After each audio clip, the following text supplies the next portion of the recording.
I am indeed very pleased to bring greetings on behalf of the Chief Medical Officer, Dr. Jacqueline Beseso McKenzie, CD, who extends her best wishes for a successful conference, but is regrettably unable to be with us this morning due to official travel.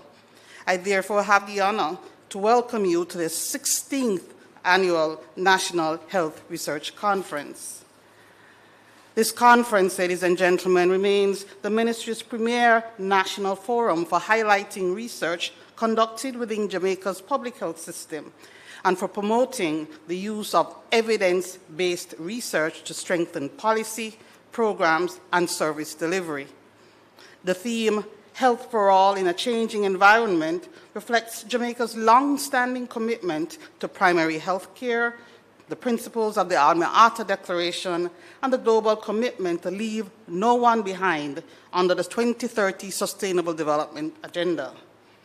As our country continues its recovery following the impact of Hurricane Melissa, the theme also underscores the importance of resilience, adaptability, and coordinated action across government and society. Over the next 3 days, participants will engage in oral and poster presentations, special presentations, panel discussions, and workshops addressing key priority areas, including non-communicable diseases, demographic change, workplace wellness, and the application of artificial intelligence and robotics in healthcare. These sessions are intended to support the generation and application of practical, locally relevant solutions to Jamaica's health challenges.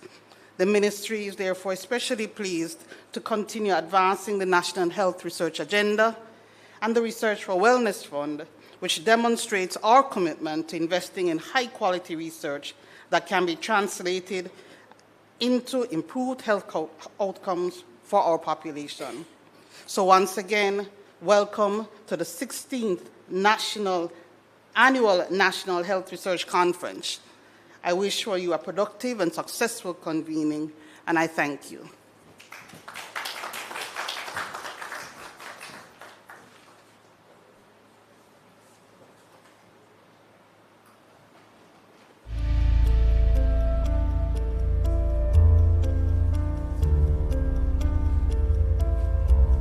It is fundamental now to gather the data, to assess the data, to use the data to make informed decisions. I want to commend you on the work that you have done and encourage you to continue in terms of the work that needs to be done going forward. The National Health Research Conference, NHRC, is where science, innovation, and policy meet to impact the health and well-being of the population. This transformative event has been helping to shape Jamaica's healthcare landscape for over a decade.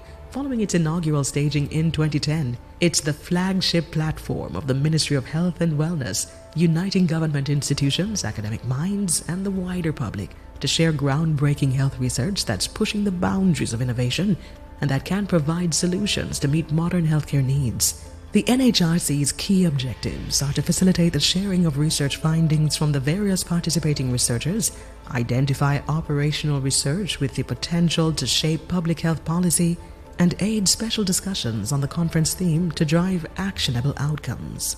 It's research that will have some impact on our operations, our guidelines, our policies. For example, we did COVID research, and that helped shape our COVID response. Since its inception in 2010, with a gathering of 80 attendees at the Pegasus Hotel in New Kingston, conference attendance has soared over the years. The last conference would have seen 933 persons on Zoom and over 6,000 persons on social media. So it has grown exponentially. The National Health Research Conference has seen stunning growth each year in the number and quality of research abstracts submitted. When we started out, with a few abstracts that would have been submitted, up to today where we have a large volume in terms of poster and oral presentations. The growth still continues to where our numbers have grown. And I'm very proud to be a part of, that experience. The National Health Research Conference awards presenters for high-quality research in 3 categories for both the oral and poster competitions. And these are Best Overall Presentation, the Most Impactful Presentation, and the Best Student Presentation. The systems that have been put in place has grown in strength, and the conference has likewise grown. And so the journey continues, but it has been a good journey. Till the next conference, every 3rd Wednesday to Friday in November, this has been our peek inside the NHRC, with over a decade of transformative research shaping a healthier future for Jamaica.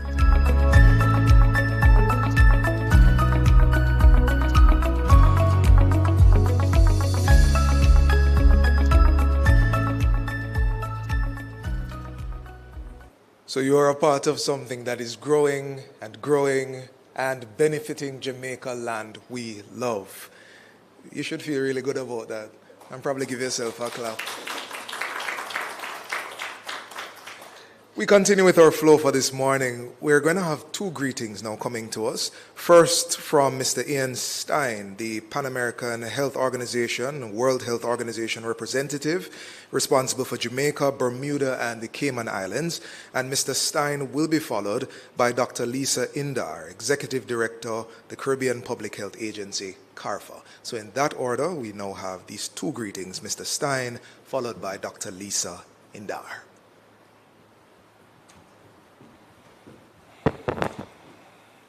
Well, good morning, good morning, good morning.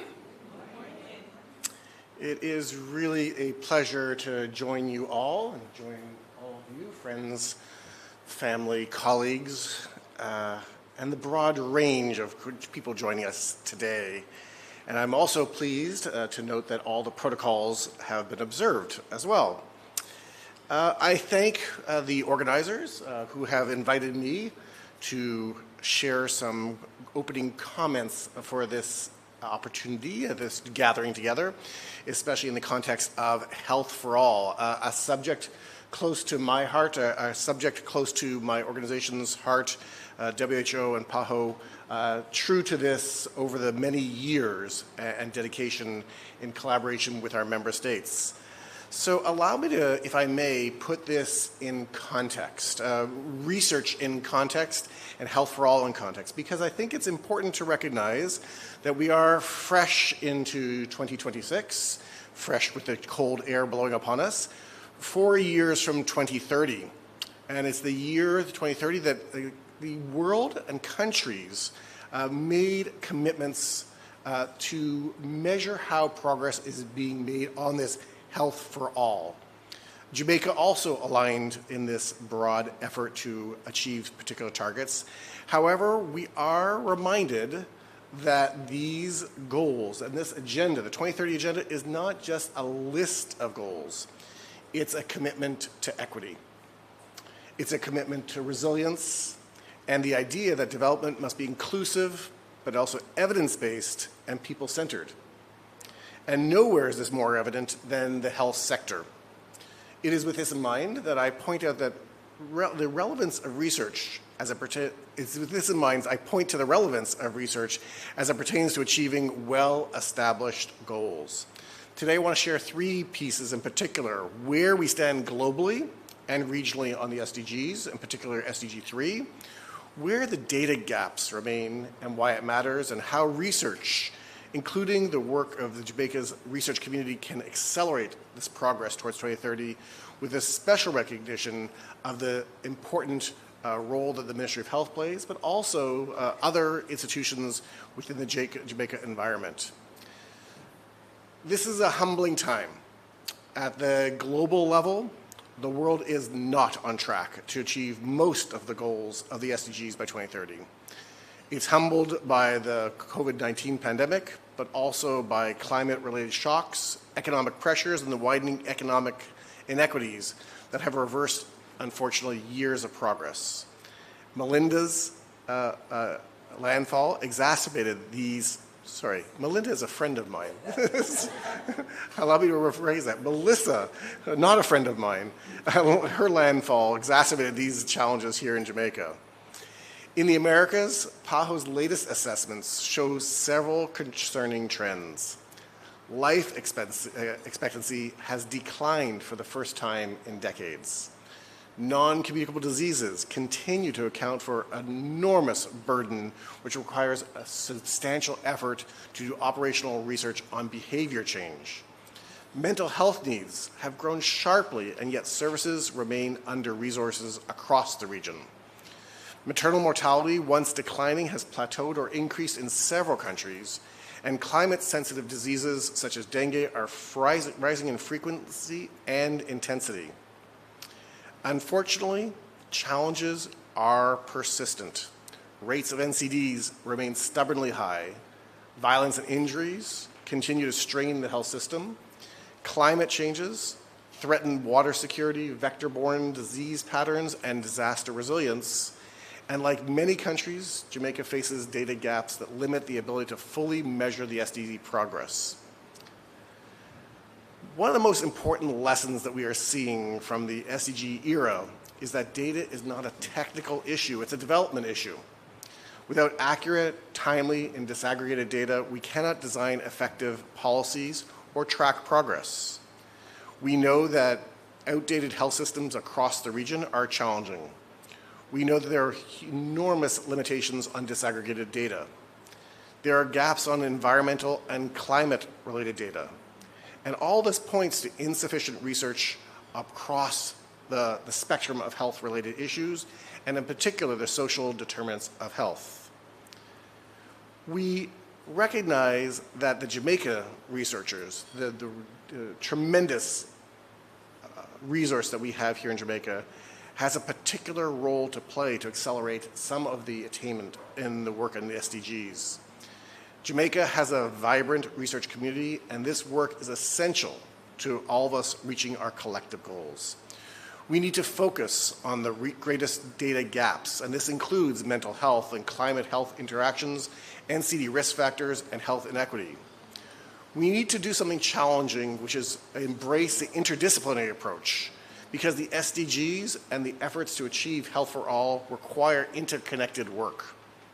We need to expand community-based research because communities are not the subjects, they are partners in how we can strengthen relevance and uptake of the results of this research. And we also need to prioritize research, especially these days, to support resilience. Climate change, pandemics, economic shocks will continue to test the health system. So as we look ahead, the message continues to be quite clear. We cannot achieve what we cannot measure, and we cannot measure what we do not research. Let us continue to work together, researchers, policymakers, communities, development partners, to build a healthier, more resilient, and more equitable Jamaica. Thank you.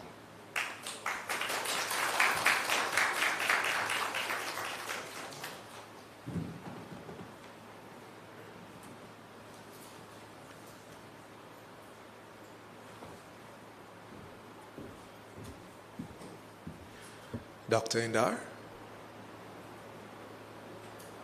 Just checking if you were able to hear me. Yes, we can hear you. We are hearing, right? Can you speak again, Doc? Good morning, good morning. Thank you. Please, go ahead. Dr. Dion, Prince the Fourth Doctor, Minister of Health and Wellness in the Ministry of Health and Wellness, Mr. Ian Stein of PAHO, Dr. Nico Wright, Director of Disaster Management and Special Services, Dr. Karen Webster, Principal Medical Officer, Dr. Isessa McKenna, Medical Officer of other branch, Technical Services, Director of the Ministry of Health and Wellness, distinguished researchers and presenters, ladies and gentlemen, members of the good morning. On behalf of the, it's really a pleasure to bring warm greetings to all of you at the opening of the 16th Annual National Health Research Conference, convened under the timely and compelling theme, Health for All in a Changing Environment. But before I go forward, I first want to commend the Minister of Health, Ministry of Health, and the government of Jamaica of their remarkable in their response and recovery effort in response to Hurricane Melissa. I now want to commend the Ministry of Health, Holness, and all partners for 16 years of steadfast leadership in advancing health research and critically strengthening the connection between research, policy, and practice. This conference continues to serve as a vital platform for dialogue, innovation, and evidence action, all of which are essential as we navigate an increasingly complex public health and and the question that a lot of people would ask, what is health for? And Stay in Science spoke about this. I will try to summarize. Health for all strategy aiming for the highest sustainable level of health as a fundamental human right, ensuring everyone, regardless of background, can lead socially and economically productive life. It emphasizes equity, preventive care, and universal access to sustainable health services rather than just illness. And the key aspect that, health for all is not just about the rule,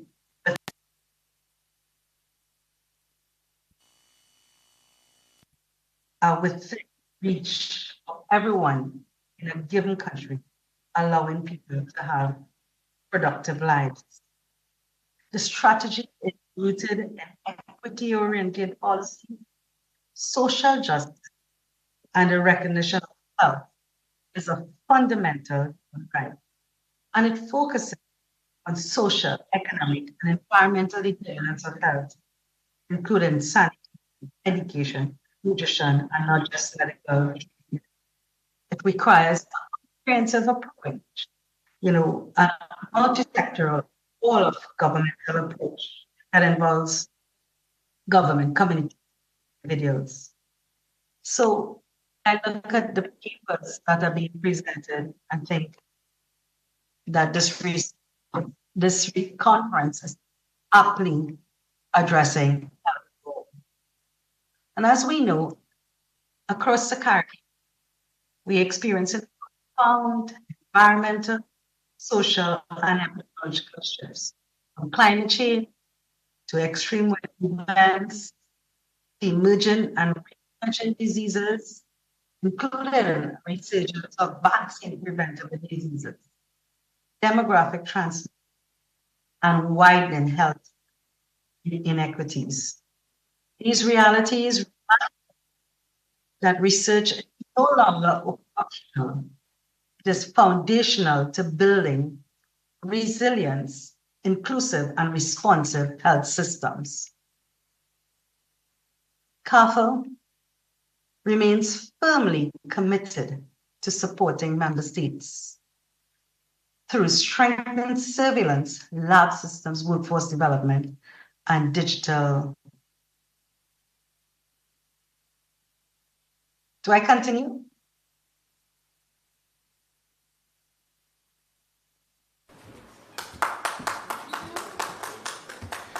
Well, are you finished?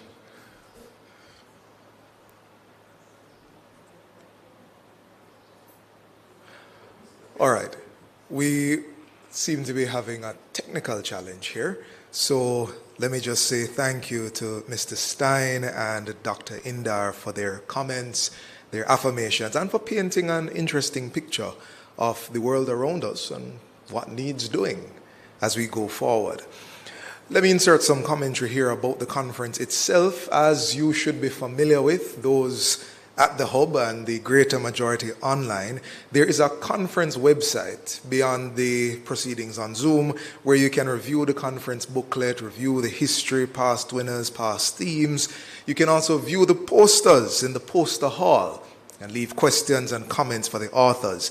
We also encourage you to generally engage with the different activities on the website and with the other participants on the website.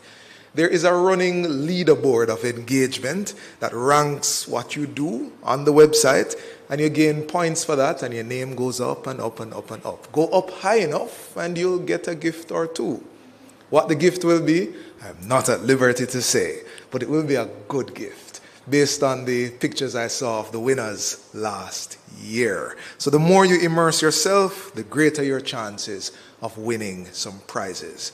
As we go along, we're going to take a break from our greetings and presentations for a spot of music brought to us by Mr. Kerry Sales, gospel singer and songwriter. You've been very polite and very quiet. This is not the moment for politeness and quietness. Kerry, the floor is yours.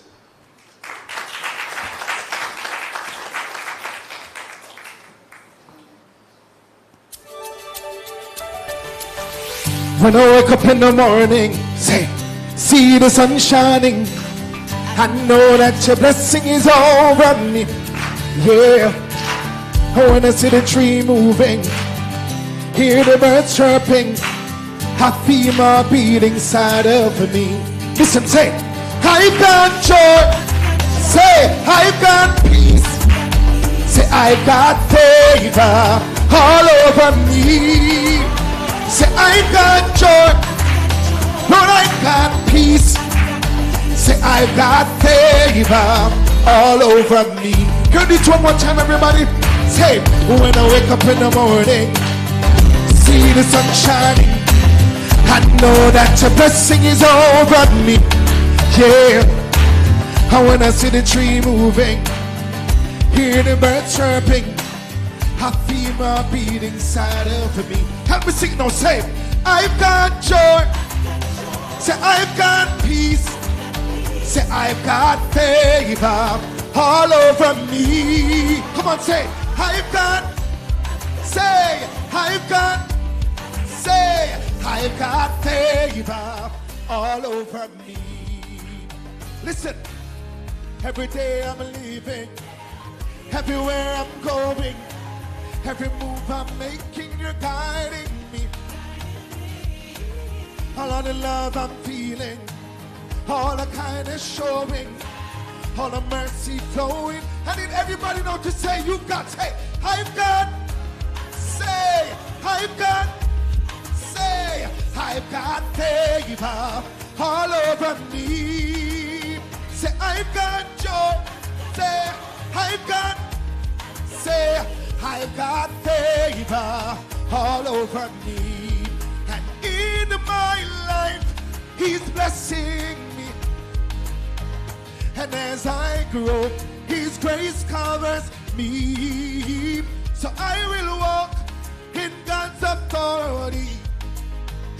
For His favor covers me. Say, I've got, say, I've got peace. Say, I've got all over me.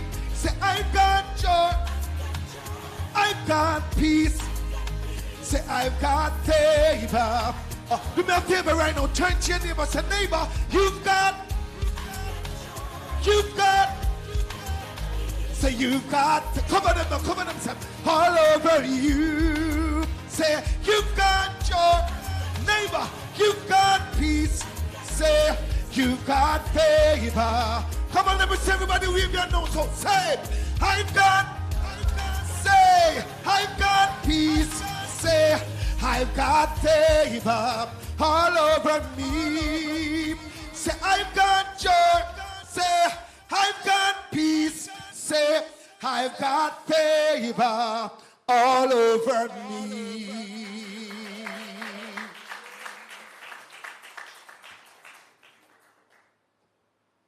Let me see a stretch hands. Everybody, ready? Next one. Say, I am blessed. Say, I am blessed and a highly favored. All right, you ready now? Ready?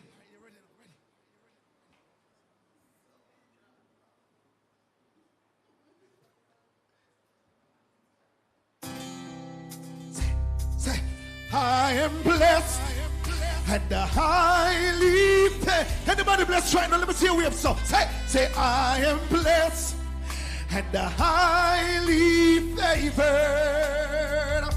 Cause I was about with a price. I got the sacrifice. Cause I am blessed and a high. Let me see all of the blessed people right now. Just stretch your hands up. Say, I am and a highly favored. Say, I am blessed and a highly favored. Cause I was about with a price.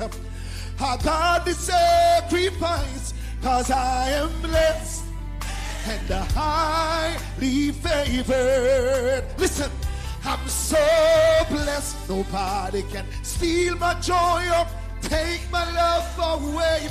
I'm so blessed that God provides for me in every single way. I'm so blessed that God grant me mercy each and every day. So blessed. Sing, I am so blessed. Let me everybody say, I am blessed. Say, and a highly favored. Anybody blessed right now? Let me see you go so. Say, I am. Say, cause I was about with a price. I got the sacrifice. Cause I am blessed. And put it a stretch your right hand with me. Stretch your right hand with me. When the Lord blesses you, nobody can curse you. Say, when the Lord blesses you, nobody can curse you. Cause you can rest assured your needs He supply, and you can rest assured protection is always nigh. Cause when the Lord blesses you, nobody can curse you. Turn to your neighbor, say neighbor, you are. Say neighbor. Come on, tell your neighbor, say neighbor. You are blessed and highly favored, and you are bought with a price. I got the sacrifice, cause you are blessed. And I want you to do me a better favor now. Hug your neighbor, hug them, say, we are. Come on, hug somebody, man. Hug somebody, tell them. Look at them and tell them, say, you are blessed, and highly favored, and you are bought with a price. I got the sacrifice, cause you are blessed, and highly favored.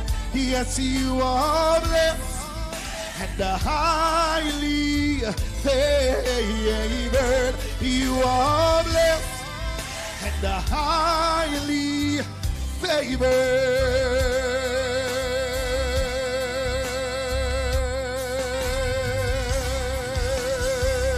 God bless everybody.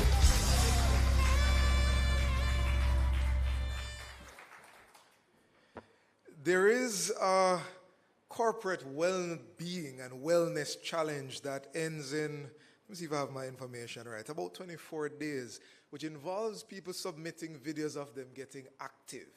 You know, Jamaica moving. And Kerry Sales is always good to get us moving. So if you feel so inclined, you can get the footage from a while ago when you were all doing that.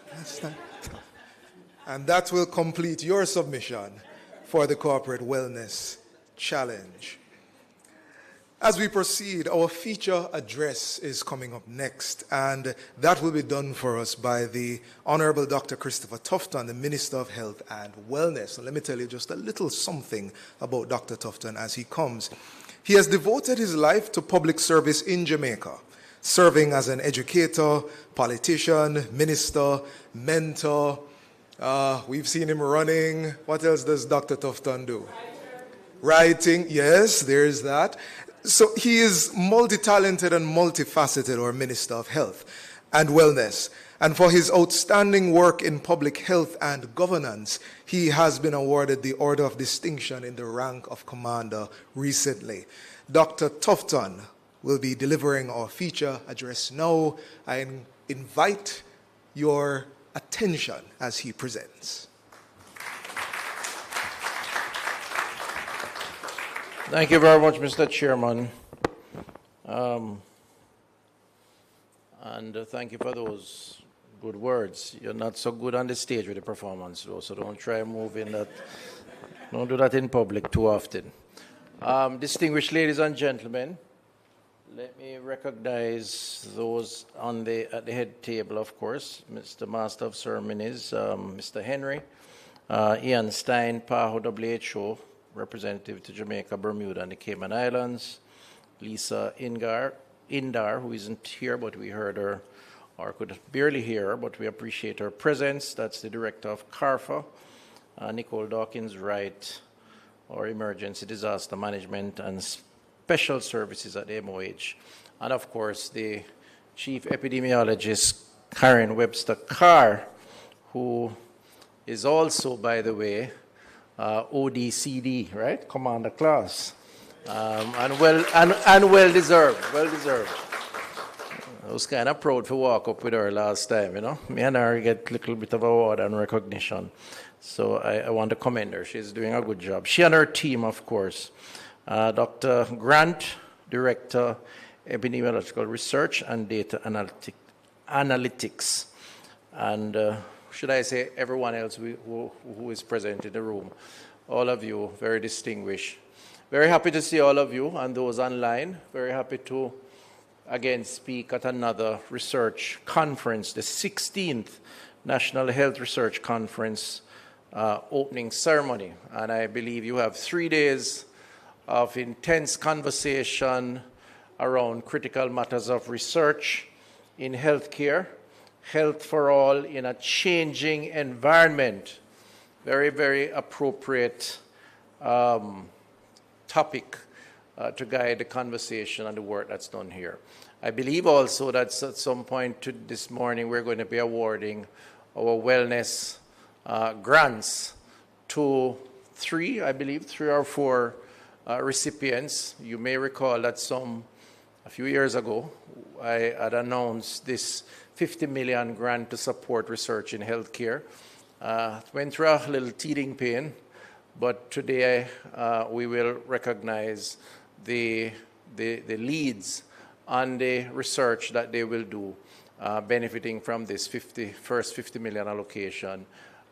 They have been given those resources already, I'm told, but today we will recognize them. I want to just give them a round of applause because essentially we are consummating the allocation of research grants. And it's important. I mean, I have an academic background. Some may say I'm biased. I taught at the university for many years.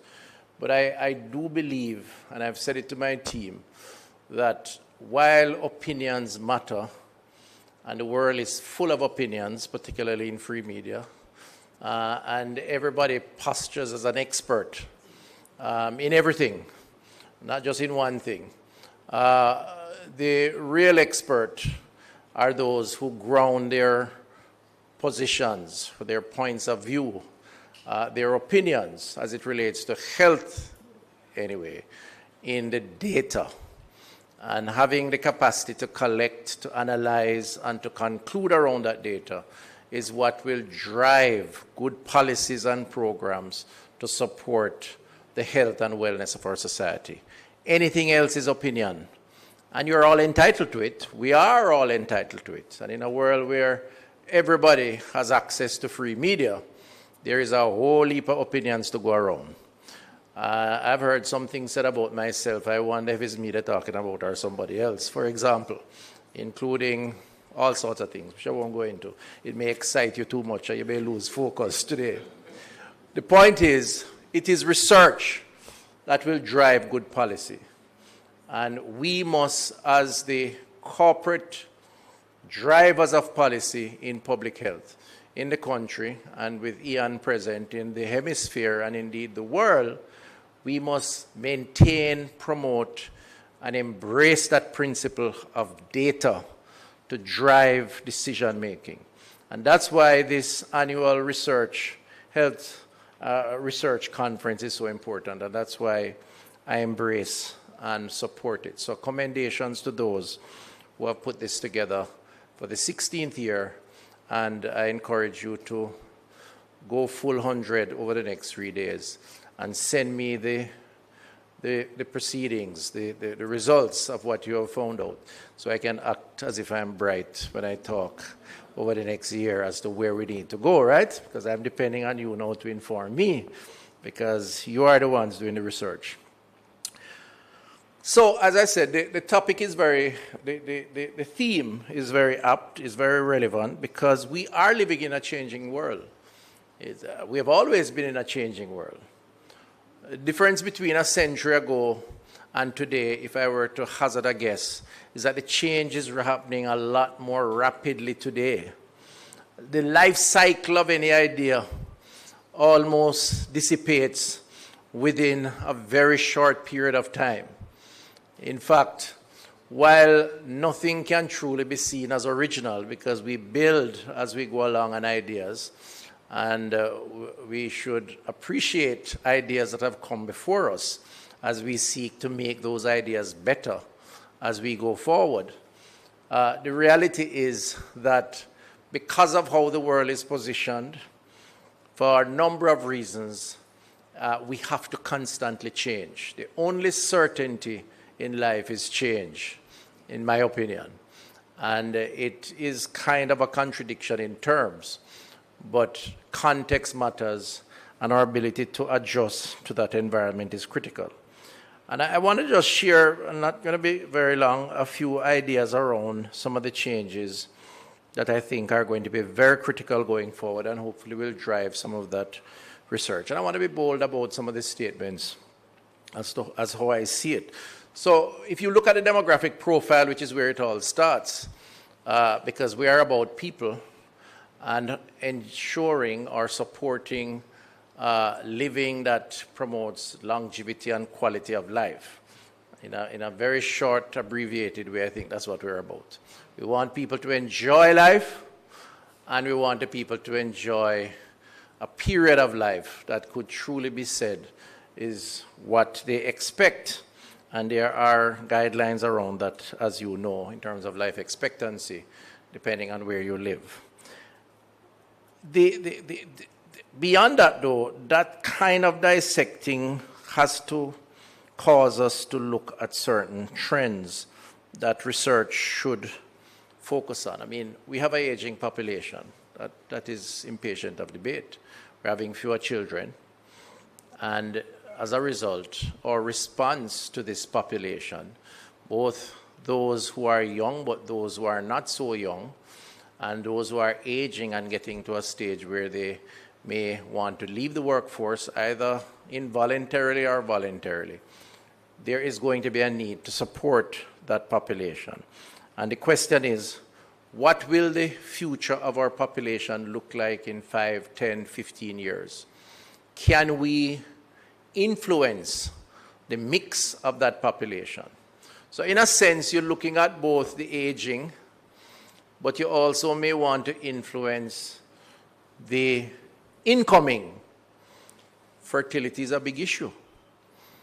You would have seen me talk about it, and people make fun of me and say I'm trying to promote people having babies, right? I noticed with the cold front passing, I see them cartooning and talking on social media that I created the cold front so people can have babies. As far as that. But the reality is, beyond just the willingness to have children, if you look at the data, there are issues around fertility both male and female.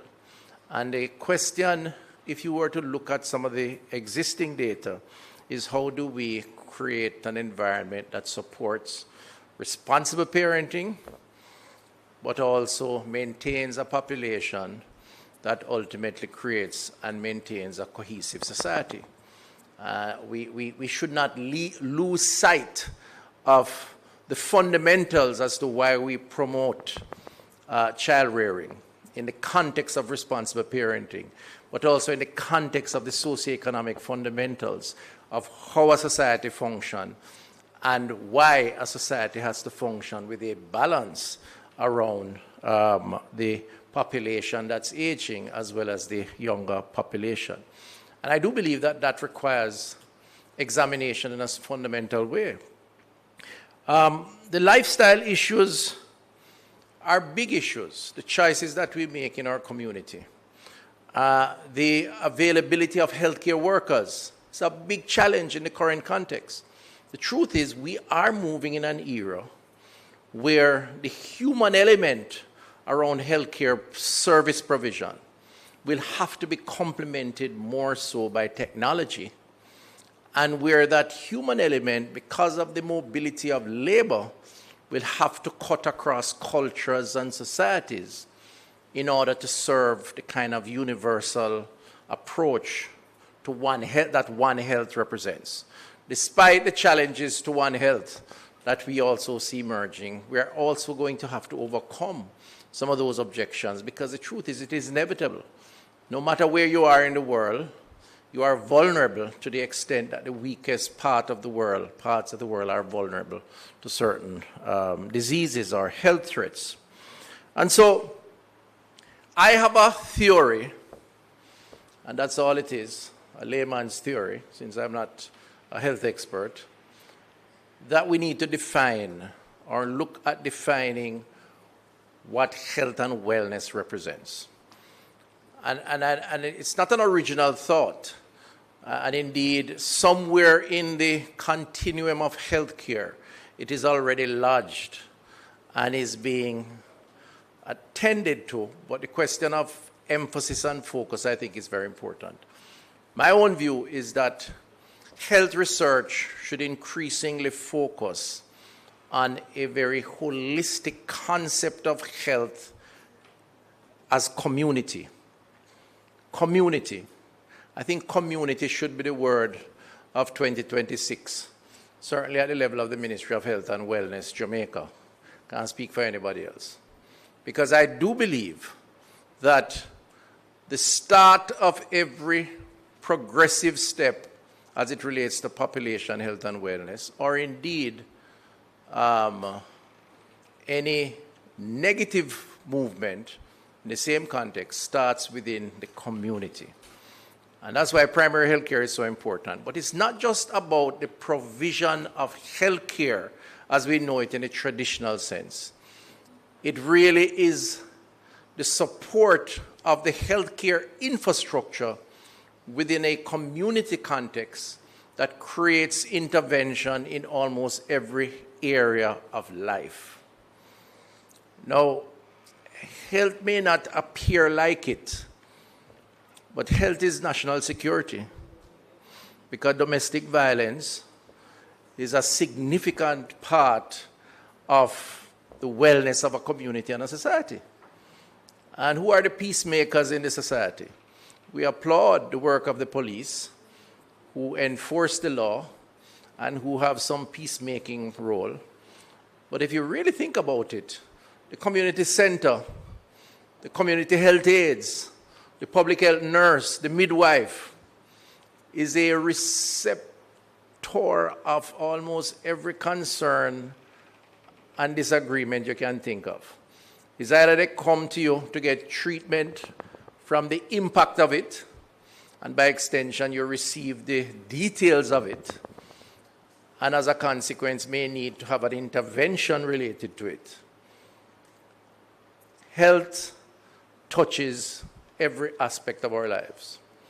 Health is about nutrition, very obvious. But how do we introduce and support a nutrition policy in schools?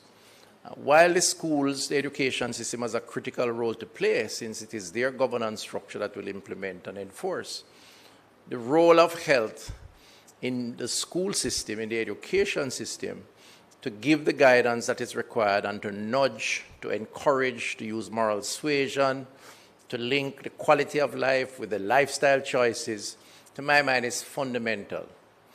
It may not work if health is not a critical part of it.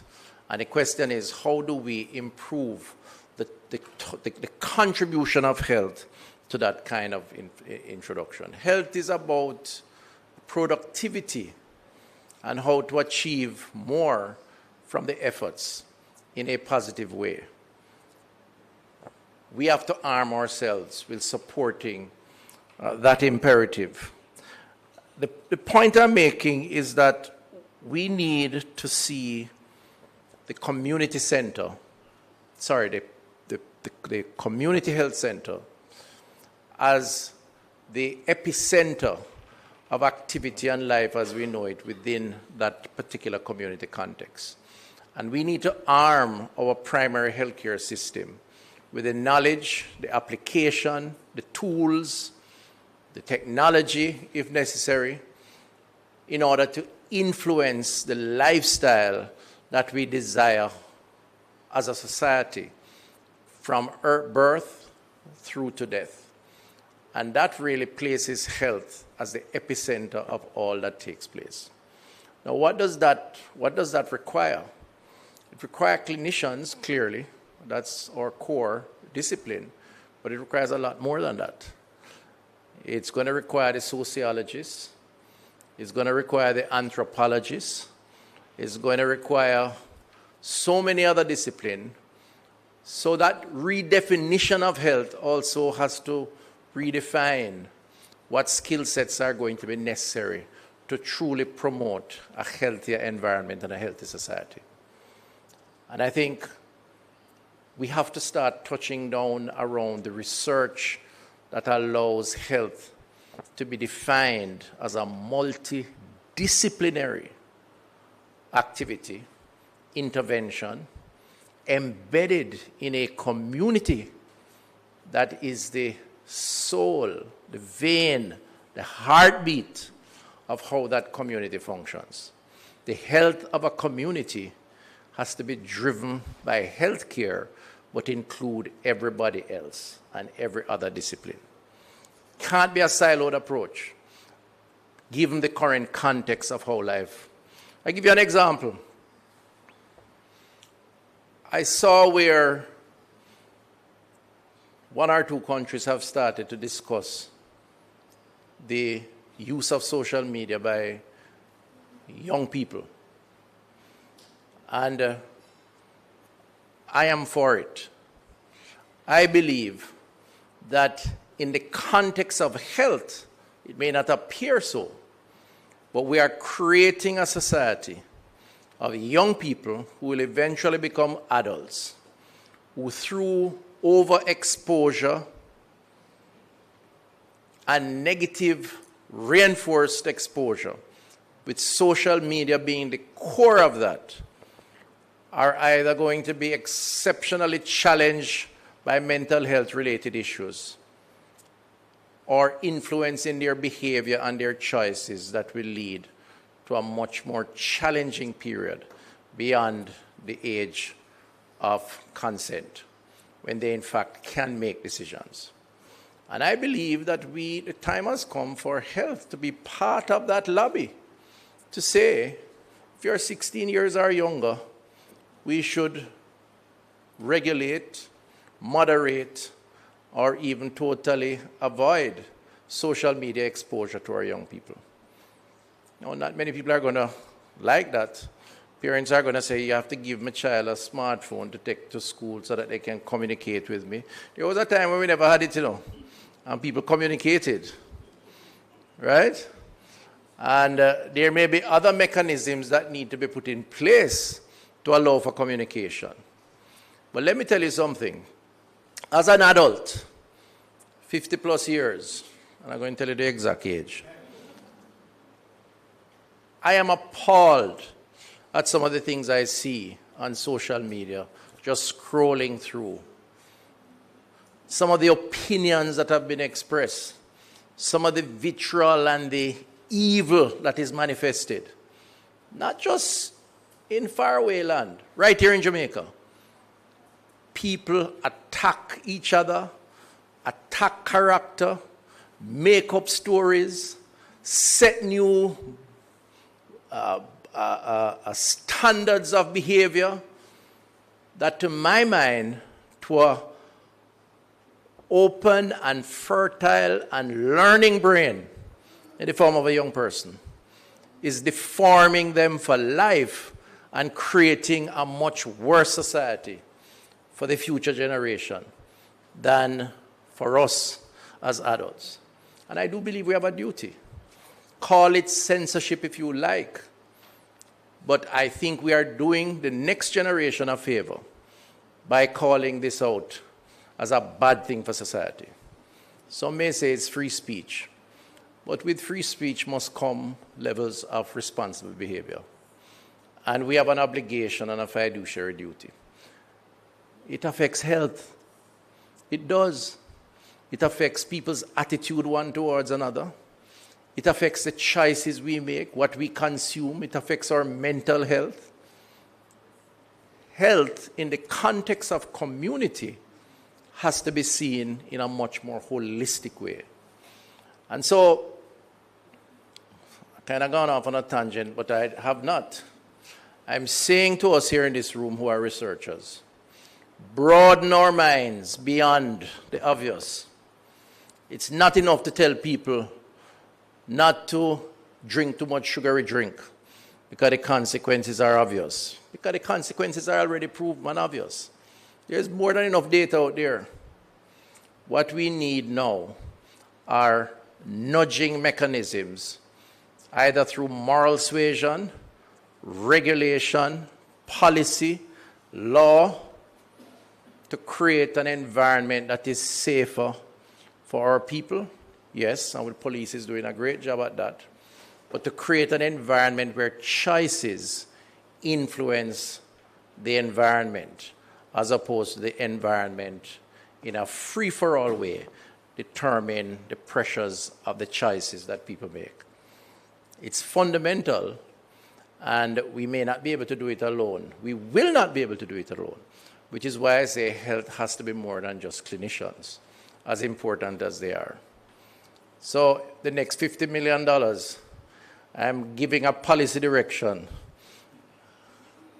Consider behavioral sciences, and you may actually be more fortunate in how this $50 million is awarded. By the way, I'm not on the committee, so just to be clear.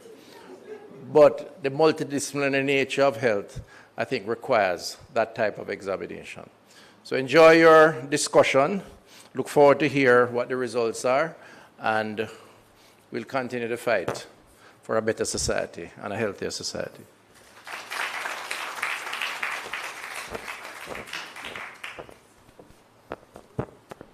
Thank you, Minister Tufton. Stressing data informed by high-quality research, and in the last bit there, community being a key theme, health at the level of lifestyle and our own communities. You mentioned at the start of your presentation, Dr. Tufton, the Research for Wellness Fund Awards, and we are going to segue into that right now. Just to bring you up to speed and remind you, all those who are present at the hub or online, the Research for Wellness Fund is a Ministry of Health and Wellness initiative led by Dr. Tufton that focuses on wellness as a dynamic process. It uses research findings to guide policies improving societal wellness. It was launched in 2019, and he mentioned the figure, $50 million in funding from the National Health Fund. And the fund supports applied research based on competitive proposals. Today, 4 studies are being awarded, 2 in each tier, Tier 1 and Tier 2.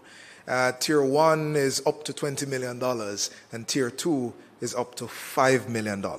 And without any further ado, we're going to go into those awards. Minister, if I may ask you to join us again in the handing out of the checks, and also inviting Mr. Sean Parham, Dr. Andreen Grant, and Dr. Karen Webster Carr to join us as well.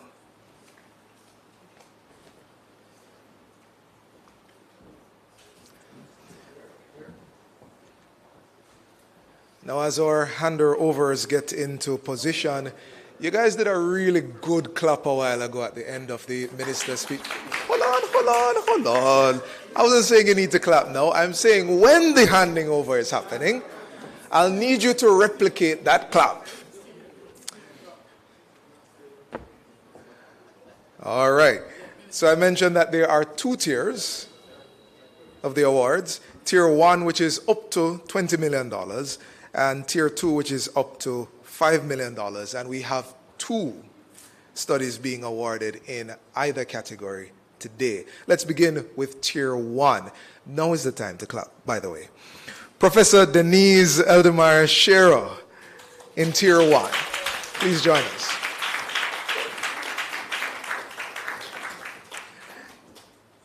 As she comes, that study was titled Midlife Health and Wellness in Jamaica. And that study focused on the... Minister asked if your bank account can hold that much money, but you're coming very confidently, so I'm going to assume the answer is yes. Now, that study focused on the midlife period, ages 40 to 60, when diseases often begin, and, even before the symptoms appear. Can I shift this? Can I shift this? No? We're good? Ready? Come on, $20 million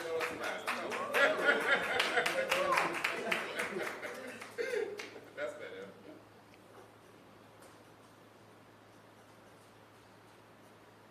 Thank you. All right. And the check is large enough to accommodate the whole $20 million. Also in the Tier 1 category is a study by Dr. Carolyn Taylor Bryan, who is unable to be present today, but Professor Marvin Reed.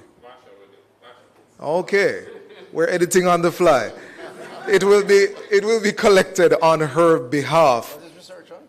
This one is on the impact of a nutrition-based educational intervention on the development of obesity.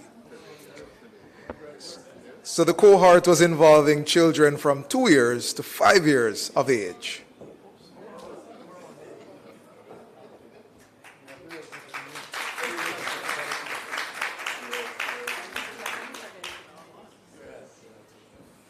All right, that round of applause was, come on. Much better. Now into the Tier 2 category. Please help me welcome Dr. Althea Bailey and Professor Marshall Tuller-Reed.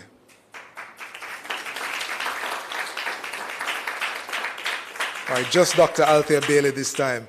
This study was on exploring the unmet health and psychosocial needs of cancer survivors in Jamaica. It was a qualitative, formative research.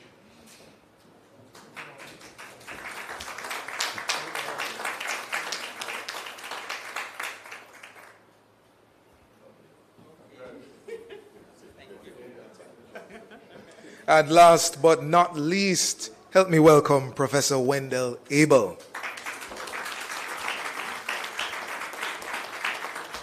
Professor Abel's study focused on mental health intervention using, Minister, community health aids. That's a moment for you to clap. Come on.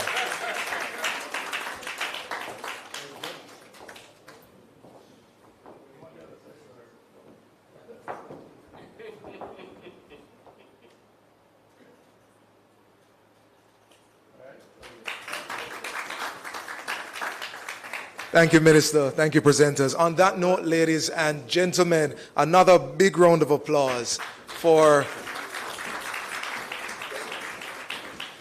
big research and big checks this morning. We have come to the end, not of the conference, but of the opening ceremony. Right after we close here, we'll go into a brief coffee break, then head into day one's proceedings, namely the launch of the Research for Wellness Fund. The second tranche will be launched today. The Ministry of Health and Wellness Spotlight on post-Melissa recovery, and the scientific presentations, which will be centered on non-communicable diseases, public health, and nutrition. There are about 10 insightful oral presentations today.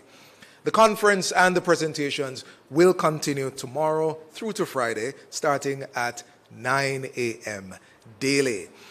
For those attending, CME credits are available through this conference, but you must be logged on to the Zoom link to claim your continuing education credits. The Zoom link that you would have gotten in your email, or which is present there on the auditorium on the conference website. Using the conference website, you are also able to evaluate the offerings of the conference. Please do that. So now we're heading to our coffee break. On behalf of myself and Ms. Aiken, who helped us with sign language translation today, thank you for coming. All the best in the presentations, and have a great rest of the day. I was first diagnosed with cervical cancer at the age 33. The treatment was not pretty. It was terrible. I couldn't go to work, and I spent the whole 5 years out of work. The pain, the struggle, I removed my womb. I thought, I'm finished with cancer. 2016, cancer come back. There's hope for your daughter. My experience don't have to be her experience. So mothers, give your children the vaccine. It will be good for your sake and for the children's sake. Don't wait. Vaccinate against cervical cancer. A message from the Ministry of Health and Wellness. I love my children, and I will do anything to protect them.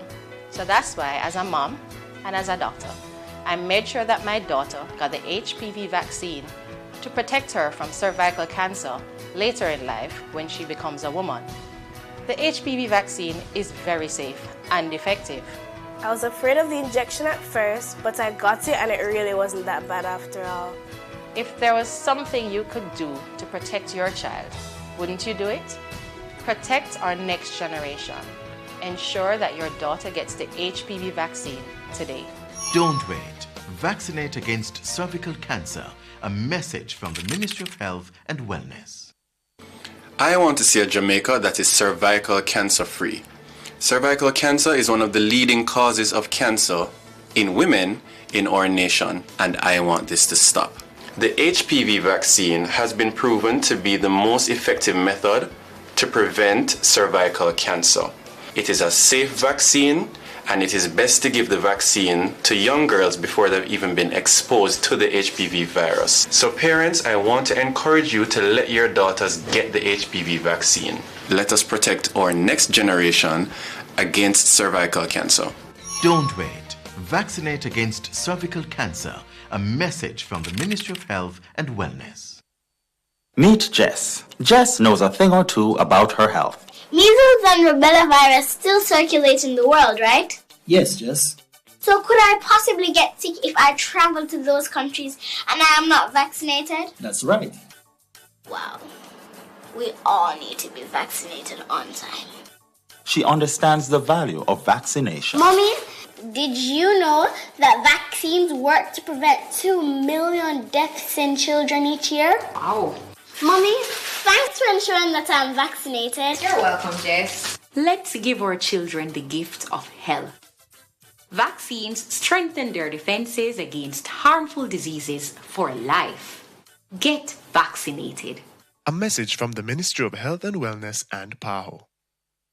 Your health is your wealth, so come we start the conversation. Make we rise and immunize all across the nation. The ministry is giving us the motivation to get your infants routine immunization. Protect the toddlers from all diseases. Tetanus, rubella, whooping cough and the measles. Polymyelitis, mumps and the flu, plus tuberculosis to name a few. Rise to immunize. Eliminating diseases saves lives. Visit your nearest clinic or health center for more information or log on to www.moh.gov.jm. A message from the Ministry of Health and Wellness. Vaccines are the safest, most cost-effective health measure, saving over 2 million lives a year. Every year, over 1 million children die from measles, meningitis, and pneumonia. Jamaica has had its own immunization program for a number of years, and because of that, our children have been living longer and healthier. I'm a mother, and all 4 of my children are fully vaccinated. It is our responsibility to ensure that every child is fully vaccinated. Today, only 2 countries have wild polio. If our children are not fully vaccinated, polio can come back. Vaccination is a gift of love. Do your part. Get vaccinated! A message from the Ministry of Health and Wellness and PAHO. I was first diagnosed with cervical cancer at age 33. The treatment was not pretty. It was terrible. I couldn't go to work, and I spent the whole 5 years out of work. The pain, the struggle, I removed my womb. I thought, I'm finished with cancer. 2016, cancer come back. There's hope for your daughter. My experience don't have to be her experience. So mothers, give your children the vaccine. It will be good for your sake and for the children's sake. Don't wait. Vaccinate against cervical cancer. A message from the Ministry of Health and Wellness. I love my children, and I will do anything to protect them. So that's why, as a mom and as a doctor, I made sure that my daughter got the HPV vaccine to protect her from cervical cancer later in life when she becomes a woman. The HPV vaccine is very safe and effective. I was afraid of the injection at first, but I got it and it really wasn't that bad after all. If there was something you could do to protect your child, wouldn't you do it? Protect our next generation. Ensure that your daughter gets the HPV vaccine today. Don't wait. Vaccinate against cervical cancer. A message from the Ministry of Health and Wellness. I want to see a Jamaica that is cervical cancer free. Cervical cancer is one of the leading causes of cancer in women in our nation, and I want this to stop. The HPV vaccine has been proven to be the most effective method to prevent cervical cancer.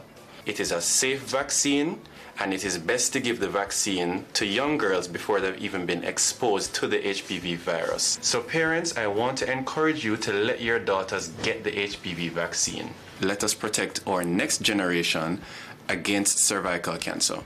Don't wait. Vaccinate against cervical cancer. A message from the Ministry of Health and Wellness. Meet Jess. Jess knows a thing or two about her health. Measles and rubella virus still circulate in the world, right? Yes, Jess. So could I possibly get sick if I travel to those countries and I am not vaccinated? That's right. Wow. We all need to be vaccinated on time. She understands the value of vaccination. Mommy, did you know that vaccines work to prevent 2 million deaths in children each year? Wow. Mommy, thanks for ensuring that I'm vaccinated. You're welcome, Jess. Let's give our children the gift of health. Vaccines strengthen their defenses against harmful diseases for life. Get vaccinated. A message from the Ministry of Health and Wellness and PAHO. Your health is your wealth, so come we start the conversation. Make we rise and immunize all across the nation. The ministry is giving us the motivation to get your infants routine immunization.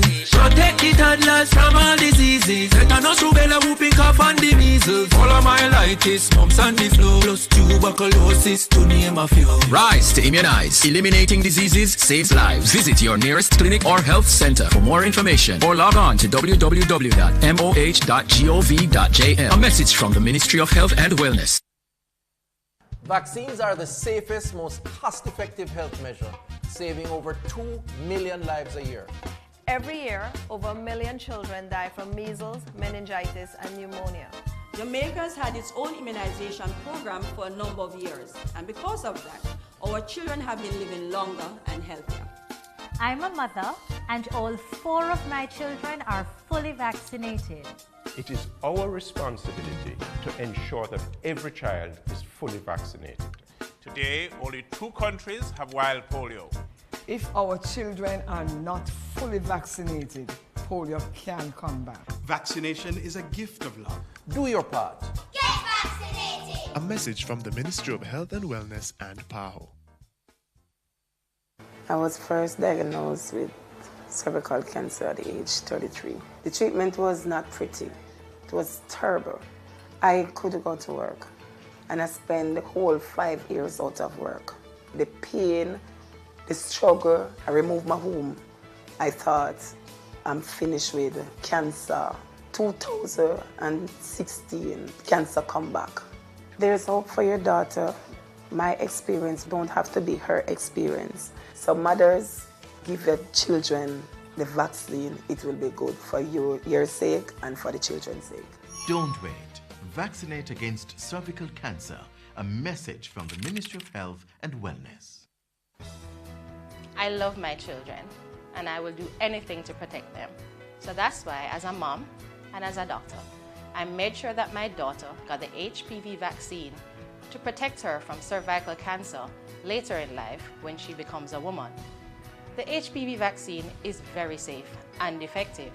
I was afraid of the injection at first, but I got it and it really wasn't that bad after all. If there was something you could do to protect your child, wouldn't you do it? Protect our next generation. Ensure that your daughter gets the HPV vaccine today. Don't wait. Vaccinate against cervical cancer. A message from the Ministry of Health and Wellness. I want to see a Jamaica that is cervical cancer free. Cervical cancer is one of the leading causes of cancer in women in our nation, and I want this to stop. The HPV vaccine has been proven to be the most effective method to prevent cervical cancer. It is a safe vaccine, and it is best to give the vaccine to young girls before they've even been exposed to the HPV virus. So parents, I want to encourage you to let your daughters get the HPV vaccine. Let us protect our next generation against cervical cancer. Don't wait. Vaccinate against cervical cancer. A message from the Ministry of Health and Wellness. Meet Jess. Jess knows a thing or two about her health. Measles and rubella virus still circulate in the world, right? Yes, Jess. So could I possibly get sick if I travel to those countries and I am not vaccinated? That's right. Wow. We all need to be vaccinated on time. She understands the value of vaccination. Mommy, did you know that vaccines work to prevent 2 million deaths in children each year? Wow. Mommy, thanks for ensuring that I'm vaccinated. You're welcome, Jess. Let's give our children the gift of health. Vaccines strengthen their defenses against harmful diseases for life. Get vaccinated. A message from the Ministry of Health and Wellness and PAHO. Your health is your wealth, so come we start the conversation. Make we rise and immunize all across the nation. The ministry is giving us the motivation to get your infants routine immunization. Protect the toddlers from all diseases. Tetanus, rubella, whooping cough and the measles. Polymyelitis, mumps and the flu, plus tuberculosis, to name a few. Rise to immunize. Eliminating diseases saves lives. Visit your nearest clinic or health center for more information or log on to www.moh.gov.jm. A message from the Ministry of Health and Wellness. Vaccines are the safest, most cost-effective health measure, saving over 2 million lives a year. Every year, over 1 million children die from measles, meningitis, and pneumonia. Jamaica has had its own immunization program for a number of years, and because of that, our children have been living longer and healthier. I'm a mother, and all 4 of my children are fully vaccinated. It is our responsibility to ensure that every child is fully vaccinated. Today, only 2 countries have wild polio. If our children are not fully vaccinated, polio can come back. Vaccination is a gift of love. Do your part. Get vaccinated! A message from the Ministry of Health and Wellness and PAHO. I was first diagnosed with cervical cancer at the age 33. The treatment was not pretty. It was terrible. I couldn't go to work, and I spent the whole 5 years out of work. The pain, the struggle, I removed my womb. I thought, I'm finished with cancer.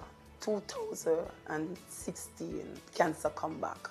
There's hope for your daughter. My experience don't have to be her experience. So mothers, give your children the vaccine, it will be good for your sake and for the children's sake. Don't wait. Vaccinate against cervical cancer. A message from the Ministry of Health and Wellness. I love my children, and I will do anything to protect them. So that's why, as a mom and as a doctor, I made sure that my daughter got the HPV vaccine to protect her from cervical cancer later in life when she becomes a woman. The HPV vaccine is very safe and effective.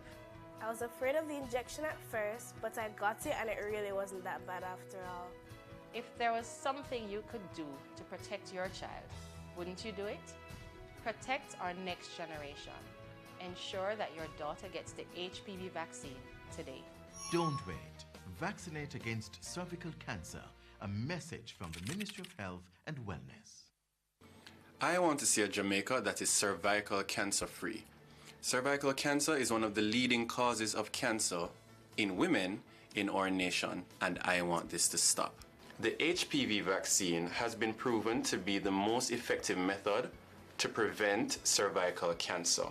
It is a safe vaccine, and it is best to give the vaccine to young girls before they've even been exposed to the HPV virus. So parents, I want to encourage you to let your daughters get the HPV vaccine. Let us protect our next generation against cervical cancer. Don't wait. Vaccinate against cervical cancer.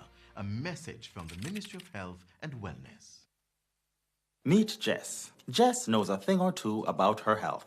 Measles and rubella virus still circulate in the world, right? Yes, Jess. So could I possibly get sick if I travel to those countries and I am not vaccinated? That's right. Wow. We all need to be vaccinated on time. She understands the value of vaccination. Mommy, did you know that vaccines work to prevent 2 million deaths in children each year? Wow. Mommy, thanks for ensuring that I'm vaccinated. You're welcome, Jess. Let's give our children the gift of health. Vaccines strengthen their defenses against harmful diseases for life. Get vaccinated. A message from the Ministry of Health and Wellness and PAHO. Your health is your wealth, so come we start the conversation. Make we rise and immunize all across the nation. The ministry is giving us the motivation to get your infants routine immunization. Protect the toddlers from all diseases. Tetanus, rubella, whooping cough and the measles. Polymyelitis, mumps and the flu, plus tuberculosis to name a few. Rise to immunize. Eliminating diseases saves lives. Visit your nearest clinic or health center for more information or log on to www.moh.gov.jm. A message from the Ministry of Health and Wellness. Vaccines are the safest, most cost-effective health measure, saving over 2 million lives a year. Every year, over 1 million children die from measles, meningitis, and pneumonia. Jamaica has had its own immunization program for a number of years, and because of that, our children have been living longer and healthier. I'm a mother, and all 4 of my children are fully vaccinated. It is our responsibility to ensure that every child is fully vaccinated. Today, only 2 countries have wild polio. If our children are not fully vaccinated, polio can come back. Vaccination is a gift of love. Do your part. Get vaccinated! A message from the Ministry of Health and Wellness and PAHO. I was first diagnosed with cervical cancer at age 33. The treatment was not pretty. It was terrible. I couldn't go to work, and I spent the whole 5 years out of work. The pain, the struggle, I removed my womb.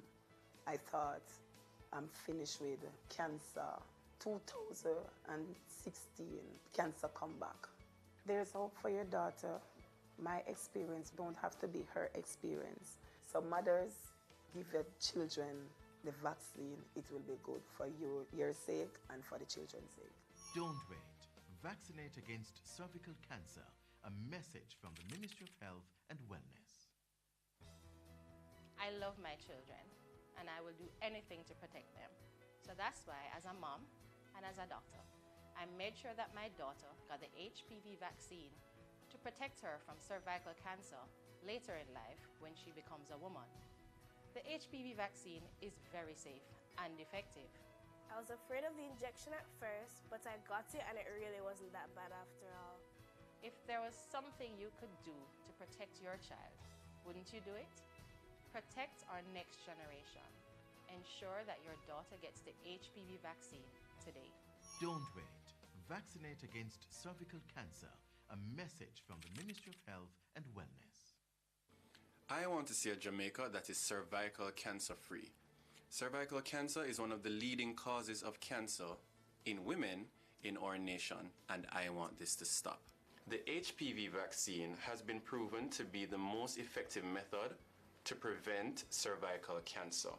It is a safe vaccine, and it is best to give the vaccine to young girls before they've even been exposed to the HPV virus. So parents, I want to encourage you to let your daughters get the HPV vaccine. Let us protect our next generation against cervical cancer.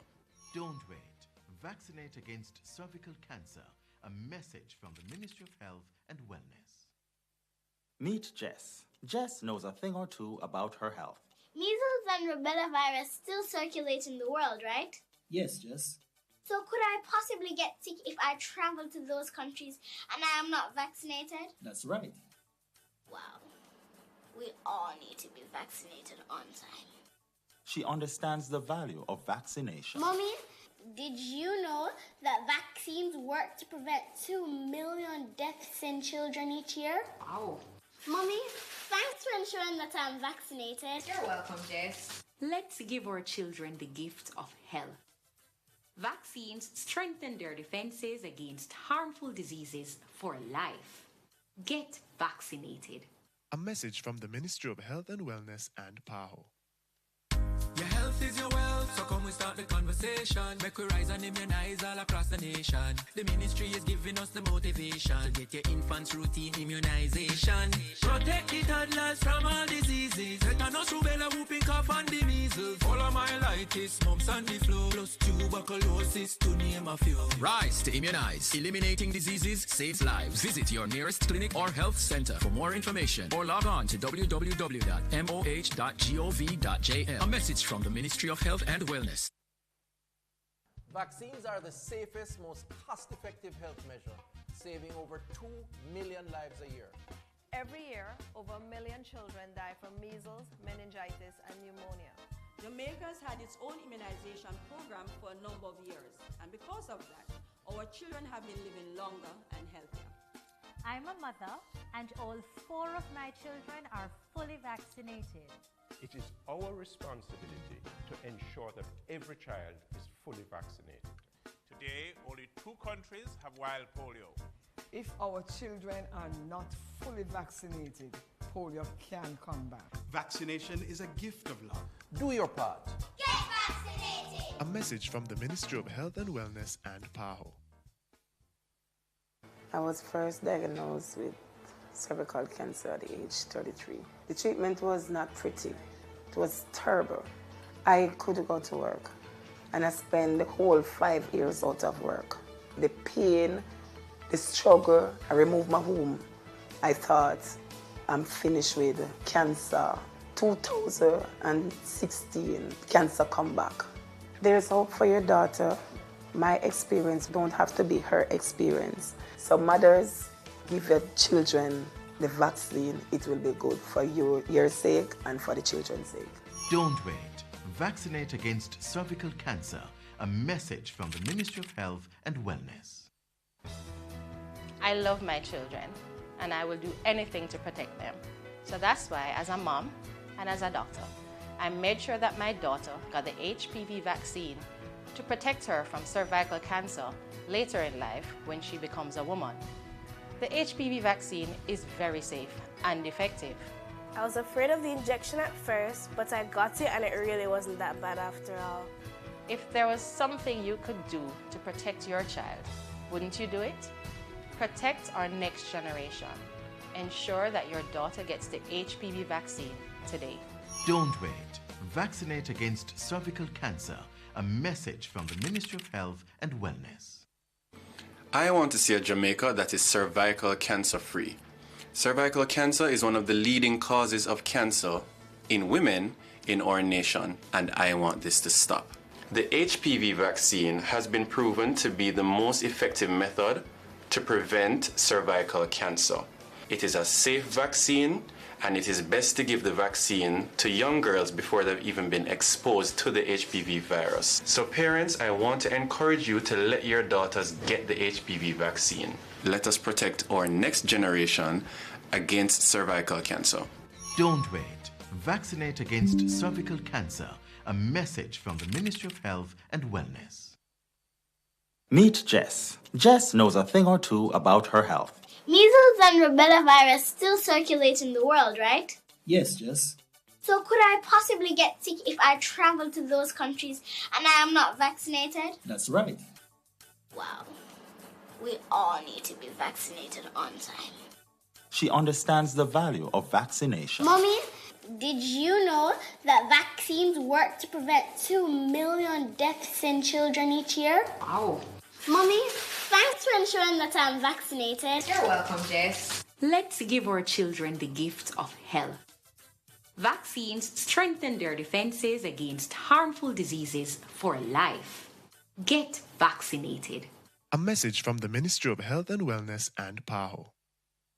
Your health is your wealth, so come we start the conversation. Make we rise and immunize all across the nation. The ministry is giving us the motivation to get your infants routine immunization. Protect the toddlers from all diseases. Tetanus, rubella, whooping cough and the measles. Polymyelitis, mumps and the flu, plus tuberculosis, to name a few. Rise to immunize. Eliminating diseases saves lives. Visit your nearest clinic or health center for more information or log on to www.moh.gov.jm. A message from the Ministry of Health and Wellness.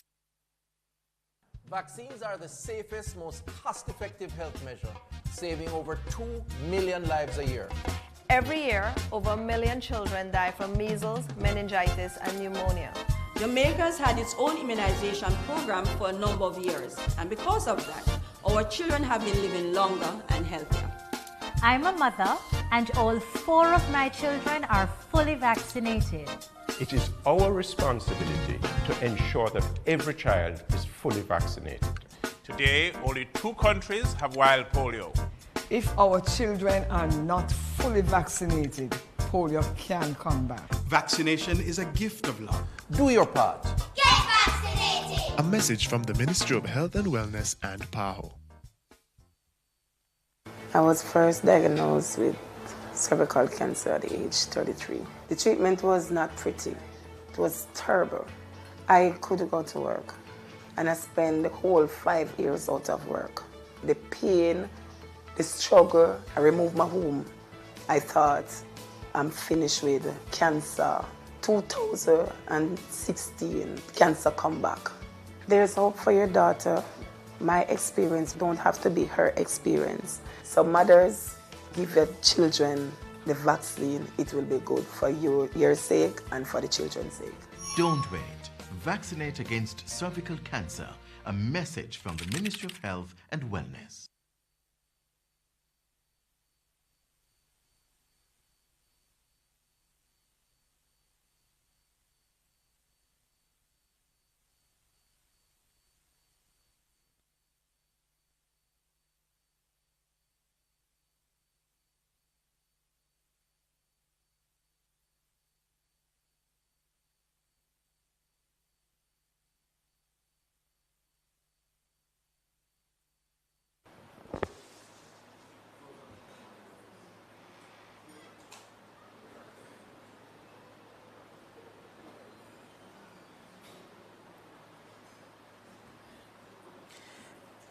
Good morning, ladies and gentlemen. Welcome back to the 16th National Health Research Conference.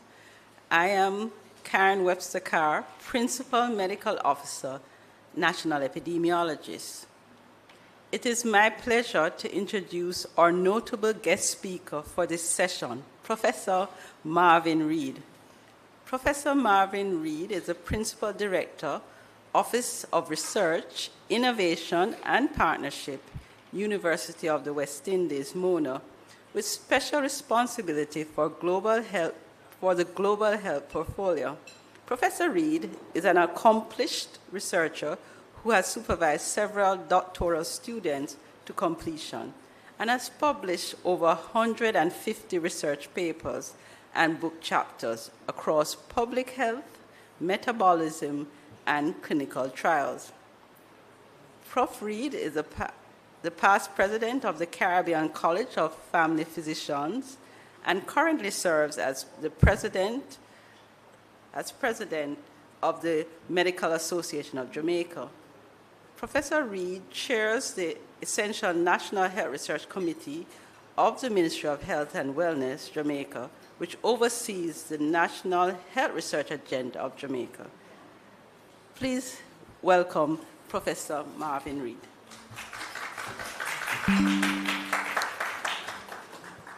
Thank you, colleagues. Morning, everyone. Morning to those here and those online.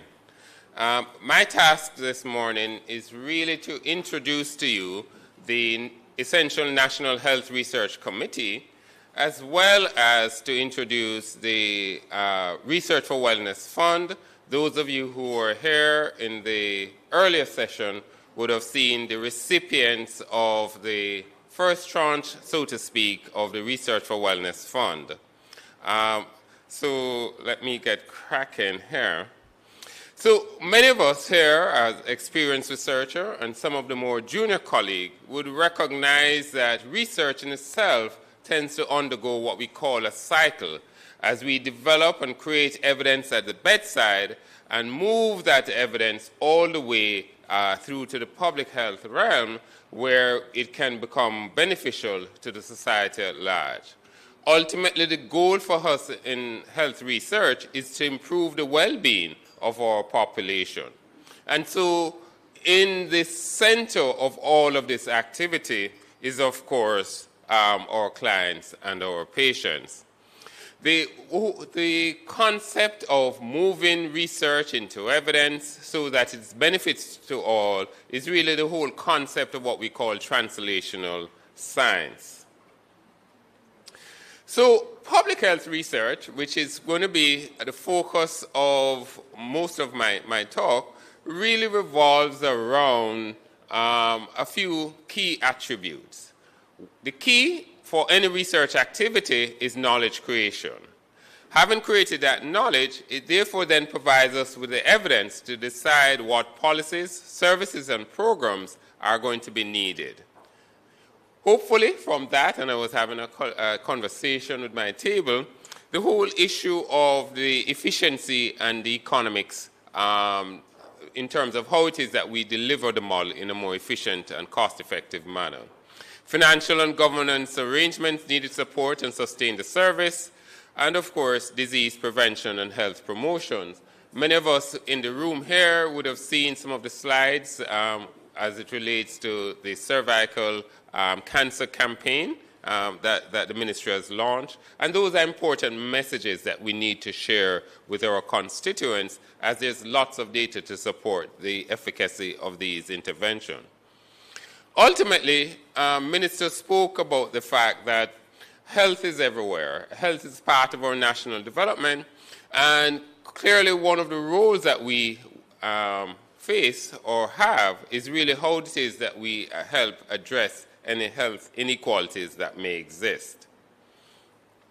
The Essential Health National Research Committee was established in order to try and ensure that there's a cohesive response, a cohesive mechanism under which to guide the research activities within the country.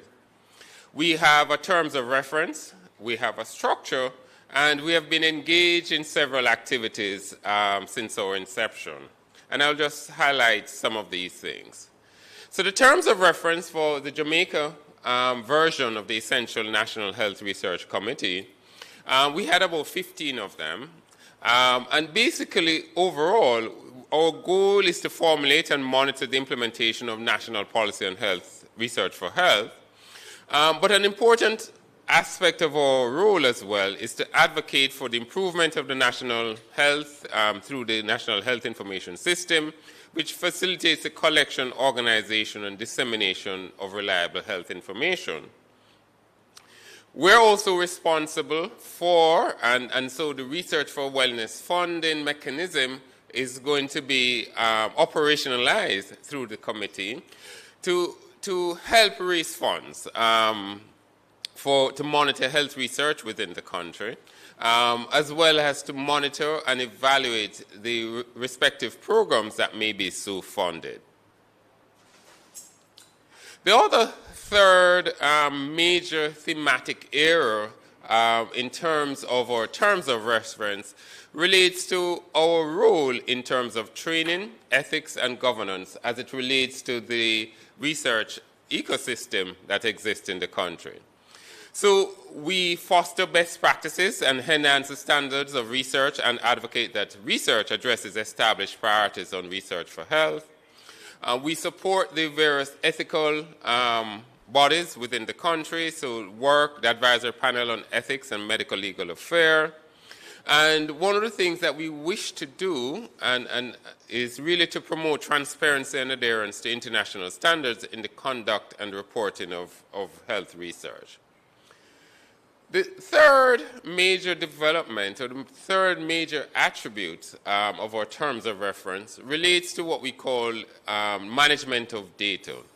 Because data is really going to be your next goal. It's really your next currency. Whoever controls data, whoever has access to data, really are going to be the group or individuals that really are in control. So having appropriate data structures, data management systems, the appropriate repository and reporting is going to be a key attribute in ensuring the sustainability of your research and the fact that your research would be enabled to answer the research questions. So if you take those four thematic areas from our terms of reference, you could see, therefore, that really we could divide our activities really into these four areas that have policy development and advocacy, funding mechanisms, monitoring and evaluation, training, ethics and governance, data repository and reporting. So after some deliberations, the committee decided that what we would do in order to enhance our activities was that we would create some subcommittees that would lead on these thematic areas.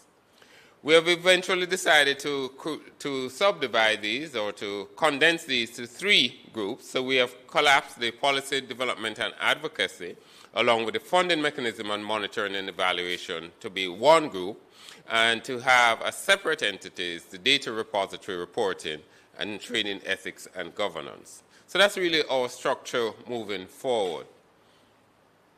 So what are some of the activities that we have been involved in over the last year or so? Well, we have promoted and developed, which is being submitted to Cabinet for approval, a national policy on research for health. Many of you here have also participated in our development of our national health research agenda. Today, I will spend a few slides discussing our Research for Wellness Fund, and not for discussion today is the role and work that we have done in terms of evidence-informed policy network, just to say that Jamaica has joined this network, and we are intending to participate in this particular network moving forward. So I'm not going to be discussing that in today's discussions or talk. Now, as part of our discussions around our national policy for health, one of the major areas or sub-areas for discussion and which we had a meeting last year revolves around clinical trials. All of us here are survivors of the COVID-19 pandemic era. And one of the things that came out in that particular era is really the integral or the essential component of clinical trials in the research ecosystem. Because it was only as a result of the clinical trials that were conducted at the time that we developed the necessary therapies in terms of vaccines and therapeutics that allowed us to be able to successfully navigate that era. And so clinical trials in the medical research ecosystem is considered to be the gold standard for research evidence. We recognize that not all questions are amenable to clinical trials, but where possible, clinical trials is really, as I said, the gold standards. So we convened, and this is not only Jamaica speaking that, we're really just responding to a mandate that the World Health Organization and the World Health Assembly back in 2022 put forward, which really says that nations internationally, all the nations, really should engage in processes that strengthen their clinical trials network or capacity so that they're able to provide high-quality evidence on health interventions and to improve research quality and coordination. Remember, the definition of a clinical trial is not just pharmaceutical, but it's really any process or intervention that you really want to prospectively compare using specific endpoints and using specific methodology. So, having said that, why the rationale that the World Health Assembly utilized to actually make that statement was that they wanted to prioritize the development and the strengthening of national clinical trial capabilities. They wanted to increase clinical trial capabilities and clinical trials policy frameworks, and to ensure that the clinical trials research priorities were based on public health needs, and really to ensure that there is some adequate funding mechanism, so to collaborate with the private sector funders and academic institutions, and to support ethics committees and regulatory authorities to enable efficient governance. So PAHO, which is the World Health Organization for our region, took this on and in 2024 launched a document called Guidance for Best Practices for Clinical Trials within the region. And again, the basis of that guidance really is that it sits on 4 main pillars. The regulatory systems are included, research ethics oversight, the infrastructure, community engagement, and to ensure that there was no specific population that was left behind, and of course, enabling national clinical research governance. So it's within that context that we had our deliberations back in March to say, how can Jamaica ensure that we are compliant with the international movement? Because the idea here is that clinical trials, as I said, is considered to be the gold standard in research methodology. At our discussions, we had a commitment to create an operational group to examine further the recommendations from PAHO, with a focus on strengthening the regulatory framework so that we could be engaged in or strengthen our clinical research infrastructure. I'm just going to speak briefly in the next few minutes on our national health research priorities. So why do countries need research priorities? Essentially, they contribute to the strengthening of the health system, they guide research expenditure, they facilitate the achievement of developmental goals, and Minister Tufton spoke about the importance of health to national development. They improve health equity and outcomes, and they, importantly, promote innovation in health. The World Health Organization has given us a roadmap or a guide as to how it is that countries should proceed to develop their national health research agenda, which essentially means that in the planning phase, you need to decide what your objectives are, what your priorities are. You need to involve a wide degree of stakeholders. You need to implement, decide who needs to be involved, you need to evaluate, and of course, you need to publish.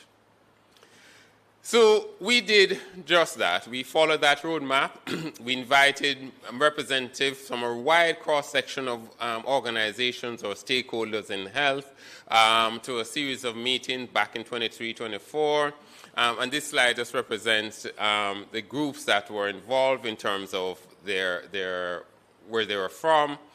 And we had used, what we did was to use the previous health research priorities, which numbered at about 50. And after the consultative process, this was expanded to close to about 70 or 80 or thereabout. And then we affixed certain metrics to these particular research questions, and then asked the group to actually rate or rank them. based on specific criteria: appropriateness, relevance, chance of success, and the impact of the research outcome. Having done that, certain themes emerge as priorities over the years, and these, in no order, rank order, are listed on this slide. It's effectively about 23 themes emerged, which range from service delivery, human resource development, non-communicable diseases, mental health, and so on. The top 5 really speaks primarily to the non-communicable disease epidemic. The QR code there will give you the full listing for those of us here on online who wish to see what the full listings are.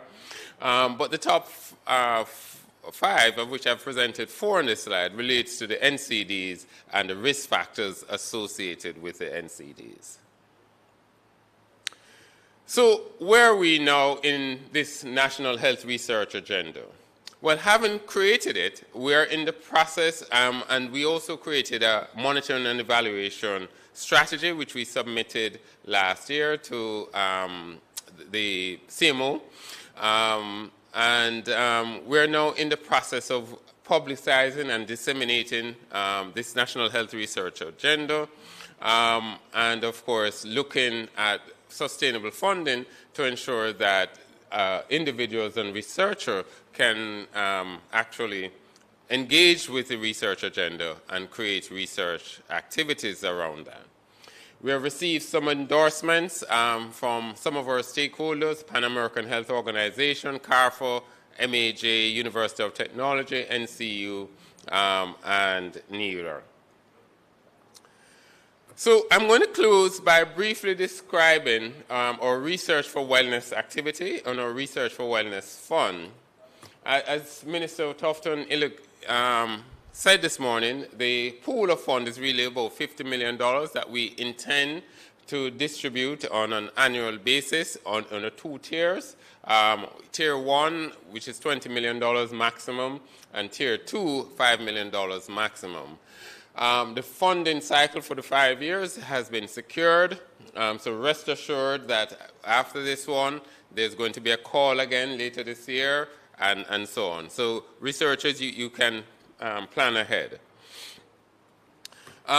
Although the call is phrased or framed within the context of wellness, one has to interpret this wellness within also the National Health Research priorities that we have created for you. So all of what we have done in terms of creating that National Health Research priorities can actually be reframed with a wellness theme.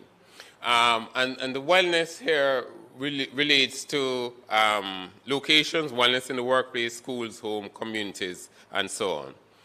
We are really trying to encourage multidisciplinary activities, multidisciplinary research, and as Minister says, we really want to have further engagement with the social scientists in coming up with good and novel and innovative solutions to our health problems. The website that details all the requirements, all the criteria for the Research for Wellness Fund, you can get that by scanning that QR code. All the information there, including the submission documents, are actually online. All submissions will be done online. We will not accept any paper submissions. The basic criteria is that the principal investigator should be a Jamaican residing in Jamaica. That's the main basic criteria. But outside of that, as I said, we are encouraging multidisciplinary collaborative activities. In terms of timelines, what we would wish is that researchers would submit and respond to our call for proposals by end of March this year. We will have an adjudication period, and then by June, what we would wish to do is to identify and award the recipients for this second tranche of the Research for Wellness Fund. And that concludes my talk, and based on my watch, I have at least 2 minutes to accept questions.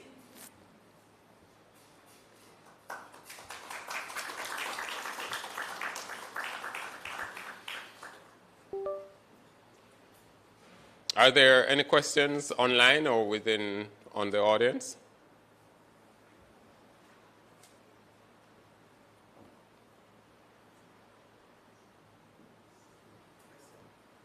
Yes, I'm acknowledging Professor Marshall.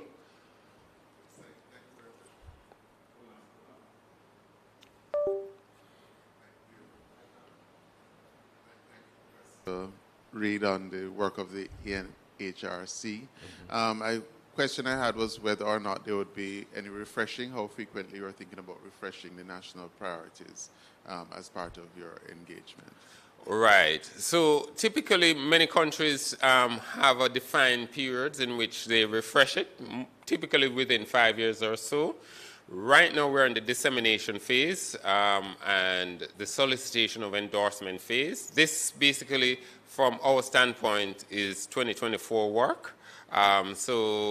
The truth be told, fortunately for the Jamaican context, as you could see, we had a wide-ranging theme, over 20-odd areas of themes. And so the anticipation is that when we come to the refreshing part of the cycle, which is probably going to start in another 2 years or so, my anticipation is that what will happen is just a change in the rankings, not necessarily new areas being added.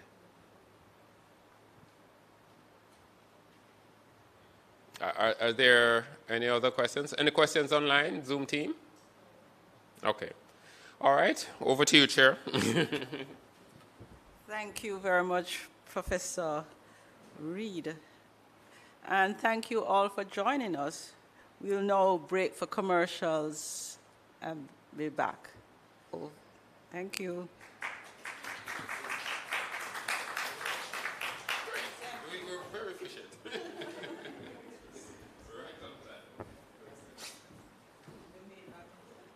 I was first diagnosed with cervical cancer at the age 33. The treatment was not pretty. It was terrible. I couldn't go to work, and I spent the whole 5 years out of work. The pain, the struggle, I removed my womb. I thought, I'm finished with cancer. 2016, cancer come back. There's hope for your daughter. My experience don't have to be her experience. So mothers, give your children the vaccine. It will be good for your sake and for the children's sake. Don't wait. Vaccinate against cervical cancer. A message from the Ministry of Health and Wellness. I love my children, and I will do anything to protect them. So that's why, as a mom and as a doctor, I made sure that my daughter got the HPV vaccine to protect her from cervical cancer later in life when she becomes a woman. The HPV vaccine is very safe and effective. I was afraid of the injection at first, but I got it and it really wasn't that bad after all. If there was something you could do to protect your child, wouldn't you do it? Protect our next generation. Ensure that your daughter gets the HPV vaccine today. Don't wait. Vaccinate against cervical cancer. A message from the Ministry of Health and Wellness. I want to see a Jamaica that is cervical cancer free. Cervical cancer is one of the leading causes of cancer in women in our nation, and I want this to stop. The HPV vaccine has been proven to be the most effective method to prevent cervical cancer. It is a safe vaccine, and it is best to give the vaccine to young girls before they've even been exposed to the HPV virus. So parents, I want to encourage you to let your daughters get the HPV vaccine. Let us protect our next generation against cervical cancer. Don't wait. Vaccinate against cervical cancer. A message from the Ministry of Health and Wellness. Meet Jess. Jess knows a thing or two about her health. Measles and rubella virus still circulate in the world, right? Yes, Jess. So could I possibly get sick if I travel to those countries and I am not vaccinated? That's right. Wow. We all need to be vaccinated on time. She understands the value of vaccination. Mommy, did you know that vaccines work to prevent 2 million deaths in children each year? Wow. Mommy, thanks for ensuring that I'm vaccinated. You're welcome, Jess. Let's give our children the gift of health. Vaccines strengthen their defenses against harmful diseases for life. Get vaccinated. A message from the Ministry of Health and Wellness and PAHO. Your health is your wealth, so come we start the conversation. Make we rise and immunize all across the nation. The ministry is giving us the motivation to get your infants routine immunization.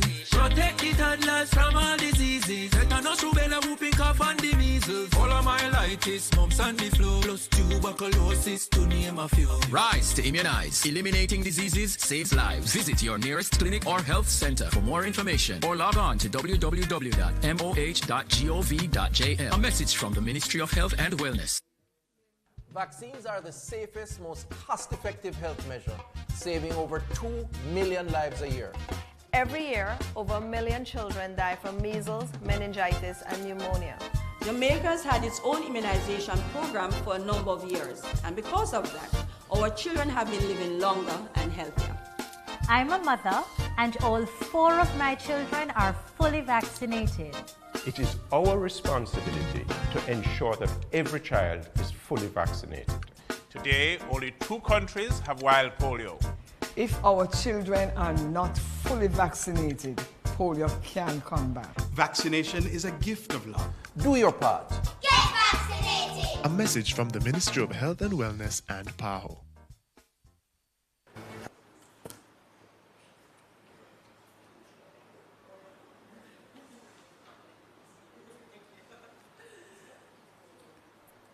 Good morning. Welcome back to our 16th Annual National Health Research Conference. This morning, we'll be looking at Ministry of Health Recovery Spotlight. I am Shirley Newby-Hibbert, Program Development Officer in the Emergency Disaster Management and Special Services Branch of the Ministry of Health and Wellness. Please allow me to introduce a most phenomenal woman, Dr. Nicole Dawkins-Wright. Dr. Nicole Dawkins-Wright is a committed health specialist and public health practitioner. She currently serves as the director of the Emergency Disaster Management and Special Services Branch, of which I'm a part, as you would have known, and is the National Health Disaster Coordinator and the climate change focal point for the Ministry of Health and Wellness. Dr. Dawkins-Wright has over 20 years of experience in disaster management in the health and public sectors. Additionally, she serves as an emergency physician and a certified instructor for the National Resuscitation, Emergency, and Disaster Management Training Program. She has been integral to the management of the recovery efforts following the recent passage of Hurricane Melissa that devastated western and southern parishes in 2025. She's a Caribbean Climate Change and Health Fellow. Her personal interests include family, spiritual well-being, and national development. Ladies and gentlemen, in the audience and online, help me welcome Dr. Nicole Dawkins-Wright.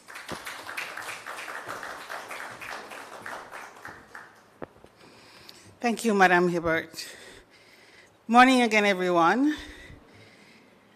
And so I'm going to try and deliver a few words under the title Spotlight. And that's followed, preceding Melissa.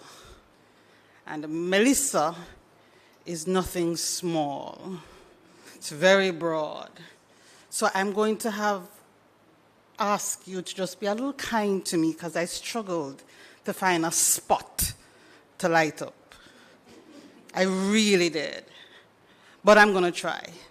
I decided to start at what today stands for, which is the 100th day after Melissa landed. And we like hundreds, right? Usually. 100%. Money? I think that's a billion and them kind of months. Yeah? We like hundreds. And it's a good place to kind of anchor how we're going to start. And so, just to help you, it is 4 days after one of the points at which, as a system, we should take a look at the response, the recovery program that we had for the Ministry of Health and Wellness. And so I tried to spotlight it using the indicators that would have gauged how well we did in terms of the implementation of the recovery program. In the time allotted, I'm going to try and squeeze the information on the 4 broad headings just to kind of remind us of what the impact is. And to be honest, it's a little difficult to speak of the impact without my eyes getting a little wet every now and again, because it's still very vivid to me. Point on those few indicators that I'm going to share on and pull out what I think are some key lessons, because there were lots of lessons. We could have a whole session on lessons that came out of Melissa and probably where to look. I scattered this agenda with some pictures that I took offline. There were so many of them, but one thing that really stood out, if you look at any one of the pictures, they look very grim and scary. And that's what it was. It's very rare that you see an imagery of a weather system that you see a lot of red and a lot of black. And that also tells you something. So if you don't even read, you're not even speaking English, and you just look at the picture, it tells you what we're dealing with. It will go down in the history books. Hurricane Melissa, it was unprecedented in any way, shape, or form. Many of the metrics to measure the system were exceeded, and it was only comparable to 2 other weather systems globally in recorded history. Remember how tiny we are, and we got it. It's the first Category 5 hurricane that hit Jamaica, another record. We have a number for the winds, but the truth is we only have that number because we couldn't measure anymore. The amount of precipitation, water that fell, also couldn't be measured anymore, so it's way more than the figure. And the surges, if you speak to anyone that was on the coastline, they were terrifying in terms of the amount of water that came on land. And that's on impact day. Recall, the system started 5 days earlier, which was also an anomaly in terms of systems. So it's not just the passage of the hurricane when it reached Category 5. We had 5 days of heavy rains that was also abnormal. So even if you didn't get the winds and the surges, you got the floods. So when we see a picture of what happened to Jamaica with Melissa, we tend to look on the western part of Jamaica. But the truth is, all of Jamaica got something. And we must never forget that. And so as we zoom in, we tend to talk about those 5 high-impact parishes. But just remember, that's not all. When it hit, for probably one of the first times we can actually say that one of our health facilities was completely destroyed. We've had systems which damaged major parts and rendered several facilities non-functional. But completely damaged was not in our vocab before for health facilities. And the statistics, it is actually quite surprising if you discuss amongst the SAVSTA practitioners that a system of this magnitude claimed the lives in double digits. That's actually remarkable. And it speaks volumes to our system. As bad as it was, those numbers are actually one of the first times in a long time for Jamaica that we're seeing double digit. So it's low on a general comparative scale in terms of the system, but for Jamaica, it is clear we are in a different time of existence, just by virtue of what happened. We stood up, but it still gave us a lot of persons who we will not see again. And there were several other impacts related to that. We're not talking about the household, the buildings. We're focusing on health. The number that comes to mind is 124. But, that can vary depending on who you talk to. But use that number for now. which is about a third of our facilities. And when we talk about the people, and if we talk about the public system, because that's what I'm speaking to, I have not much data on private sector, unfortunately, but hopefully, if I get another opportunity to speak, we'll have some more on what happened with the private sector. So in terms of the public sector, it's a third of our facilities and almost half of our workforce that was impacted. We need people, we need building, and we need systems for us to continue to deliver service. So we speak about restoration. A third is gone. Half of our people is probably not as functional. And then we have some other structures that are compromised. One of the things that came out of the conversations is that power, the supply of electricity, has elevated in such a way because without power, it's almost impossible to do everything else. So whilst we can probably manage with some of the other service lines, power seem to be and has taken a different level of importance in terms of what we need to focus on as practitioners. Some of the stats, I'm sorry this screen is cutting off there. The 45 deaths initially, fortunately, at our assessment time, our spotlight time, which is January 31st, that number hasn't changed, but the official figures may change come next year, thereabout, when the final figures are put in the official documentary, because we still have 32 persons under investigation and 13 persons who have not yet accounted for. As is typical, when there's a public health fall from any incident, it's the last one to start to settle. So whilst we had a number for everybody else is going down, at 100 days post, our numbers were higher than the first number statistic that we had, even though we're doing better. So we're at 158 in terms of leptospirosis cases. The numbers for displaced households haven't changed, fortunately. Power is coming back nicely. We're down to single digits. And therefore, it also means that water and almost everything else in terms of structures are also coming back up. Road networks are problematic, but they're better because they've cleared. But we're struggling with waste management, and so we have to contend with that. Several of our healthcare workers have still not yet come back to full functionality, even though they may be present. And so where we're standing now, using data submitted from our officers in the regional health authorities and reporting in, is that as of today, if we were to use numbers and metrics, hospital bed capacity in high-impact areas in the 5 high-impact parishes is at 58% in terms of what we are functioning with in those areas. The number of operable primary care facilities, infrastructure, accounts for 65%. Of course, the number is different if you do the national picture. But remember, access to care is trying to get our service provided to persons as close as they are. Many of persons are having challenges moving around, even to come outside of their locale, because the local roads are still having challenges.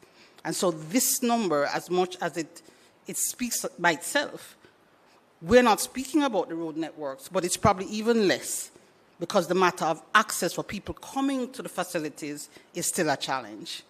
And so we supplement this with our mobile teams, as we would have mentioned before, in terms of, for example, our primary care services. But that still is limited in terms of how many people are available to be deployed and how many vehicles we have as assets in our system to move people around. If we look in the southern region, with Black River Hospital, which was the completely devastated, it's operating now, because the field hospital that was supporting in the acute phase is now the hospital.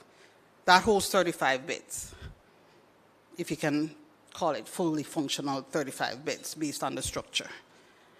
But there's still a challenge with the reliability in terms of power and water. And so therefore we can't even operate those 35 beds at full, because we have to match the supply of power. Falmouth is still functioning. Dr.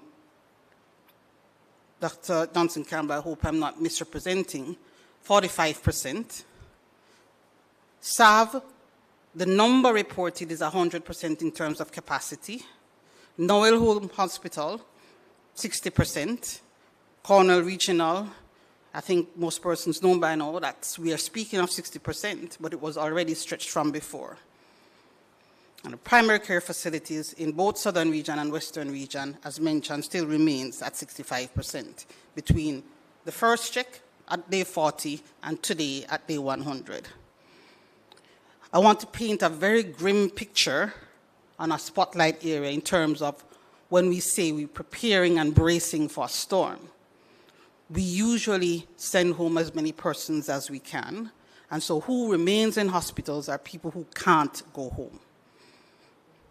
On D-Day,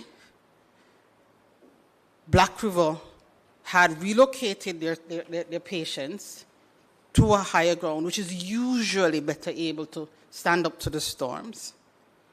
But the storm surges were so high, it took off the roof, and so we had a small team on compound who shifted the 71 patients that were in hospital at the time to somewhere else where water was still hitting on, but just to brace for the hours that the storm was passing. And then afterwards, we heard nothing for a while, and then we had to get some word in to find out what's going on. Forgive me for this part, because this was one of those times when I stood motionless, not knowing, not hearing in St. Elizabeth, not hearing in Trelawney, because everything went dark. We couldn't hear a sound. And so I stayed up for as much as I could, and I said to JDF, I don't care what you're going to do, but I physically need to get down there to see. And so we went out there and we found huddling our beautiful healthcare workers with their patients. Compromised albeit, but they stood with their patients. And I'm going to pause and ask you to just give an acknowledgement to the people in those facilities.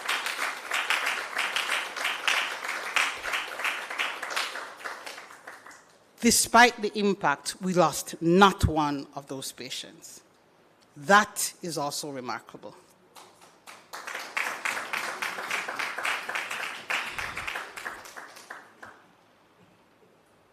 When we went to do that initial reconnaissance to determine what we're going to do now, one first, Black River, and then the next, the other two facilities that were of concern, Falmouth and Noel Homes, because they were both inundated. And so we engaged with the JDF, but there were several other things that were going on. And so we had another dilemma on hand. How do we lift out 71 patients to another facility? 71, not one, 71. That by itself was a whole logistic without communication. Remember, we're dealing without communication. We haven't spoken about communication in terms of utilities. I can't speak to it in terms of numbers. It's doing much better now. But when you are on the front line, you can't see and you can't hear.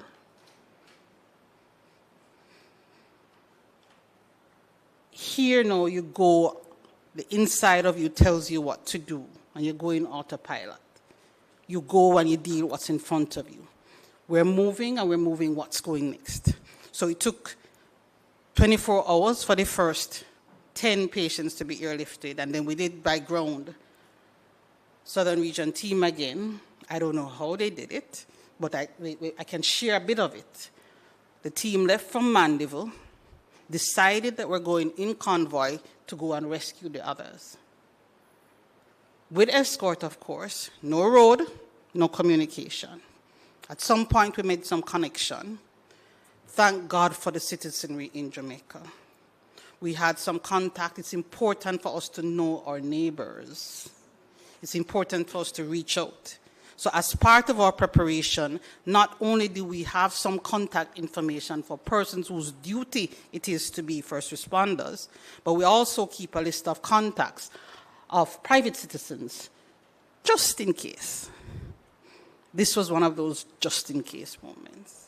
Because the only way we managed to make contact with a citizen in both locales was through Starlink connections that they had. And so we made a call, and you know Jamaican good. The roads that we had our responders to clear, those couldn't be done. You know who find them? Guess.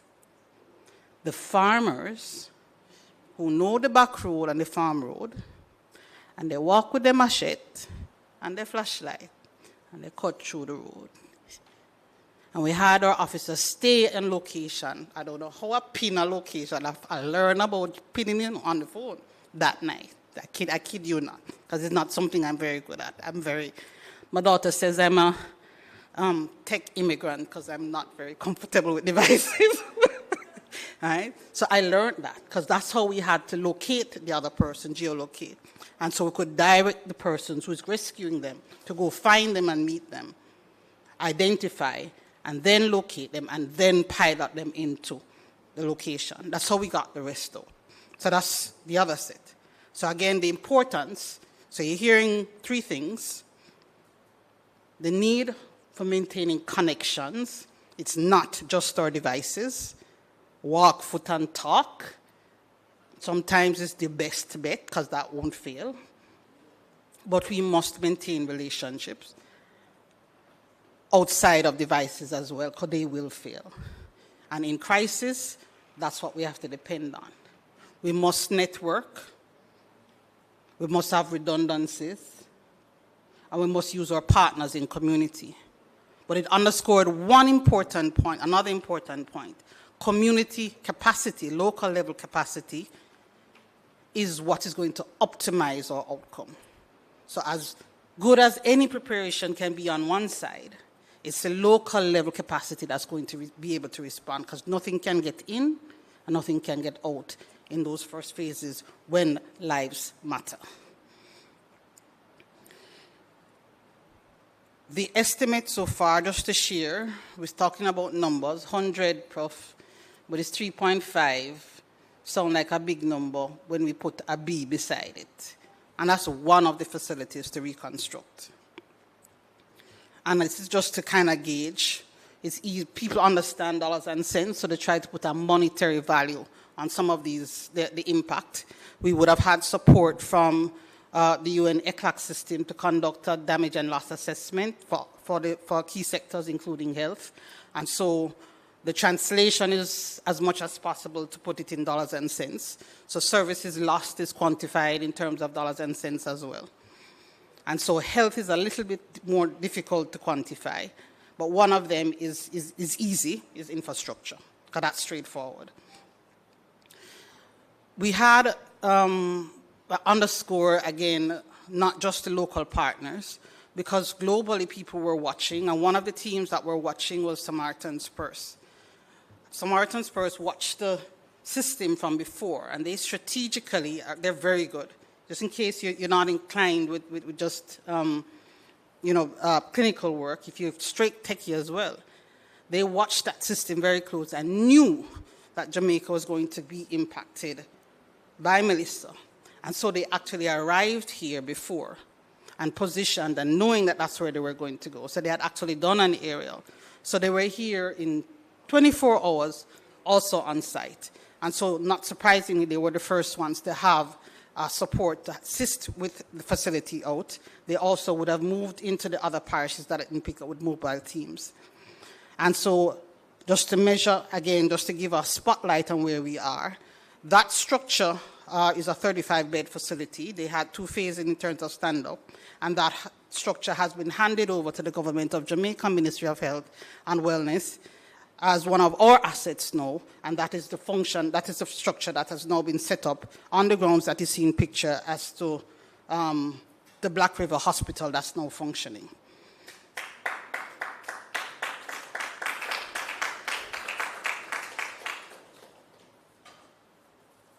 So if we were to report on that spotlight as to how we're doing as a recovery, there are a lot of facilities. We know for the most part on the eastern side of the country, including into Northeast, most facilities are, though impacted, or able to provide some restoration of services. We will probably go another 9 to 12 months before we can increase the numbers in Southern region and Western region. And so the number that we have right now is that we are providing service to everybody. All communities are being served, but we're doing it with 90% of the facilities that we originally had until we can manage to bring back the others. And so I now introduce you, if you have not already heard, of the program that we're working with that has been approved by Cabinet and the Spotlight. It's called the Hurricane Melissa Relief and Rehabilitation Program. And again, that is also phenomenal for Jamaica because when the international teams came in terms of us being able to present that we have a framework in terms of our restoration and recovery efforts, we were far advanced in terms of having a guidance, and that helps in terms of mobilization of resources. So we have our local structures in place for funding and our international partners. And just so you know, there's 3 phases, as a reminder, because I know it's in public space for everybody to be aware as to how we're recovering the health system. Phase 1 was completed on January 31st, and the second phase is a 12-month phase, which is to try and do some more short-term work. We call it a rehabilitation phase. That will end in December of this year. And then the third phase, which is the more building of resilience, that will go on. If you may be familiar with what we would have been introduced to us in the health system, the concept of the PAHO SMART concept, which is the health system infrastructure strengthening and resiliency standard that Jamaica has adopted and that we're moving forward with. And so phase 3 will be the basis on which we implement that program going forward. There are 9 indicators in that phase 1 in terms of how we're doing. And unfortunately, we're not doing as well as we would have liked because we do have some reds in terms of not being achieved. So among them was whether or not we can bring back our patient services. So at day 100, our check-in says that we've achieved 4 out of the 9 that we set out to do. But it may be better because some of it is related to the fact that we're having some data challenges in terms of reporting, because a key aspect of one of the things that we recognized, and again, kudos to the team to prioritize mental health and psychosocial support program, not just for victims, but also for our healthcare workers. That is being implemented. And so for the first time, we actually have a metric that we're using to monitor the efficacy of mental health and psychosocial support in emergency and disaster situation. As we talk about the research agenda, I do hope it features very prominently in the priority areas because it is one of those areas that is gaining a lot of traction, and it's a lot of experiential information that's informing some of the recommendations. We have some guidance from UNICEF and several others or entities in terms of what it can be, but it must be tailored to our system. But there are some metrics that we need to contextualize for Jamaica, and we don't have a very good baseline to inform that. And so we're using proxies in terms of the efficacy of the program, despite how significant it is.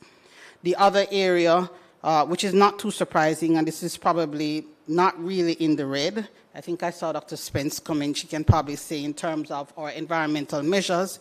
And the other 2 that we're tracking is the Bretu index in terms of mosquito breeding sites, which has been trending down, but the last figure was in December. We haven't completed for January as yet, so I'm almost sure, Dr. Spence, where is she? that we're probably below the 25 just now, which was our target. In terms of, again, the other areas that we have checked is the resumption of elective surgery. Although we have ticked it, the marker was resumption, but we do know that it is a curtailed program because the full extent of capacity is not within the facilities, and so we still have some work to do. but nonetheless, some is being done, and so it will signal that we need that we have made some progress, but there certainly is a lot more. And so at this point, the question then to be answered is, why should we be spotlighting Melissa in this forum? Why should we be spotlighting Melissa? And the truth is, what we know to be our reality is no longer our reality. And we now need to review and revise our baseline information for pretty much everything.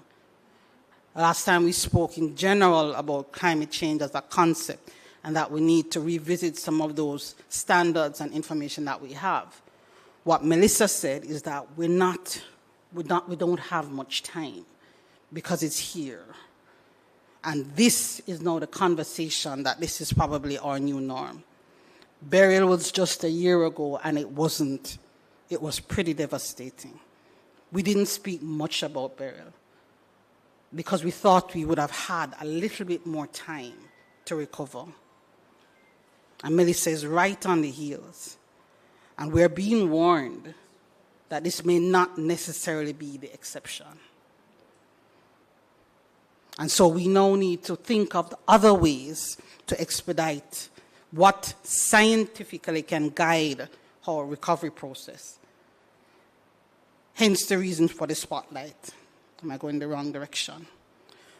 Two other areas we want to highlight, which is in the program, has to do with the water and sanitation considerations.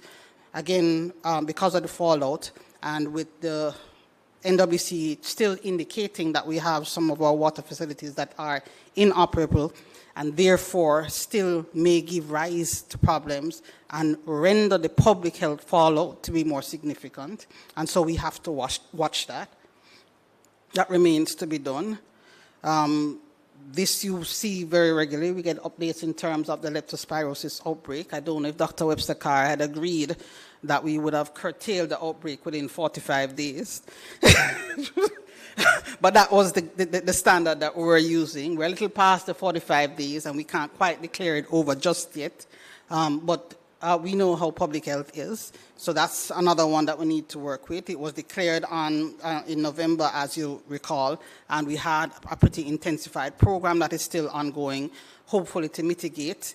And by the time Dr. Webster Carr cools down next week and team, we've gone another week or two, right?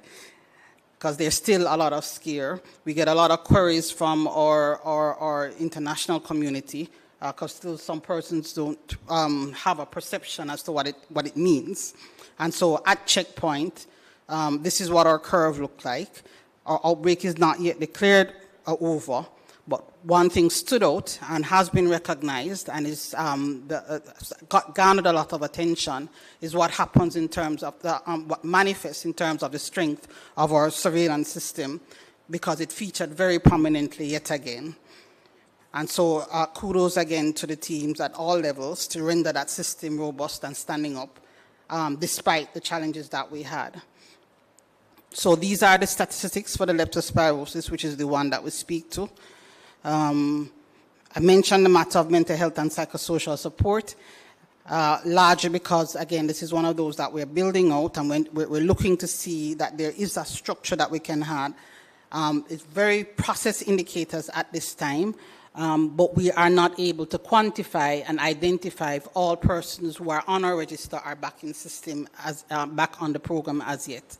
So in terms of reporting, we're not able to convincingly say that that is so, but we anticipate that most would be. But there's a concern that there's a lot more persons in homes that are not getting attention. I believe I just want to highlight one more thing. I don't know if Ms. Mullings is standing up to tell me to wrap now. Is this pretty picture with the many organizations that supported us, and we have to say thank you to not just us here in Jamaica, the diaspora, but the many organizations who showed tremendous support, and we go on record to say thank you. Very few waited to be asked. They were here. We had some issues managing them, but it was a lot, and we activated the cluster mechanism for the first time in Jamaica to help to manage that, which was actually quite commendable for us. We mobilized 11 international teams in country, and we managed them very effectively, which helped significantly. And the highlight, another point, is the matter of the facilities that were retrofitted to those standards. There was this lovely picture of the area on the west, and the country looked like burning, and the health facilities stood up around all the other facilities that were flattened, but the ones that were retrofitted withstood the forces, as it did in Beryl and again in Melissa. And so there were some key lessons that we're taking in terms of the value of retrofitting rather than new builds for resilience, the appreciation in terms of pivoting our primary care services to render them mobile so that access, in keeping with the theme, is one of the things that we managed to preserve. Coordination capabilities and the recognition of areas of strengthening in terms of the partnerships and the need for the SOPs. We do know that there's a challenge with communication. We've not adequately addressed the matter of waste management. The data inconsistencies is still a challenge, and there's a conversation around the process for the health considerations for persons that remain in shelters to date. There's no mention on the matter of education and health because we were not measuring that, but we do know that's something that we need to look at. And so we now need to bridge so that we can maintain resiliency in the system. And just to point you in terms of the different areas of focus from henceforth going forward in terms of recovery, this is where we are. And you are all part of this recovery and rehabilitation program. And as mentioned by Minister earlier, data is one of the things to drive prioritization processes for how resources are allocated. I think that's the last slide for me. There are still some persistent challenges, but the one key takeaway is we are there, and we now need to think differently in terms of what evidence we need to inform health system resilience in order to ensure that we provide services for all. Thank you.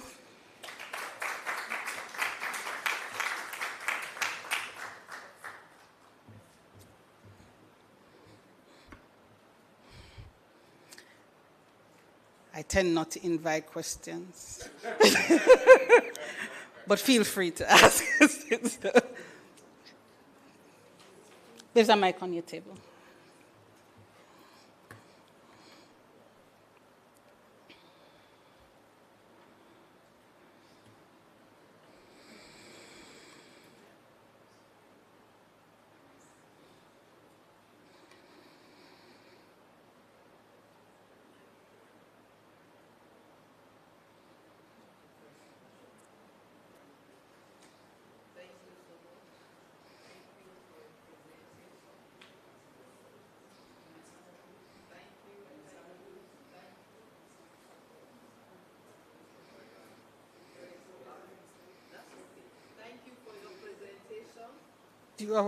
I think the persons on the platform might not be able to hear.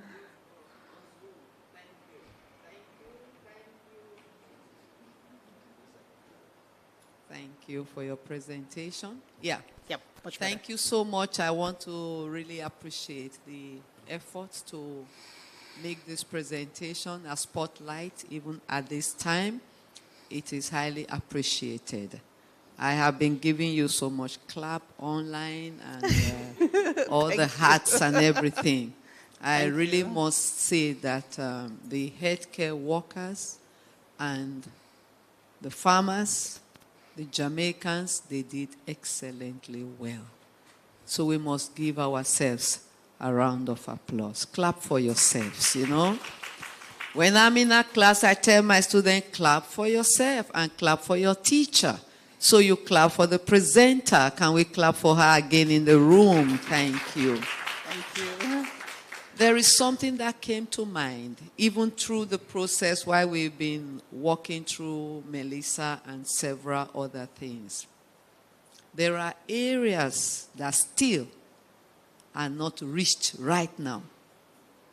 Even though months are passed, let's say 100 days, there are areas that are still not touched. I saw a lady online in the news. I'm sure most of us would have seen her, 73-year-old senior citizen.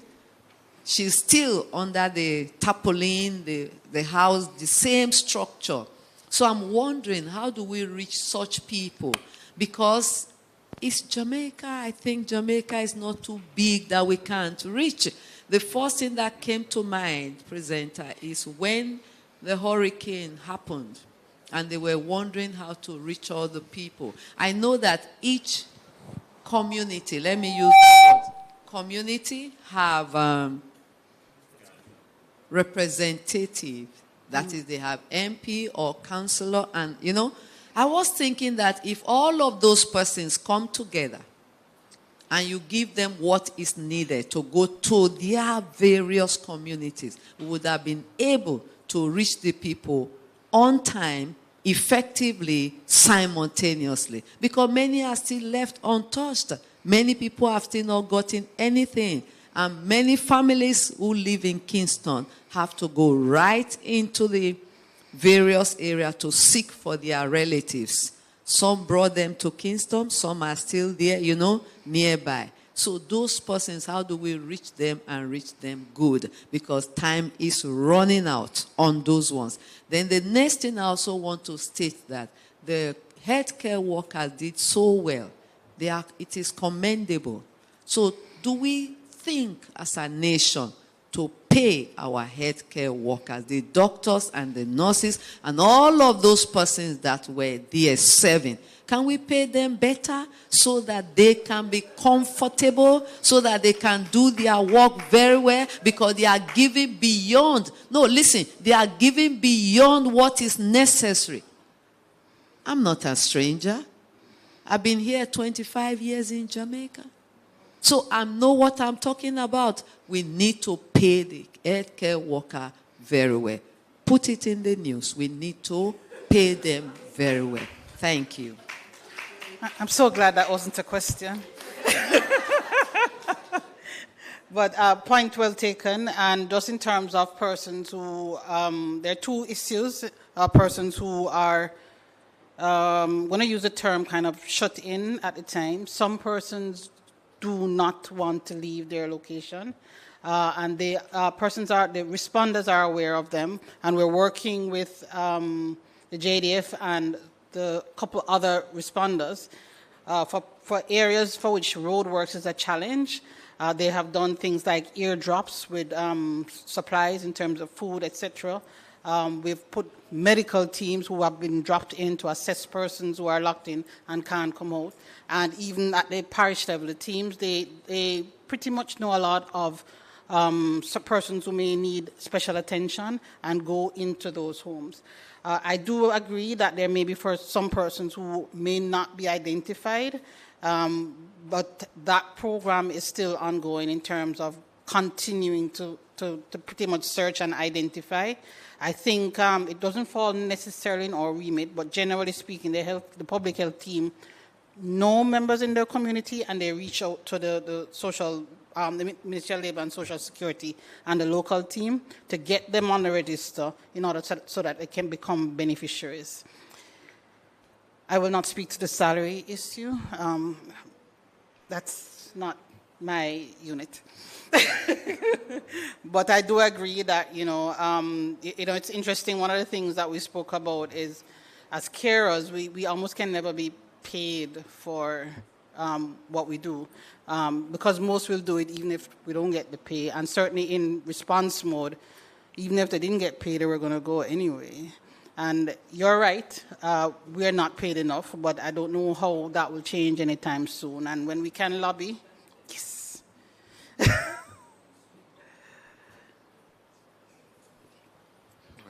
Thank you very much, Dr. Dawkins. Right, a very impressive presentation. A lot of work has happened. Thinking about if there are any things that you could see which could help to make the response easier. I know from the experience we had with COVID, there was a lot of issues around how we locate persons, and even how we can identify persons who may be part of a primary care clinic, or to account for them, to even improve our ability to access them, for instance, with mobile pharmacies and so on in a more systematic way. And I was wondering whether any thought was being given to issues around registration, that we can account for people quickly. I know people have not been very accommodating for NIDS, but I think this is something that could be quite helpful, or even a sort of resilient electronic system that would allow you to pick up, locate, identify, make contact, and understand what is happening to people when there's a crisis such as this. Thank you very much for that. And it is an opportunity to kind of just actually affirm that this is an opportunity that has presented to further expand the identification and registration of persons on the system, and they are in fact being captured. The Ministry of Labour and Social Security would have just pre-Melissa, rolled out their digital system that they are currently utilizing to support, and they are in fact expanding that, and as persons are identified, they are adding on to that. I don't want to speak too much, I don't really say needs anymore, but there are other program, and it is in fact being utilized.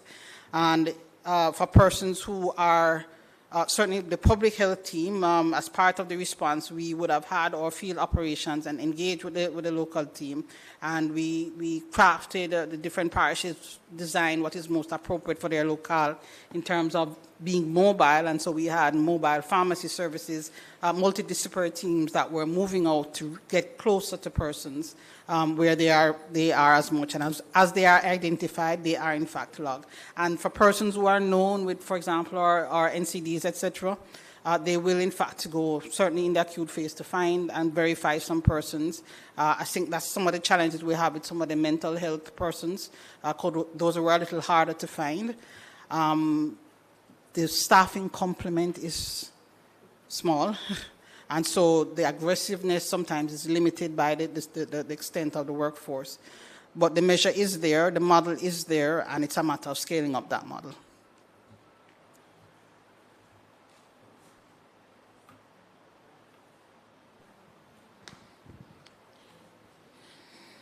Thank you so very much, Dr. Dawkins-Wright. And yes, we share some of the sentiments and the experiences that you have. I just wanted to make 2 comments and ask you to speak about the mental health psychosocial component, which has been highlighted a lot, and how it is as healthcare workers we are moving forward post-Melissa. And the other comment, and I have seen some things in the chat too,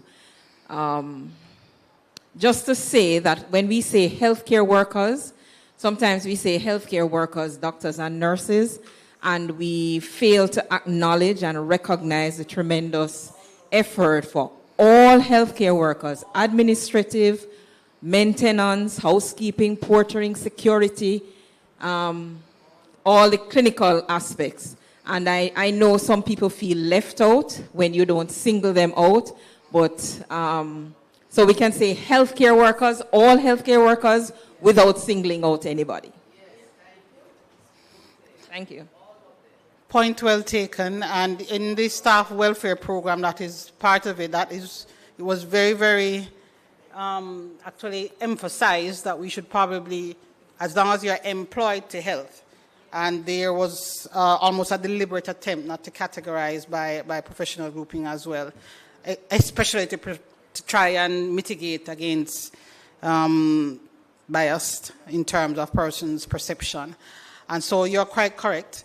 And as a matter of fact, in the guidance from UNICEF and the other support in terms of caring for our carers, there's that very distinction, and the terminology is actually one of those things that's been discussed. It came out during COVID, and it came out again in terms of how we refer to all carers, employed and otherwise, because not all carers are employed.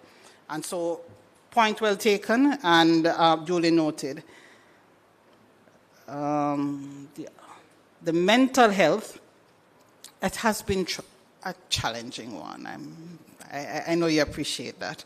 But their progress has been made in terms of structuring the mental health and psychosocial program, albeit much slower than we would have preferred. There is a review, if I'm not mistaken, to be done next month, specifically on that. We had a very specific conversation around the monitoring or the tool to guide the mental health and psychosocial program for Melissa. Again, not tailoring it to separating health workers and victims or clients as well. So there's a separate program. And like I said, sadly, it's not as refined as we would like it to be. And it's one of those things that we recognize as something that we have to focus on going forward. So there is an action plan. I see Ms. Mullings telling me to shut up now. There's an action plan that is still being refined, and I believe it will come to us for the next financial year. And there's a direct engagement with our medical officers of health in terms of an initial intervention that we want to be guided and have some consultations around it. Full stop, Ms. Mullings.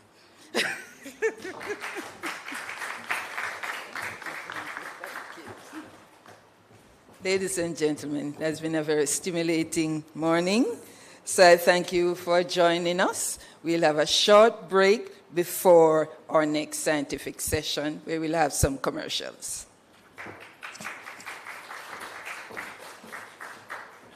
I was first diagnosed with cervical cancer at age 33. The treatment was not pretty. It was terrible. I couldn't go to work. And I spent the whole 5 years out of work. The pain, the struggle, I removed my home. I thought, I'm finished with cancer. 2016, cancer come back. There's hope for your daughter. My experience don't have to be her experience. So mothers, give your children the vaccine. It will be good for your sake and for the children's sake. Don't wait. Vaccinate against cervical cancer. A message from the Ministry of Health and Wellness. I love my children, and I will do anything to protect them. So that's why, as a mom and as a doctor, I made sure that my daughter got the HPV vaccine to protect her from cervical cancer later in life when she becomes a woman. The HPV vaccine is very safe and effective. I was afraid of the injection at first, but I got it and it really wasn't that bad after all. If there was something you could do to protect your child, wouldn't you do it? Protect our next generation. Ensure that your daughter gets the HPV vaccine today. Don't wait. Vaccinate against cervical cancer. A message from the Ministry of Health and Wellness. I want to see a Jamaica that is cervical cancer free. Cervical cancer is one of the leading causes of cancer in women in our nation, and I want this to stop. The HPV vaccine has been proven to be the most effective method to prevent cervical cancer. It is a safe vaccine, and it is best to give the vaccine to young girls before they've even been exposed to the HPV virus. So parents, I want to encourage you to let your daughters get the HPV vaccine. Let us protect our next generation against cervical cancer. Don't wait. Vaccinate against cervical cancer. A message from the Ministry of Health and Wellness. Meet Jess. Jess knows a thing or two about her health. Measles and rubella virus still circulate in the world, right? Yes. So could I possibly get sick if I travel to those countries and I am not vaccinated? That's right. Wow. We all need to be vaccinated on time. She understands the value of vaccination. Mommy, did you know that vaccines work to prevent 2 million deaths in children each year? Wow. Mommy, thanks for ensuring that I'm vaccinated. You're welcome, Jess. Let's give our children the gift of health.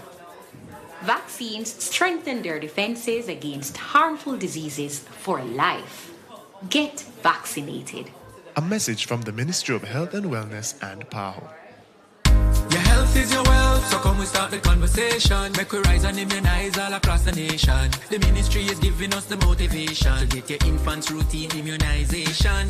Protect the toddlers from all diseases. Tetanus, rubella, whooping cough and the measles. Follow my light meningitis, mumps and the flu, plus tuberculosis to name a few. Rise to immunize. Eliminating diseases saves lives. Visit your nearest clinic or health center for more information or log on to www.moh.gov.jm. A message from the Ministry of Health and Wellness. Vaccines are the safest, most cost-effective health measure, saving over 2 million lives a year. Every year, over 1 million children die from measles, meningitis, and pneumonia. Jamaica has had its own immunization program for a number of years, and because of that, our children have been living longer and healthier. I'm a mother, and all 4 of my children are fully vaccinated. It is our responsibility to ensure that every child is fully vaccinated. Today, only 2 countries have wild polio. If our children are not fully vaccinated, polio can come back. Vaccination is a gift of love. Do your part. Get vaccinated! A message from the Ministry of Health and Wellness and PAHO. I was first diagnosed with cervical cancer at the age 33. The treatment was not pretty. It was terrible. I couldn't go to work, and I spent the whole 5 years out of work. The pain, the struggle, I removed my womb. I thought, I'm finished with cancer. 2016, cancer come back. There's hope for your daughter. My experience don't have to be her experience. So mothers, give your children the vaccine. It will be good for your sake and for the children's sake. Don't wait. Vaccinate against cervical cancer. A message from the Ministry of Health and Wellness. I love my children, and I will do anything to protect them. So that's why, as a mom and as a doctor, I made sure that my daughter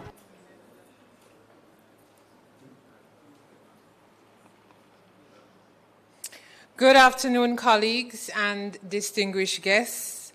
Thank you for joining us for the scientific session number 1 on non-communicable diseases, and a very warm welcome to this first session featuring our abstract research presenters at the annual National Health Research Conference. I am Dr. Simone Spence, the Director of the Health Promotion and Protection Branch at the Ministry of Health and Wellness, and it is certainly my pleasure to serve as moderator for this session. NCDs remain a major driver of morbidity and mortality in Jamaica and across the region. This session seeks to highlight the importance of locally generated evidence in shaping policy, strengthening clinical practice, and informing prevention strategies. The presentations this afternoon speak directly to chronic disease risk, health outcomes in vulnerable populations, and the influence of social and biological determinants on health. We will have 4 research presentations in this session. The format will be as follows. Presentations 1 and 2 will be delivered back-to-back, followed by a question and answer segment. We will then proceed with presentations 3 and 4, followed by a second question and answer segment. I will now introduce our first 2 presenters and their research topics. Presentation 1. Our first presenter is Dr. Keisha Gay Alexander Gabidon, a medical doctor at the Sickle Cell Unit, where she has provided over a decade of dedicated service to individuals living with sickle cell disease. She is an early career researcher with peer-reviewed publications and currently serves on the National Health Fund's panel of expert physicians.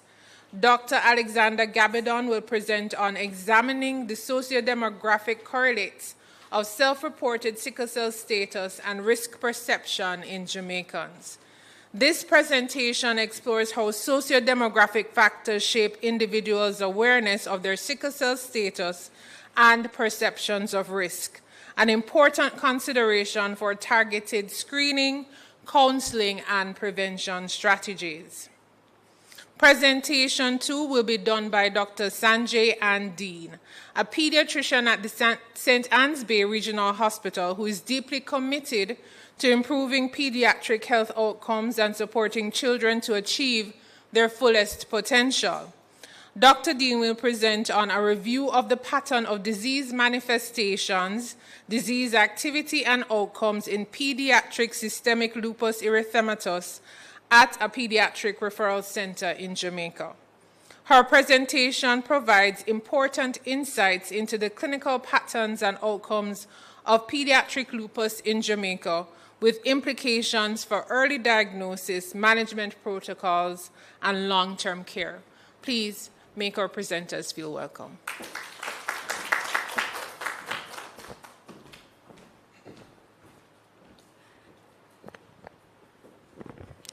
Good afternoon. I am Dr. Kishige Alexander Gabadon, and I'm a recent epidemiology graduate. I'm honored to present my research entitled Examining the Sociodemographic Correlates of Self-Reported Sickle Cell Status and Risk Perception in Jamaicans. Now, sickle cell disease refers to a group of inherited blood disorders characterized by the predominance of the sickle hemoglobin gene. This abnormal hemoglobin leads to a distortion of the red cells into a sickle shape, as seen in the visual. This results in a myriad of health complications, contributing significantly to the mortality, morbidity, and disability these persons are afflicted with. Sickle cell trait refers to the carrier state of sickle cell disease, where there is a hemoglobin A present, which is normal hemoglobin, along with the sickle gene. This pedigree chart demonstrates the autosomal recessive pattern inheritance of sickle cell disease. When you have two persons with a sickle cell trait, there is a 1 in 4 chance of having a person with sickle cell disease. Importantly for the sickle cell trait, most persons remain asymptomatic and are just a carrier of the gene.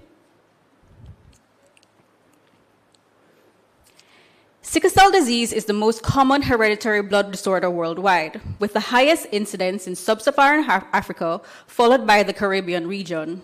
10% of Jamaicans have the sickle cell trait, and an additional 5% have other abnormal variants like C and thalassemia traits. Sickle cell disease accounts for 1 in 153 live births, making this a significant public health issue. I want to highlight the importance of sickle cell screening in Jamaica. Jamaica was actually the first country where a national sickle cell screening program was established through the Jamaican cohort study by the late Graham Sargent. It started in 1973, where 100,000 babies were screened at the Victoria Jubilee Hospital.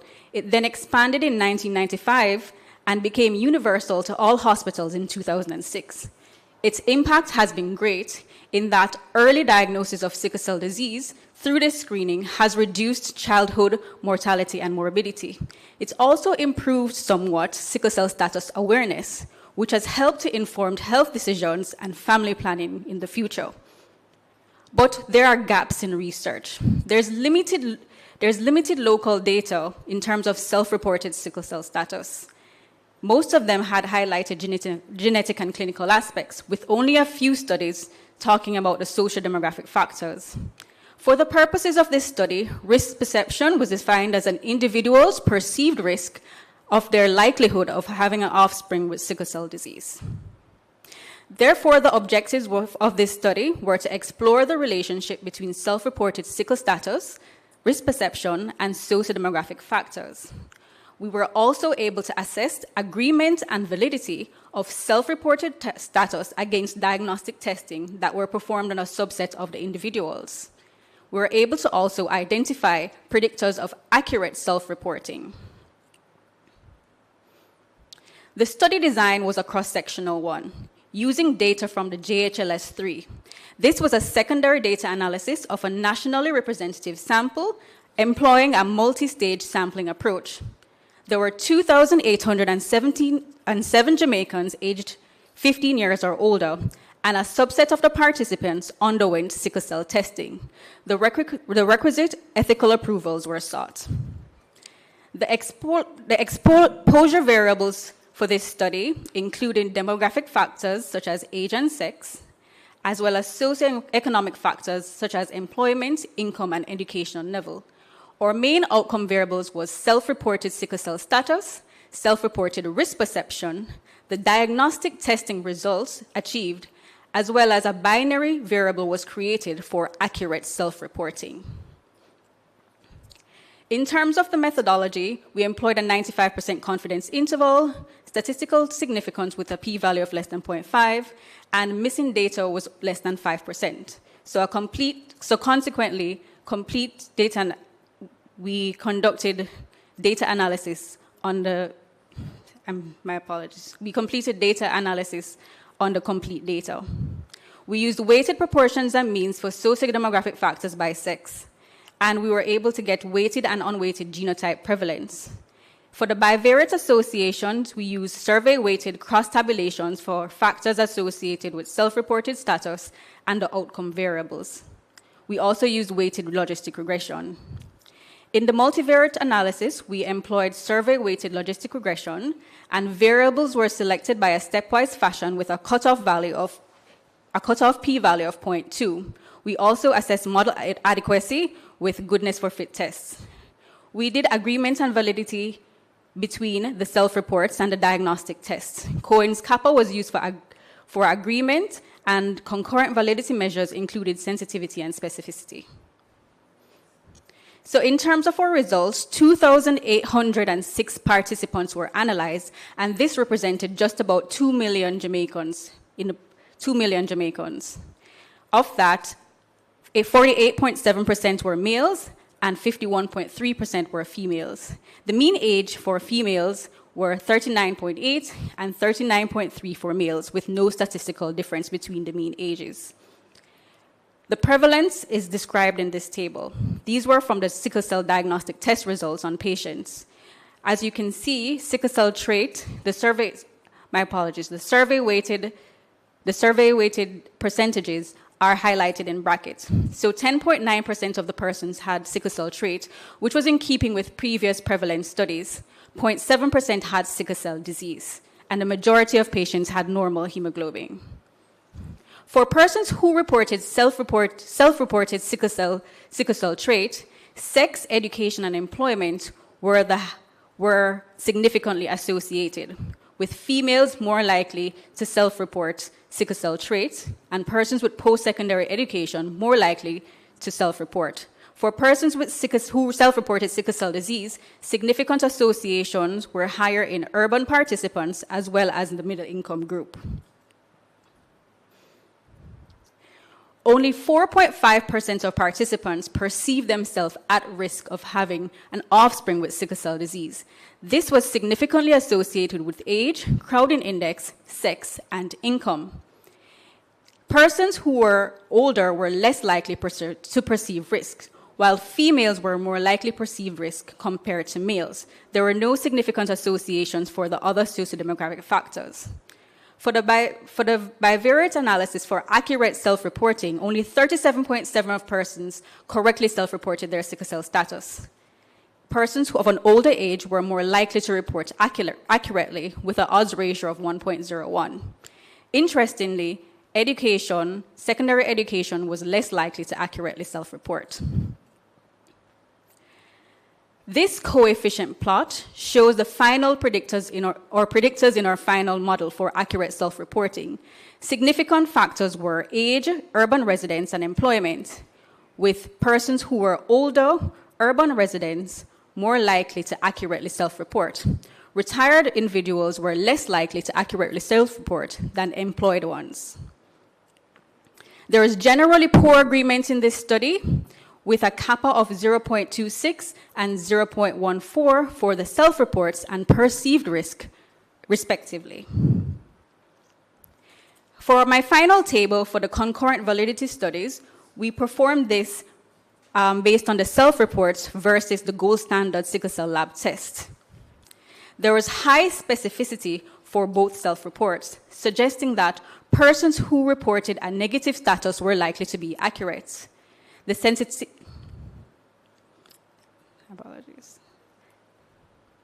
sensitivity was moderately high in persons who self-reported sickle cell disease, meaning that it was more likely that those persons over-reported sickle cell disease.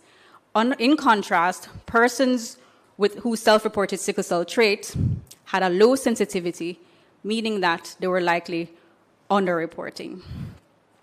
So based on this, you can see that there are clear socio-demographic disparities. And so our policy recommendations include screening beyond newborns, including adults, strengthening health education to improve understanding sickle cell disease versus sickle cell trait, tailor genetic counseling to inform health and reproductive decisions, targeting younger individuals and males to increase risk perception and awareness, and addressing rural healthcare disparities. So in conclusion, if we tackle these socio-demographic gaps, we can reduce Jamaica's sickle cell burden through greater awareness and early detection. In addition, poor self-reporting accuracy highlights the need for enhanced diagnostic, educational, and screening efforts. I'd like to acknowledge my supervisors for this research project, Professor Monica Aznani and Dr. Younger Coleman, as well as my co-authors, Professor Knight Madden, Drs. McFarlane, Cunningham Mary, and Davidson.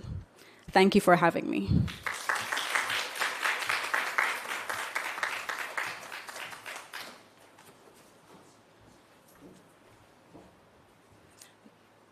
Good afternoon. I am Dr. Sanjay Andeen, and it's my honor today to present my research. Our topic is a review of the pattern of disease manifestations, disease activity, and outcome in pediatric systemic lupus erythematosus at a pediatric referral center in Jamaica. And my co-authors are Dr. Sandrika Young-Perrett and P.C.K. Scott Brown. So looking at our background, SLE is an autoimmune condition, and it's characterized by multi-system inflammation, which may follow a relapsing and remitting course and may progress to irreversible organ damage. Now, looking at the literature, we were able to find research from all of these areas highlighted in red, but if you look a little closer at the Caribbean, there's nothing from the English-speaking Caribbean, and there's no reported data from Jamaica. So our aim was to describe the presentation of pediatric systemic lupus erythematosus and document the disease severity and outcomes at 1 year post-diagnosis. And our specific objective was to document the presentation, looking at clinical and laboratory features of patients with pediatric SLE between January 1, 2013 and December 31, 2022. So we wanted to document the SLEDI-2K scores at diagnosis, document the SLEDI-2K and the SLIC-ACR-DI scores at outcomes at 1 year post-diagnosis.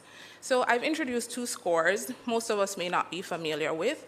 So the SLEDI-2K score stands for the Systemic Lupus Erythematosus Disease Activity Index, which is a weighted standardized score that is used to assess the activity of the disease over the preceding 30 days, and we can classify as no disease activity, varying up to very high disease activity.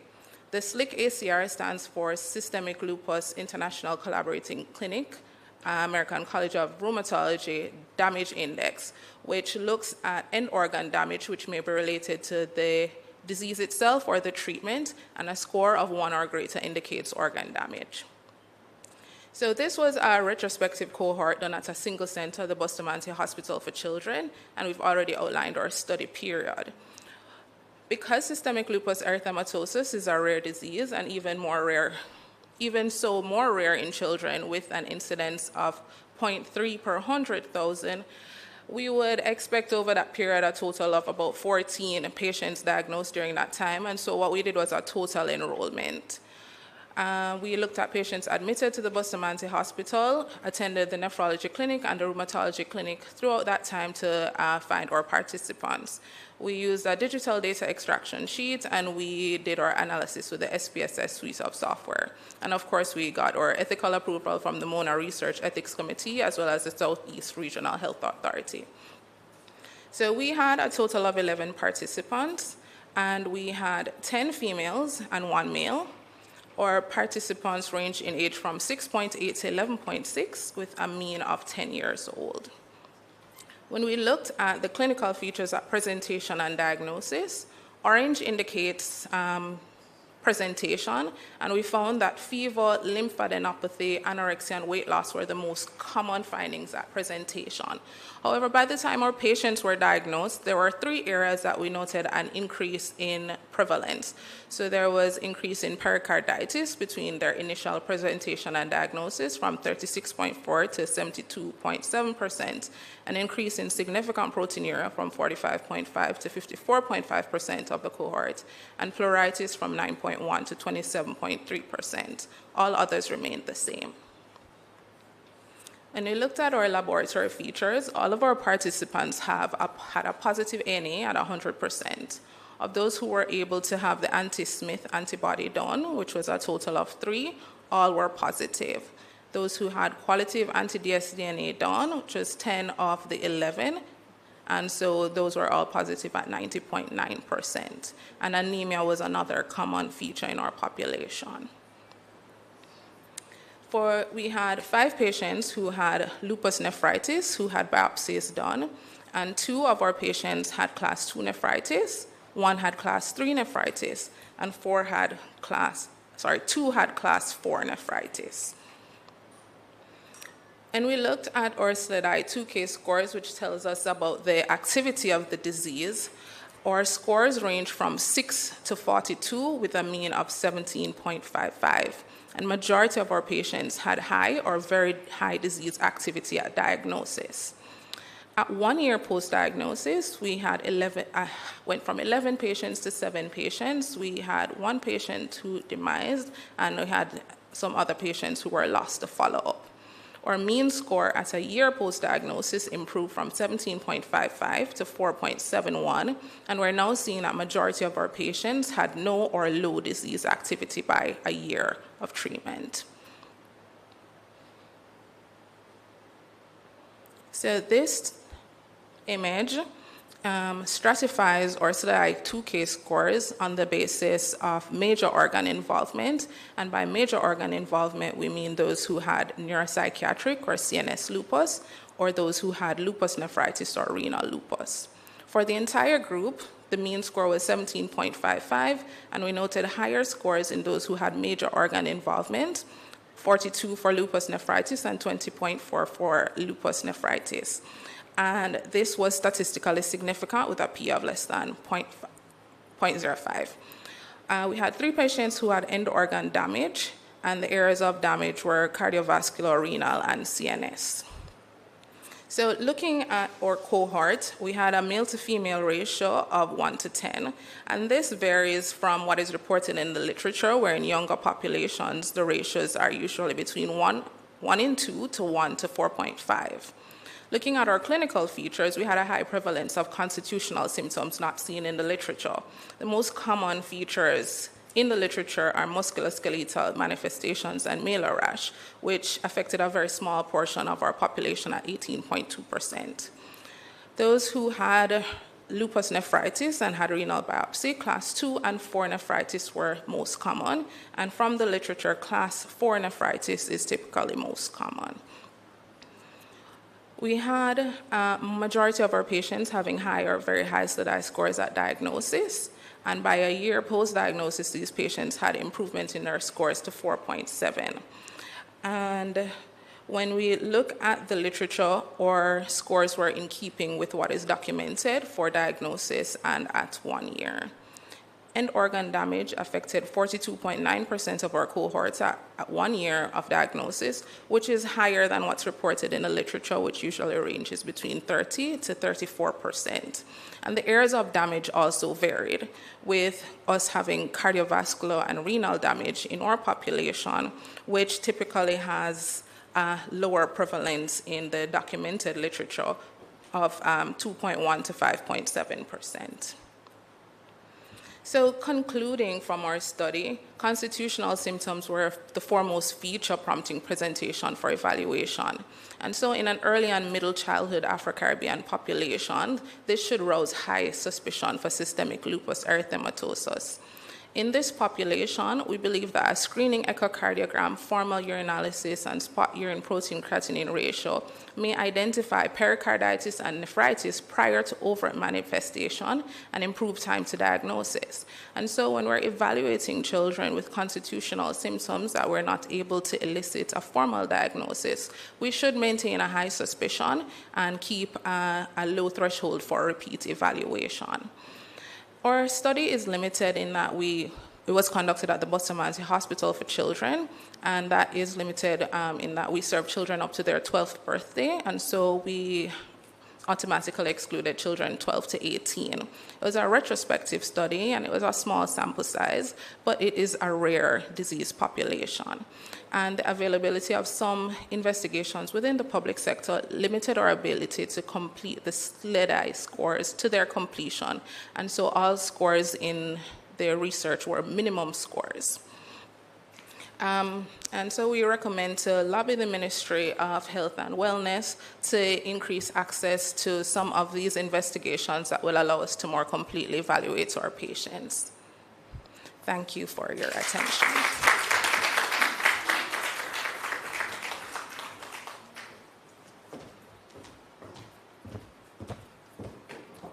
Thank you so much to both our presenters, Dr. Dean and Dr. Gabidan. Can we give them another round of applause, please?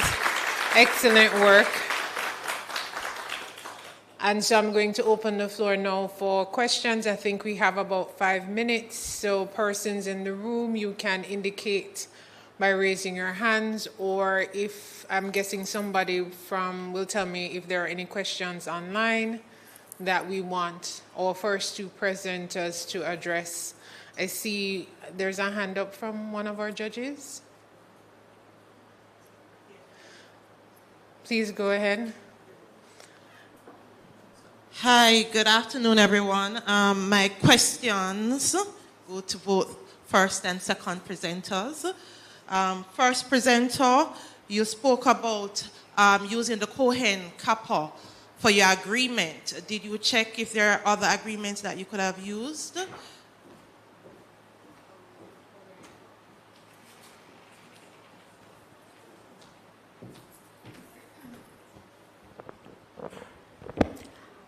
Right.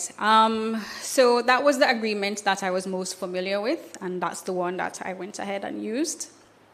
Okay, because you know that there's also the Cronbach Alpha, just for information's sake. Right. All right. So the other question I had for you, you said that women were more likely to self-report.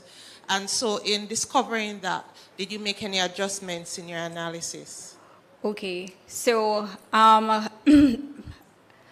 for future studies, it would be good to look at females, particularly because a lot of females in the reproductive age group undergo antenatal screening, and so looking at parity and gravidity in future studies to see how that might affect their prior knowledge compared to males, if that would, bias them in terms of knowing their sickle cell status more than males. In addition to that, some studies do show that females are more likely to seek healthcare access compared to males. So we know that, looking further at sickle cell disease knowledge and access to healthcare would be something that we'd want to look at in future studies, or even just adjust those before publishing the paper and looking at those. Okay, thank you.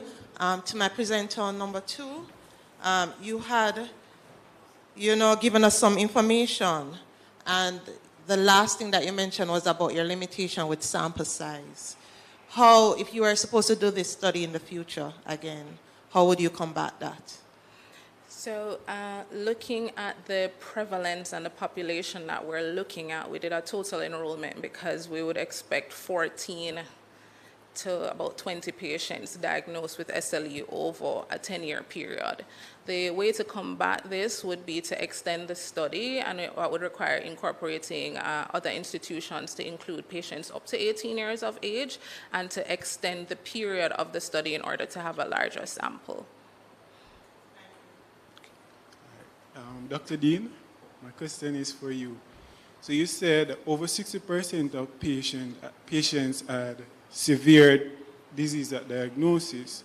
So based on your review, do you think this reflects delayed diagnosis, aggressive disease biology in Afro-Caribbean children, or both? Thank you for that question. So I think it represents aggressive disease in our Afro-Caribbean population.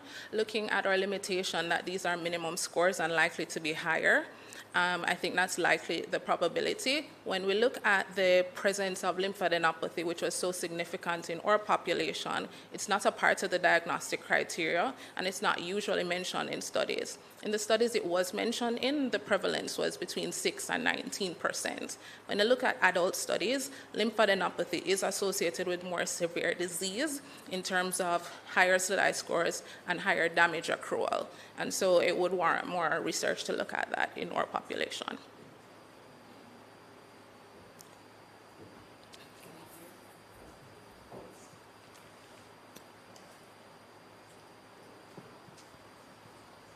Thank you for your presentations. The question I have for Dr. Dean.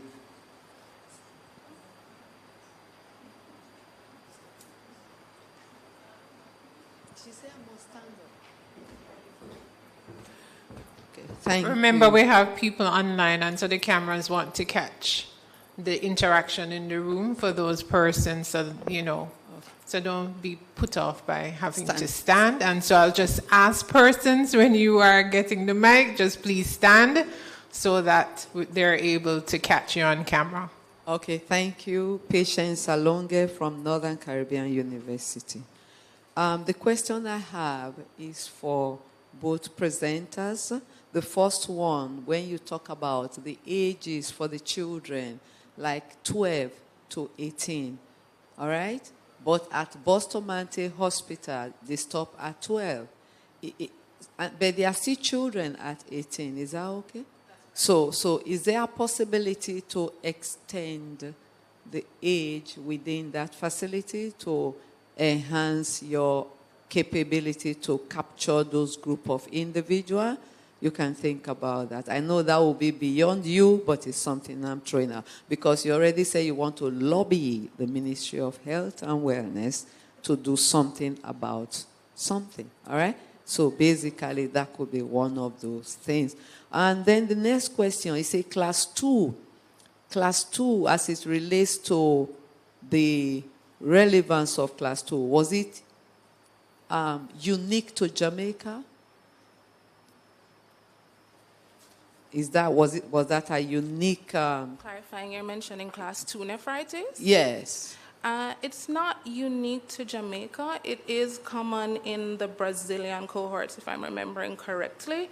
But in general, class 4 is typically most common from the research. So having that class 2 here, would it be a case that there have been some interactions between Jamaicans and Brazilians? No, it's a question, yeah. I'm not certain I would know how to say. Okay. Thank you. Then for the sickle cell, self-reporting, like the self-reporting and the one, there was an area I wanted to find out from you. Is it based on the fact that after they would have the knowledge and they are able to report on their status of their, whether being a trait or a full sickle cell, did that reduce the outcome of having babies that are born with sickle cell? Did you find that out? Okay, so that's a very good question. Our study didn't specifically look at that. It looked at, what was their perceived risks. But there are studies that I looked at in the literature which showed that, persons' knowledge of their sickle cell status didn't necessarily translate to them perceiving themselves to be at risk or reducing the risk of persons being born with sickle cell disease. For instance, there was a study by Prof. Sargent where he looked at some high school students in Manville, and in those students, he did sickle cell testing, issued sickle cell cards to each of these students so they knew their sickle cell status. And when he followed them up in a few years, he realized that them even knowing their sickle cell status didn't influence their partner decision or their risk perception. So thank you for that question, but that's something that we have to lobby for as well. We need to, do more health education in order to, improve the outcomes. And with the sickle cell screening, I've noticed that the sickle cell screening that we do in Jamaica, even though we have such a robust newborn sickle cell screening program, which identifies about 99 to 100% of babies in most parishes, there hasn't been, and we do link to care, there hasn't really, been any linking in terms of, well, what I really wanted to say is, we're able to find out persons with sickle cell disease, but finding out the sickle cell traits was kind of like an incidental byproduct of this newborn screening. And right now, we only identify and reach babies who have sickle cell disease and link those babies to care. So there are a lot of persons who are walking around with sickle cell trait who don't know their status, despite us having this robust newborn screening program. And so I am also lobbying for us to have a more robust program in issuing everybody's sickle cell disease status to them and improving the knowledge on that. Thank you.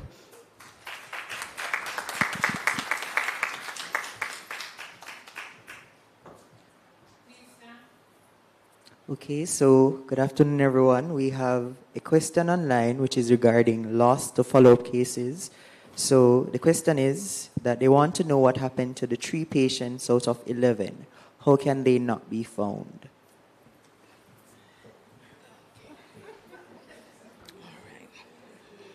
Okay, so we ended up with 7 patients, that's a year, so that's 4 patients. We had 1 patient who demised within a year of diagnosis, 1 patient who transferred care to another facility, and 2 patients who migrated.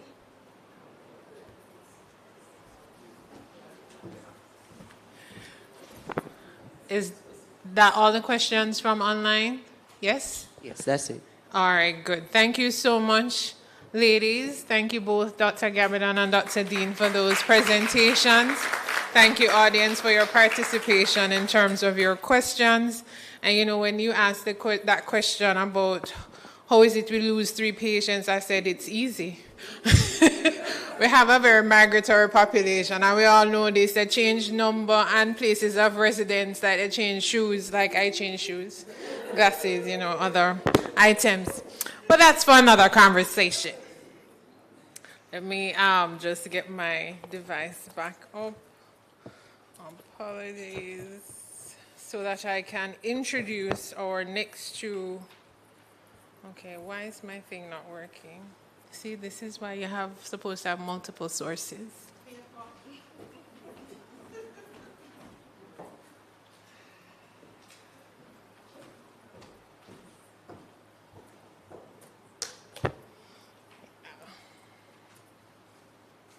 I was trying to be tech savvy and convert my laptop to a tablet. It didn't work out.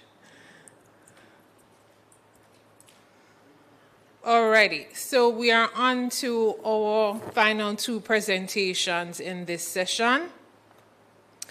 Our third presenter is Dr. Angela Rankin-Mullins, pediatrician and senior research fellow at the Sickle Cell Unit, Caribbean Institute for Health Research.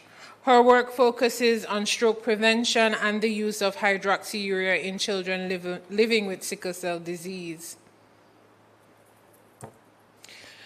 Dr. Rankin-Mullins will present on arterial stiffness and stroke risk classification in Jamaican children with sickle cell anemia, a completed cross-sectional study. This study contributes to strengthening early risk stratification and preventive strategies for stroke among children with sickle cell anemia. And then our final presenter is Mr. Alfonso Blake Jr., lecturer, biostatistician, and epidemiologist at the University of the West Indies, currently pursuing doctoral studies focused on social determinants of health and health equity. Mr. Blake will present on the effect of early life socioeconomic factors on rates of vaso-occlusive crisis and hospitalization in Jamaicans with sickle cell disease. This presentation highlights the critical role of early life socioeconomic conditions in shaping disease severity and health service utilization, reinforcing the importance of addressing social determinants as part of comprehensive NCD care. Please make our presenters feel welcome.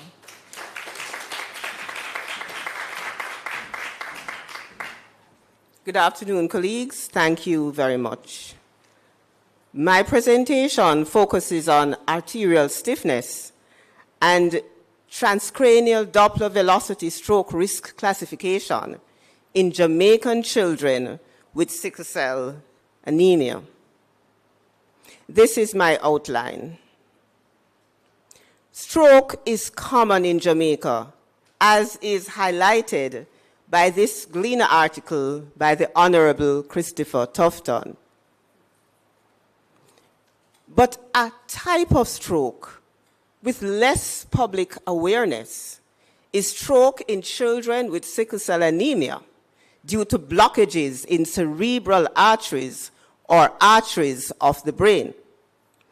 This can be prevented by screening to diagnose children with high-risk stroke and who are high risk for stroke and treating them to avoid effects like what we can see to the picture on my right. Stroke prevention is by transcranial Doppler screening. A probe is placed to the side of the head or the temporal region. Transcranial Doppler measures stroke risk by measuring the speed of blood in the brain. And this is like measuring the flow of water in a river.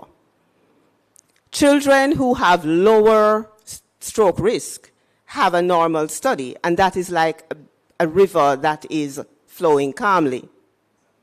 Children who have an abnormal study are children with high blood flow in the brain, similar to a river in spate. So cerebral vasculopathy manifests as high transcranial Doppler velocity. So here is the problem. In spite of the fact that with each heartbeat, blood flows through the aorta and the arteries, and the aorta is the blood vessel that takes the blood from the heart through the chest into the abdomen and distributes the blood around the body. So we know that there is widespread damage to the aorta. However, only one set of arteries are used for stroke risk management, and there is a problem. This method has limitations.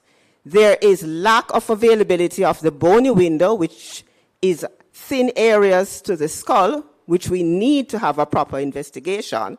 And also there is the examiner needs specialist training. Arterial stiffness, on the other hand, is used in the general population to measure high stroke risk. One method is the arteriograph, and arterial stiffness can measure stiffness or indicators in other arteries apart from the brain that can tell us about stroke risk. But there is no available data in children with sickle cell anemia. So I'd like you to just look at the wall of this animated artery, and you will see very gently flow patterns. And that is because healthy arteries move freely. Arterial stiffness actually measures the wall or the rigidity of the walls of arteries. The arteriograph, which we mentioned, measures the stiffness of the wall of the aorta. It uses a brachial cuff, and the examiner needs no specialist training. When we looked at a scoping review of the literature, we saw where only one study reported arterial stiffness in adults with sickle cell disease who had had a stroke. So there were no studies with children with sickle cell disease that examined arterial stiffness in relation to stroke risk. So the aim of the study was to determine the association of arterial stiffness outcome with transcranial Doppler stroke risk classification. We measured arterial stiffness by 3 indicators: aortic pulse wave velocity, aortic pulse pressure, and aortic augmentation index. The objective was to find if there was a significant difference between transcranial Doppler stroke risk groups at recruitment. And these are the methods. So this study was a cross-sectional study. We got ethics approval. Stroke risk was determined from the database. That's a recorded transcranial Doppler study that we had.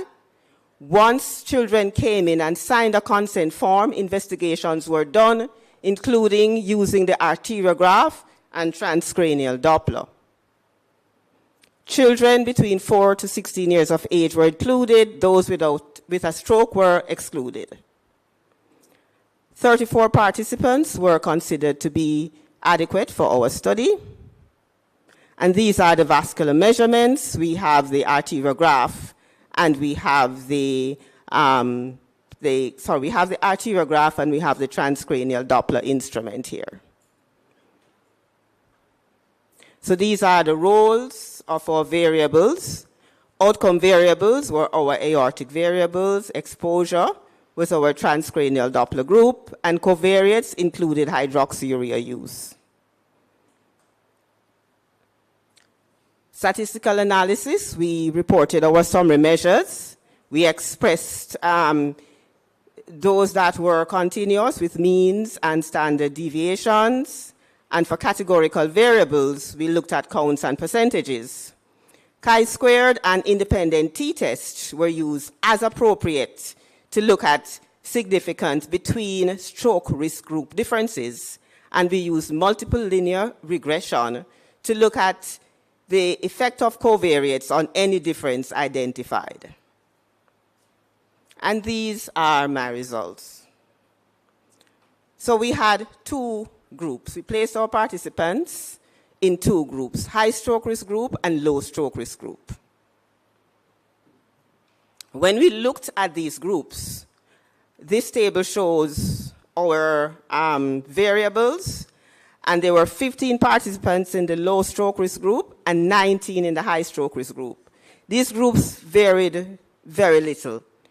We found that demography and anthropometry were similar, but reports of hydroxyurea use on the day of the study differed between the groups, as well as hematology readings. And there was one biochemical reading, gamma-glutamyl transferase, which is a liver enzyme, which differed between the groups. Our main results will be presented as box plots, and we have our arterial stiffness indicators on the y-axis, and on the x we have our stroke risk group. And we saw that the first indicator, aortic pulse wave velocity, was significantly different, with patients with higher stroke risk having higher aortic pulse wave velocity. Our second indicator, aortic pulse pressure, also showed differences between the 2 groups, with higher stroke risk having higher aortic pulse pressure. Our last indicator, aortic augmentation index, did not vary between groups or did not differ significantly between groups. Adjusting for hydroxyurea use, we use dot plots, which can be seen here, and only mean aortic pulse wave velocity was significantly different after adjusting for hydroxyurea use. When we looked at multiple linear regression models to predict pulse wave velocity, we saw that TCD group was significantly different in all 7 models. So the base model was our group and our hydroxyurea use, and then we added sequentially to this model variables. The only variable that approached significance was the gamma-glutamyl transferase. So this significant difference that we have picked up may have a role in identifying patients with high stroke risk for preventative treatment. We think also that those that had higher arterial stiffness may have been the group that had higher damage to the walls of the aorta. Our study was consistent with a study by Belisner et al., but differed from Kim et al. In that the gamma-glutamyl transferase and pulse wave velocity shared a negative relationship in our study, but this was not seen in the study by Kim. Of course, there is increased arterial stiffness in other illnesses, and this method may be extended to other disease groups. So our limitations, we didn't do any imaging, which may have strengthened our study. Our study design as a cross-sectional study was also a limitation, and we have designed a future study to look at some of these areas. This is my conclusion. Arterial stiffness has the potential to expand screening in children with sickle cell anemia, saving lives, preventing death, and disability. These are my references and acknowledgements. Thank you for listening. Thank you.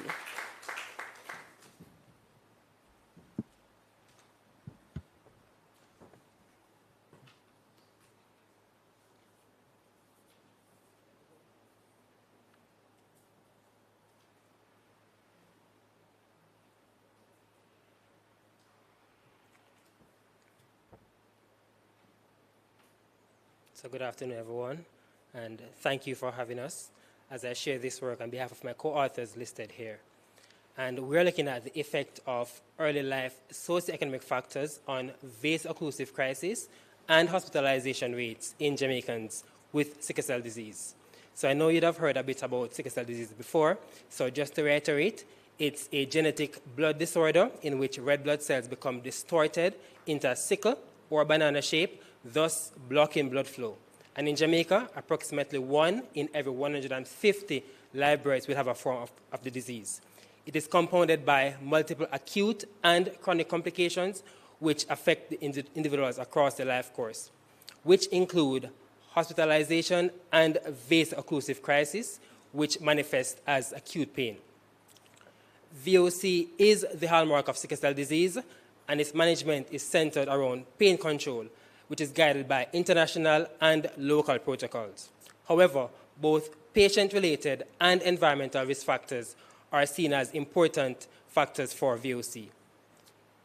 The average hospital stay is between 9 and 11 days.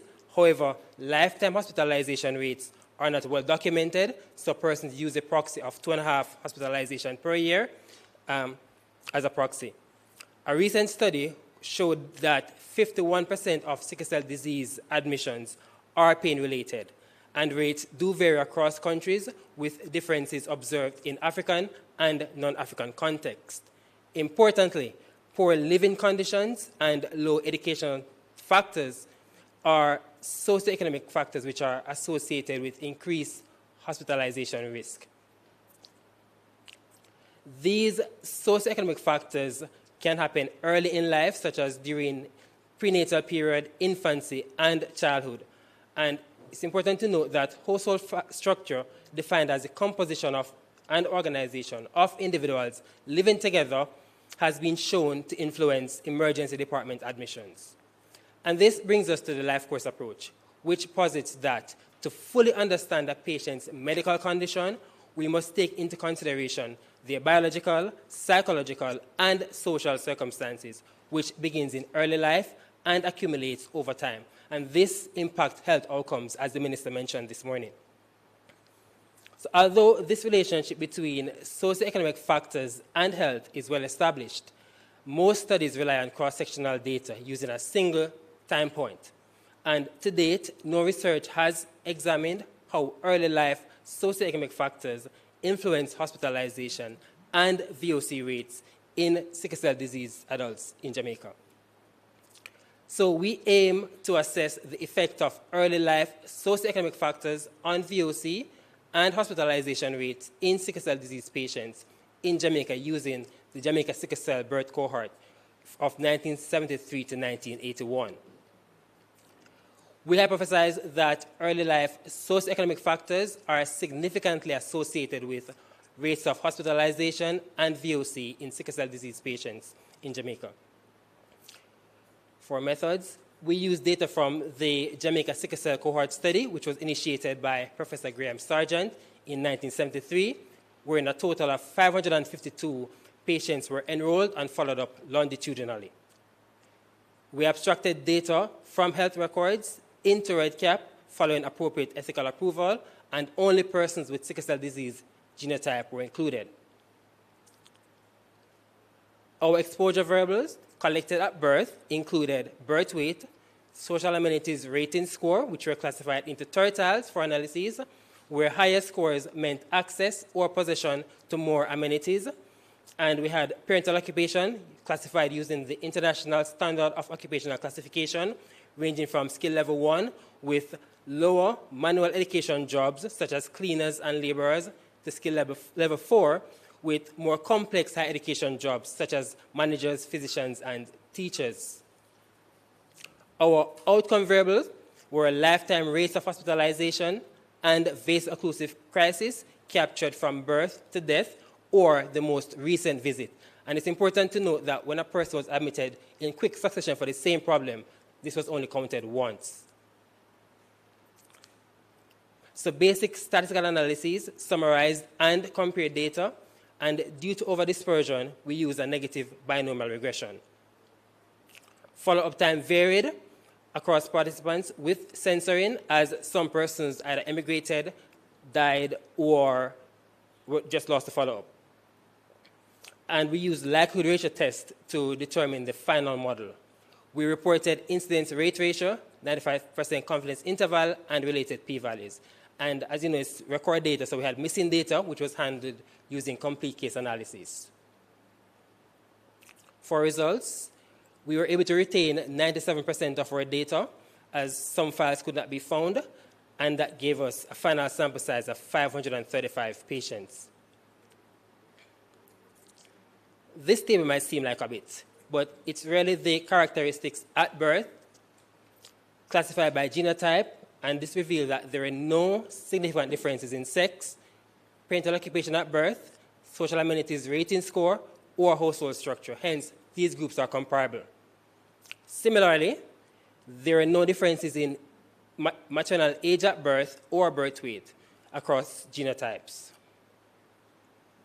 At follow-up, the median age was 28.5 years, and HBSC patients were known to follow up longer than HBSS patients. In this case, 31 years compared to 26.5 years.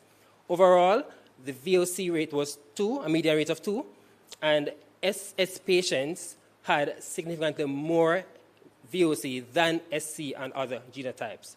And we had 64% of persons having at least one VOC in their lifetime. The median hospitalization, there were no differences across the genotype group, and we had up to 76% of persons having at least one hospitalization in their lifetime. In the VOC multivariable model, HBSC patients had a 67% lower VOC rate when compared to HBSS patients. And for each 1 unit increase in birth weight, we had VOC rates decreasing by up to 18%. Mid-level SES, in this case SARS tertile 2, had a 35% lower VOC rates when compared to tertile 1. In the hospitalization model, only genotype was significant, wherein SC patients and other genotypes had a 69% and 65% lower hospitalization rate when compared to SS patients. And all other variables had no significant association. So for our key findings, higher birth weight and mid-level SES were linked to fewer VOC episodes. And this is the first study to show birth weight predicting long-term VOC burden in sickle cell disease. Household structure and parental occupation at birth had no association with these outcomes, but SARS proved to be a reliable SES proxy. And it's important to highlight that SARS index aligns with modern SES proxies such as housing quality or vehicle ownership. And SES strongly influence health outcomes, with poverty negatively affecting outcomes. Our findings stress assessing long-term SES factors, which is consistent with Wagner in 2024, who emphasized that if you identify risk factors across the life course, you can enable targeted interventions. Compared to published literatures, our cohort had a slightly higher VOC rate. In our study, 64% versus set have 60% in 2025, but similar hospitalization rate, which was 75% across. And genotype was the strongest predictor, with SS patient bearing the strongest burden. Other early life factors in the literature demonstrate that age at first pain crisis is correlated with lifetime pain burden, and early life living conditions strongly influence health outcomes. This reinforced the importance of early monitoring and intervention. So in concluding, though some analyses were limited by missing data and genotype seen as the strongest driver of hospitalization and VOC severity, birth weight and early life SES factors are also associated with lifetime VOC rates. And since early years shape adult trajectories, it is important to use a life course approach to look at critical care and to reduce acute pain. And as the minister mentioned again, using the life course approach, we can see what's happened in the earlier years and see how we can actually find important time points to target our interventions so as to limit health outcomes in the future. So these are my references, and I thank you for listening.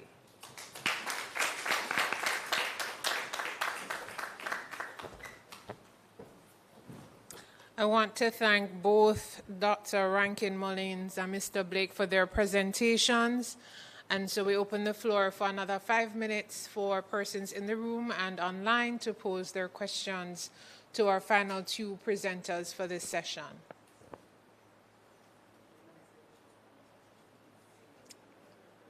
Oh, go ahead, Dr. Campbell.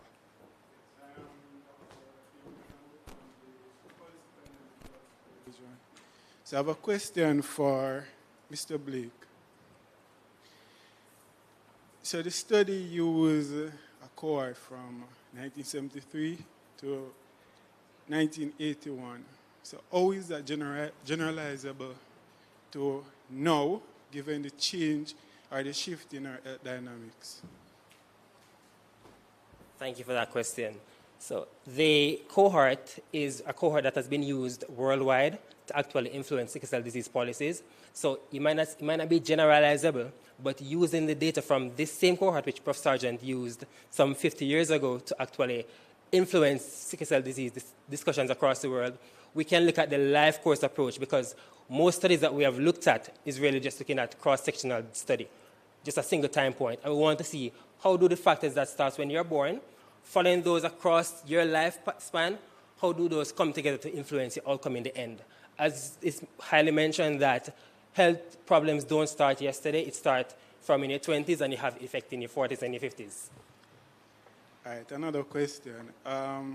You found that higher birth rate and being in the middle of the SAR SARS tertile, yeah. Yeah, it's a fear crisis. So what evidence-based evidence-based maternal or early childhood intervention would you recommend based on that finding? Okay, so I want to emphasize that using the SARS tertile was used as a proxy for income, because income really tells exactly where you fall in society. So from in the 1970s coming down, we didn't necessarily have income data, but we had what person had in their house or what they had access to. So we use that as a proxy to see where they fall and to say that if you find that persons who are at the lower end of a socioeconomic status or standing, they might be prone to more, let's say, installs across their life course. So if you can identify the persons who are most at risk, you can have targeted intervention. I think my colleague mentioned it earlier about having counseling from early and picking up those persons from very early who might be at risk for severe outcomes. So that's one way of looking at it. When you're introduced to the patient, ensure you start the conversation from early, have like a risk score to see where the person is at in the society, and now you can actually figure out what to do with that person. Because the ones who are at the higher end, they're okay.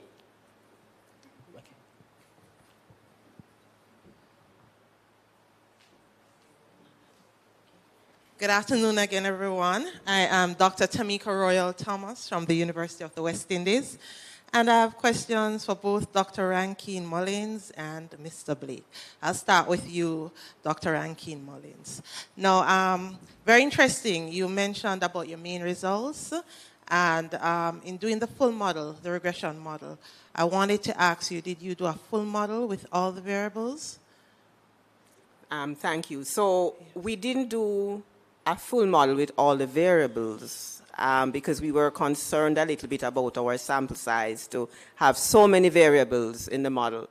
But what we did was to add sequentially each variable that was different. So when we saw that initial table with all the variables that compared, we only looked at the confounders. The variables that were different between the groups went into the model.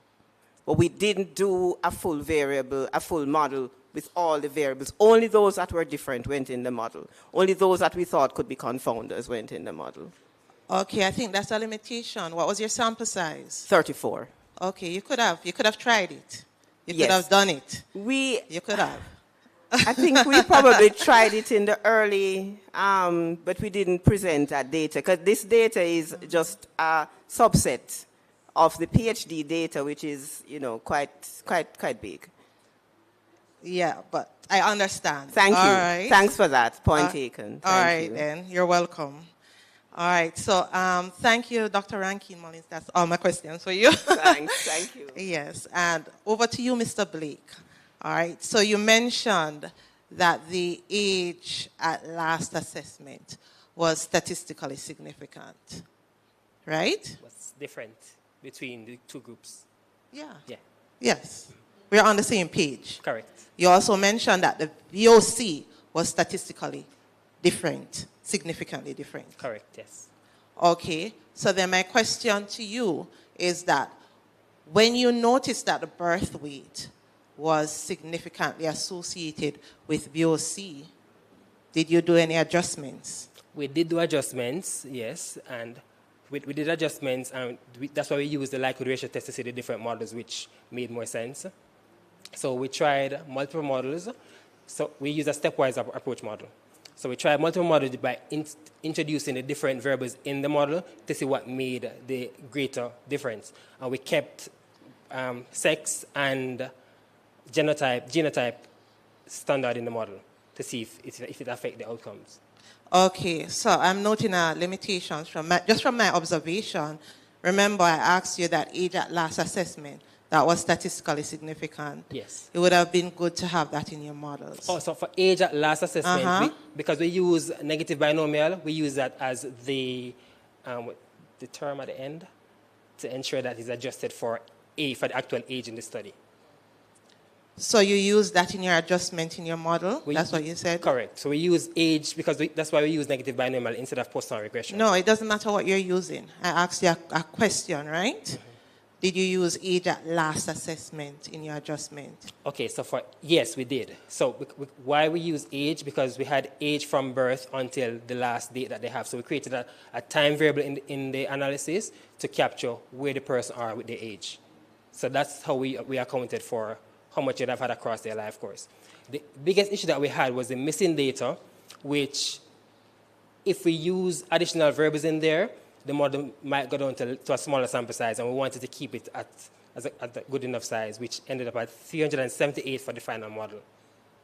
That's still, that's still sufficient in terms of your sample size. Mm-hmm. All right? Just to note, as I said, that result that you have about birth weight, mm-hmm. Just check again in terms of your adjustments. Okay, I can do that. All right. Thank you, Mr. Blake. Thank you. All right.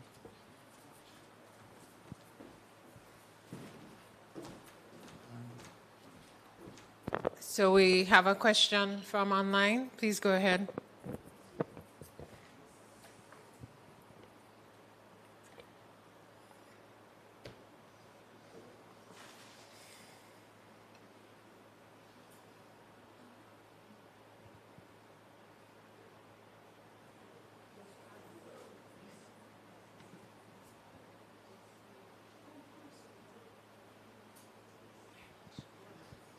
All right, so we have 3 questions. There's one for Mr. Blake. So the question is, why do you think that the highest SES tertile did not have a lower VOC rate than tertile 1?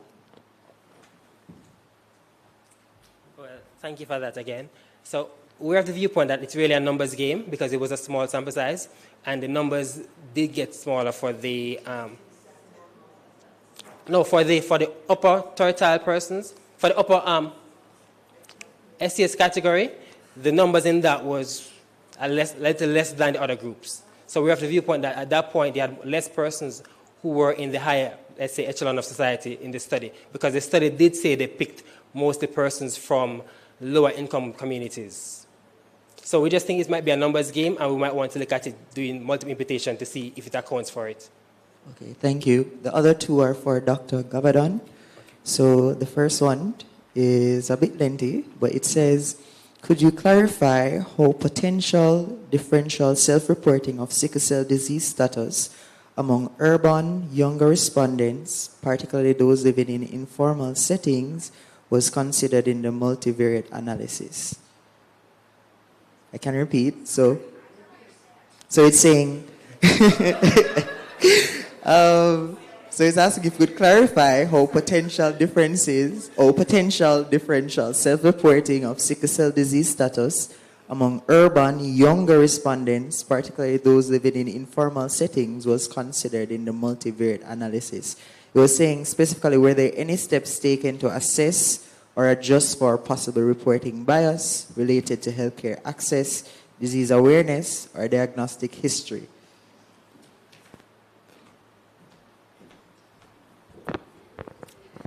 Okay, thank you for that question. So in our study, we did not assess disease knowledge or disease awareness, but that is something that we can do in the future. In terms of our multivariate analysis, we did do a for the multivariate analysis, we used a survey-weighted logistic regression, and then we did all the variables, and then we did a forward stepwise addition of predictors. This is for the accurate self-reporting of predictors with a p-value cutoff of 0.2. Then at the end, we for the models that had the significant predictors that were retained, we used the goodness of fit tests to determine which of the predictors would be significant predictors of accurate self-reporting. And in that final model, or significant associations were area of residence, employment, as well as age. Okay, thank you. And then lastly, since screening is done at birth, is it that parents were not or are not informed after the screening is completed? Okay, as in now, so for the newborn screening program that we have now, it is universal. So all babies, that is mandated by the government, that all babies who are born with sickle cell disease are tested at birth. And so parents are aware that babies are being tested, and those results come to the sickle cell unit or the Mandeville Regional, or to the Mandeville Project for the eastern end of the island. So persons are aware that the babies are being screened. Thank you.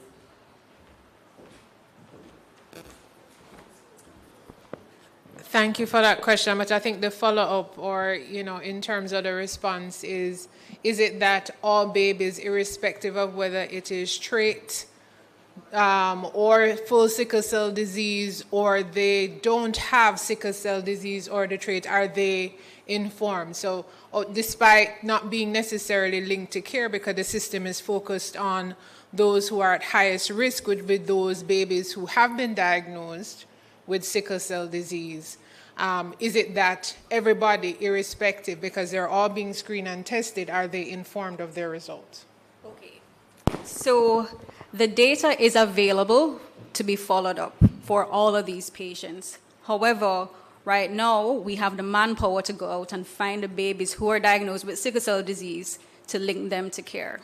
So truthfully, a lot of persons who have sickle cell trait are unaware because, they haven't been informed of their results.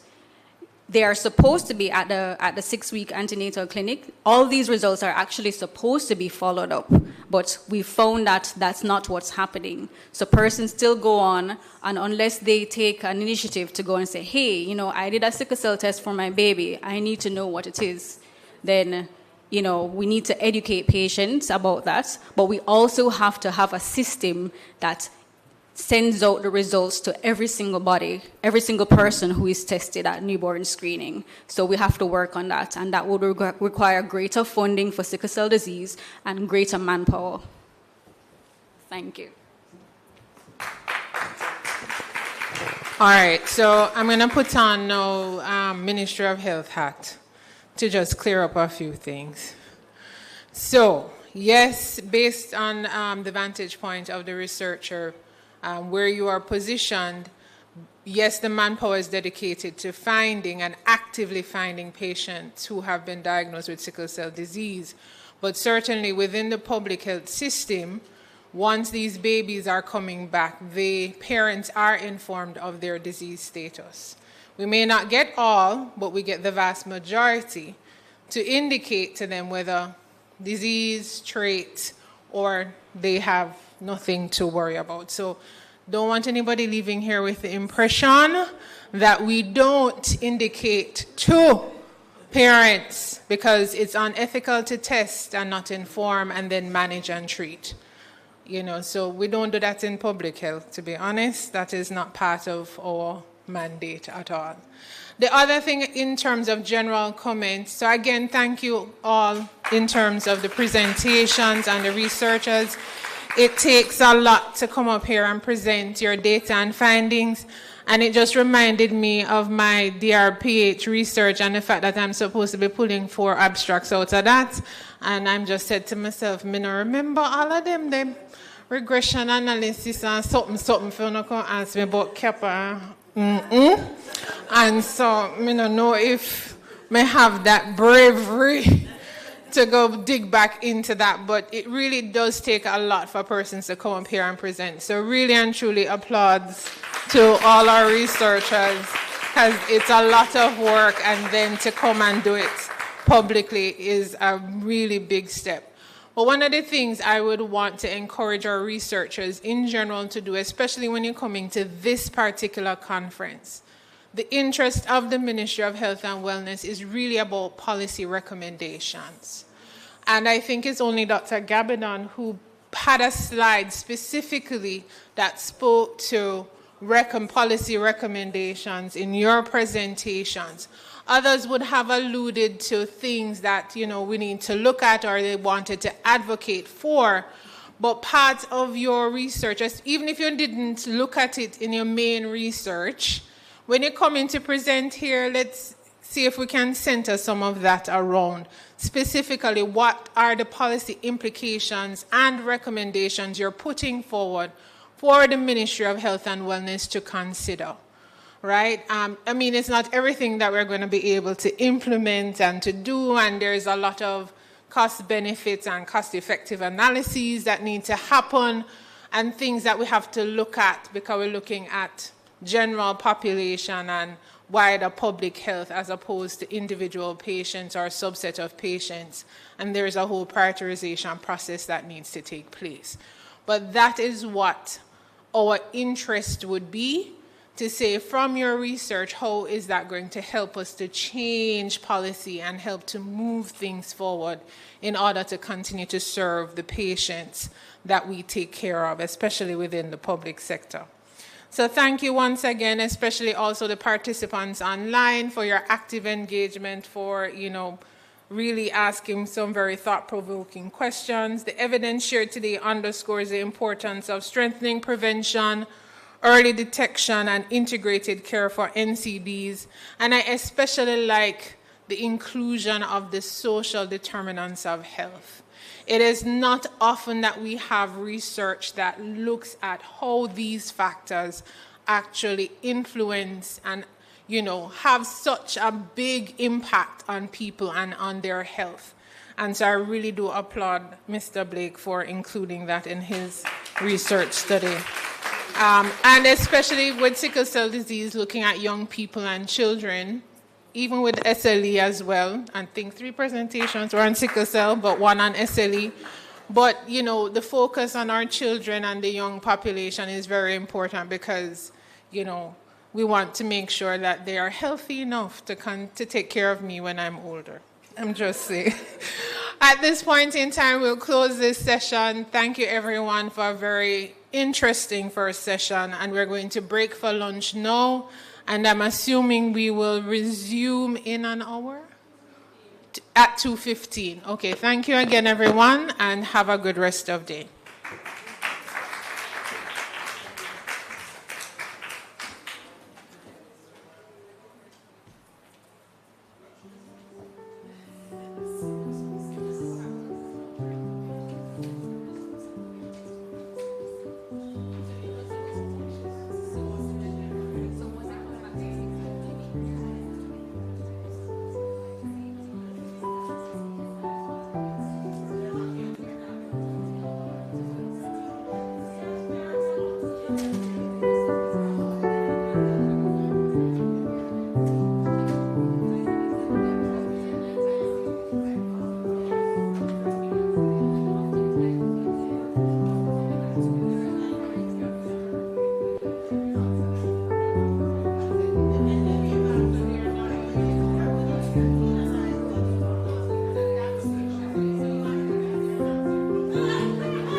Doctor.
One is online.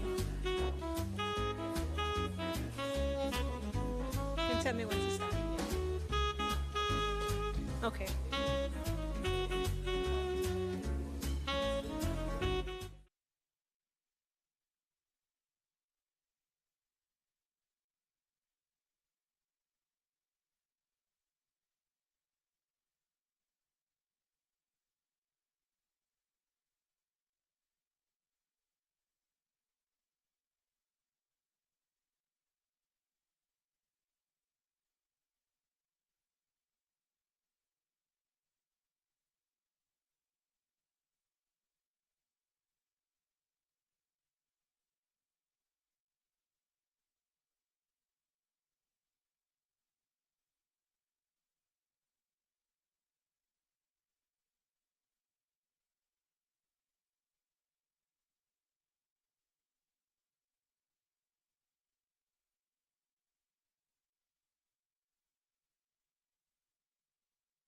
To the 16th National Health Research Conference, Health for All in a Changing Environment. I'm Dr. Nadia Bennett, a senior lecturer at the Caribbean Institute for Health Research of the University of the West Indies. So I hope you all had something to eat and stretched.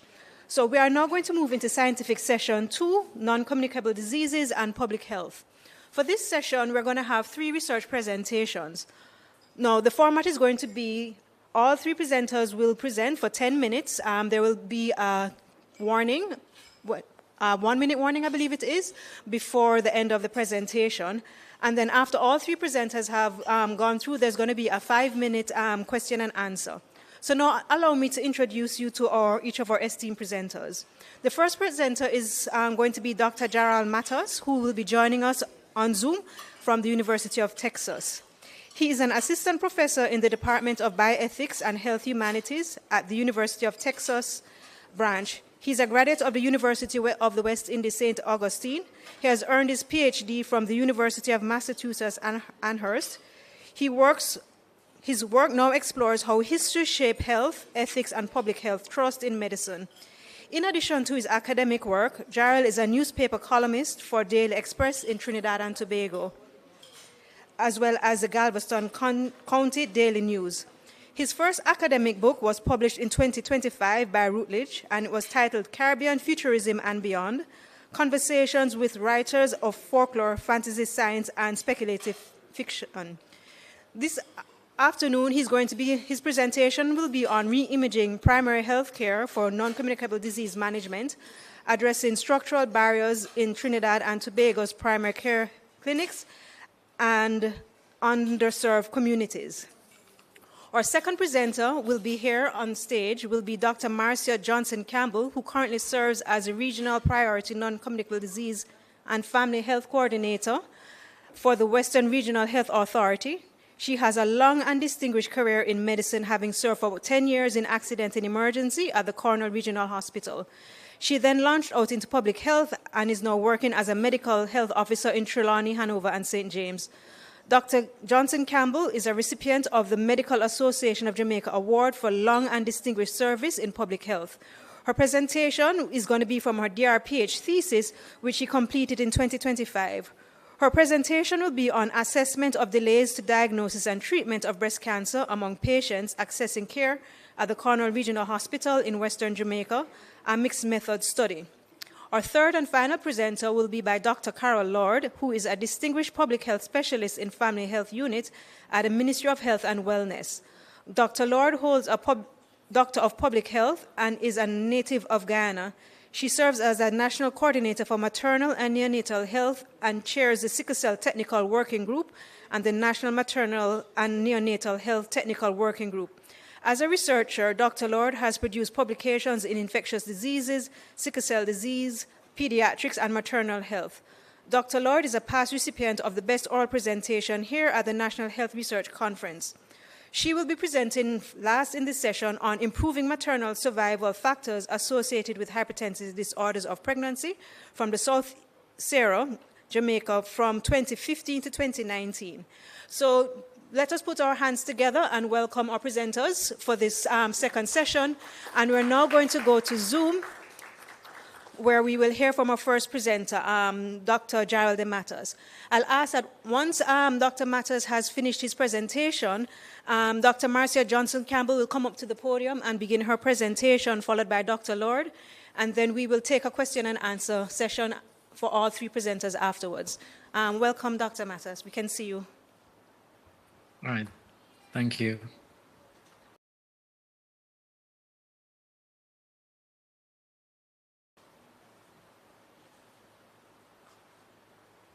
Okay, I'm hoping you can all see me and hear me. Okay, so I just want to say thank you to the organizers for the opportunity to present this work.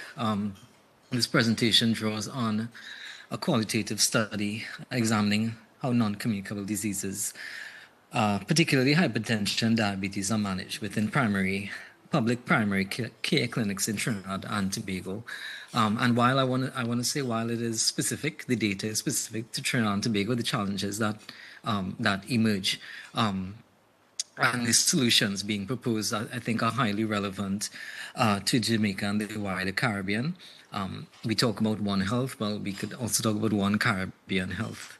And so this is the other researchers who are part of this study.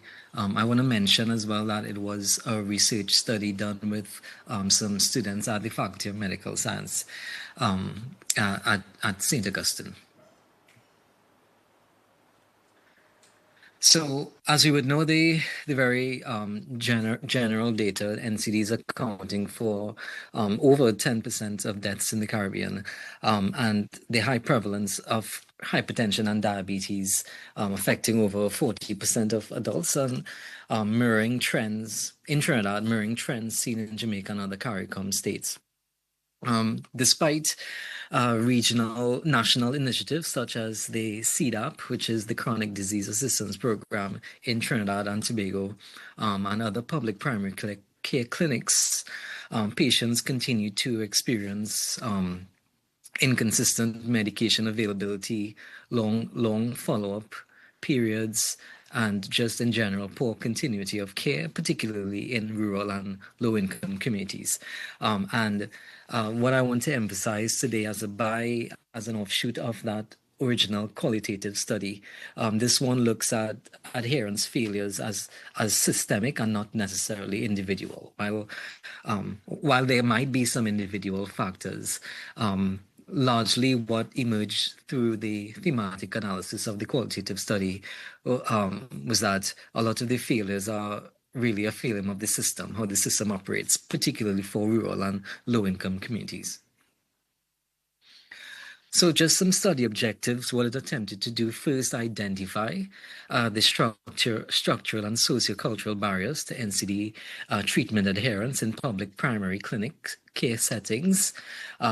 Secondly, placing those perspectives of patients and frontline healthcare providers at the forefront to recognize that they both operate within a constrained system. So not just patients, but also providers. We also set out to translate these insights into policy and community-centered interventions, and that's ultimately where we'd want it to reach. And finally, placing those findings within PAHO's Better Care for NCD's framework in calling for integrated person-centered primary healthcare. So just a bit about the study design. The qualitative study used semi-structured interviews, and they were conducted between November 2024 and June 2025. It primarily relied on a thematic analysis using the Brown and Clark framework, the six phases, beginning with familiarization with the data, generating codes, etc. I can expand on this in the Q&A if you would like me to. And emphasizing, the study design emphasized the lived experience, care continuity and health system interactions experienced by those living in low income and rural communities. So we looked primarily at East Trinidad and Northwest Trinidad, as well as the rural and semi-urban public clinics.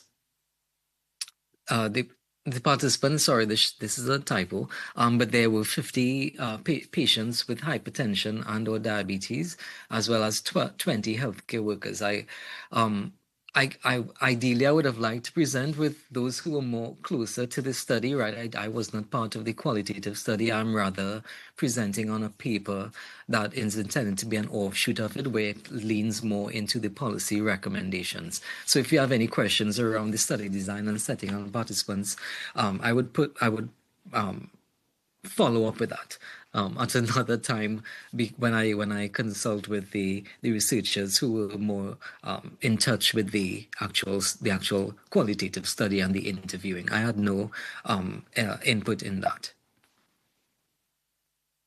So some of the key findings, however, based on the research report: 8 barriers to adherence, treatment complexity and polypharmacy, medication stockouts, access gaps, burden of side effects, forgetfulness, disrupted routines, distrust in pharmaceuticals and public care, symptom-based medication use, preference for traditional and herbal medicine, and other systemic inefficiencies and poor continuity with follow-up care. So the lived experience and some of what some patients told us, these are just a few points that were raised. Being the number of pills that they were asked to take, the reliance on CDAP, and they would just wait until the CDAP gets replenished. Others, I feel fine, I don't take it. So in that moment, they felt that they were not able to. They didn't feel it necessary to take the medication because on that particular day, who knows, the swirl of factors that might have influenced them feeling better than another day. And more on the traditional medicine side, bush medicine works. Now, in terms of interpreting the findings, however, something that sort of came up in those interviews. They point to primary care model that prioritizes episodic biomedical responses over what we find would be sustained relationships with the patient. So programs like CDAP address cost barriers to medication, but not deeper issues of continuity, trust, or even in the case of the bush medicine interview, cultural alignment. So there were some clear missing elements, because patients' decisions to alter or mistreatment, abandon treatment, were often logical responses to systems that fail to meet their social and other logistical needs. So they weren't arbitrary, but rather in response to limitations that they had no control of. And so what it revealed was a disconnect between the policy intent behind something like CDAP, for example, and the lived experience.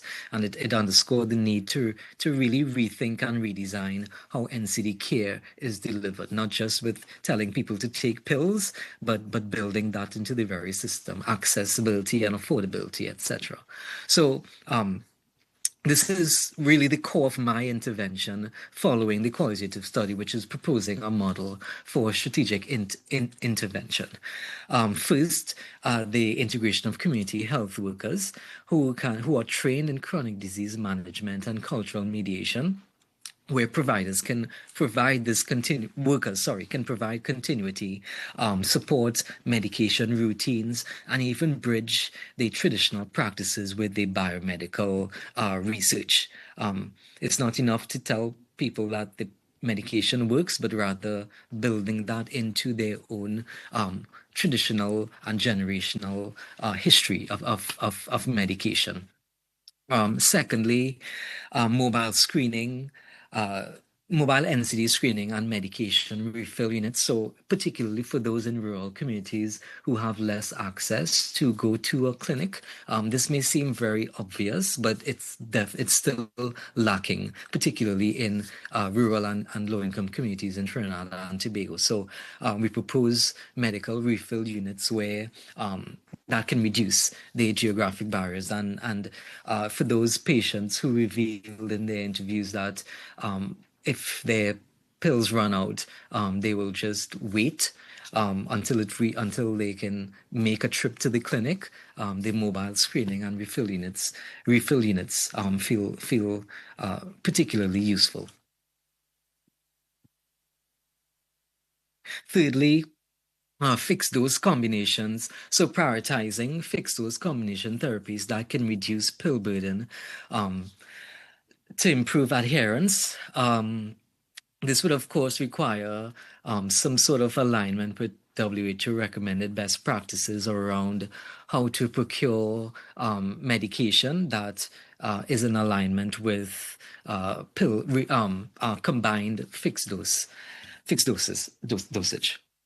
The fourth being, and perhaps maybe the most underappreciated, the culturally embedded health education that is particularly relevant for Caribbean countries where herbal traditions are very prominent.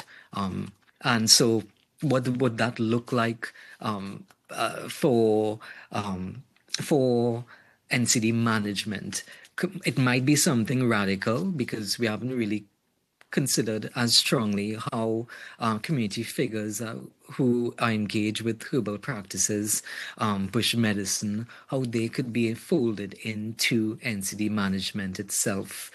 So rather than framing traditional medicine as non-compliance or something that deviates from the norm, this approach could treat culture as a resource itself for public engagement.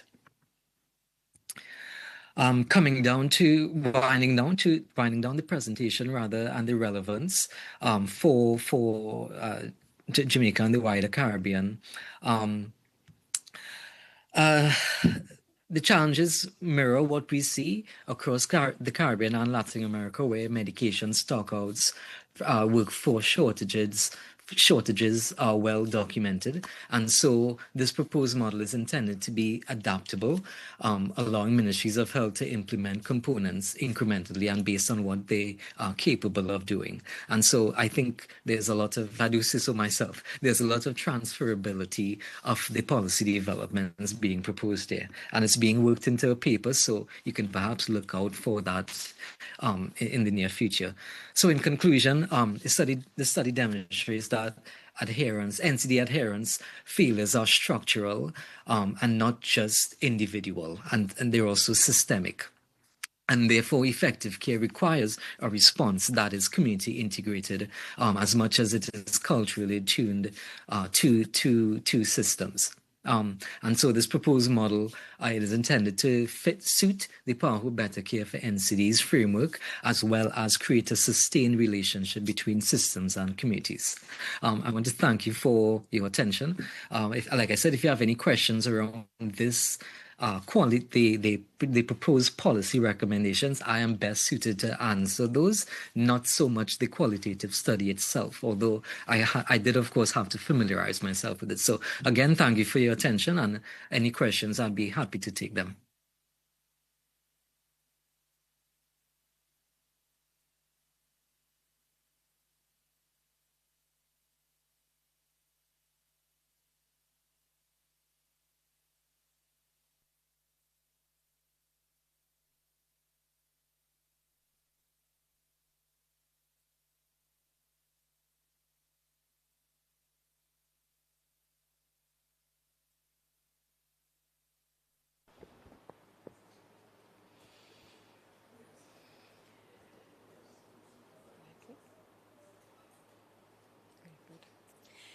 Good afternoon, all.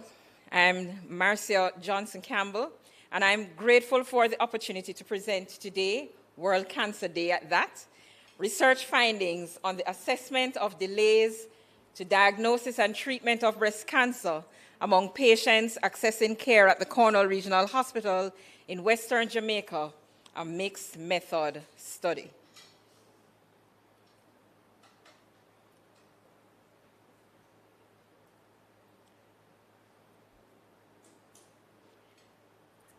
I share with you a quote from Ben Anderson. With breast cancer now the most common cancer globally and the most likely reason a woman will die from cancer, countries need to embrace the concept of improving breast cancer outcomes if they are going to address the cancer as a health priority. The presentation will follow the standard outline. Breast cancer places a significant burden on global health, being the fourth leading cause of cancer deaths worldwide.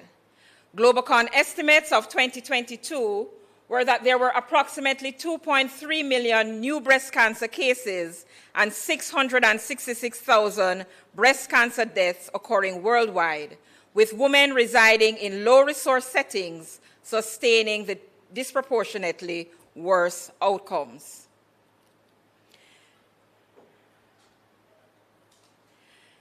Breast cancer places a significant burden on global health, being the fourth leading cause of cancer deaths worldwide.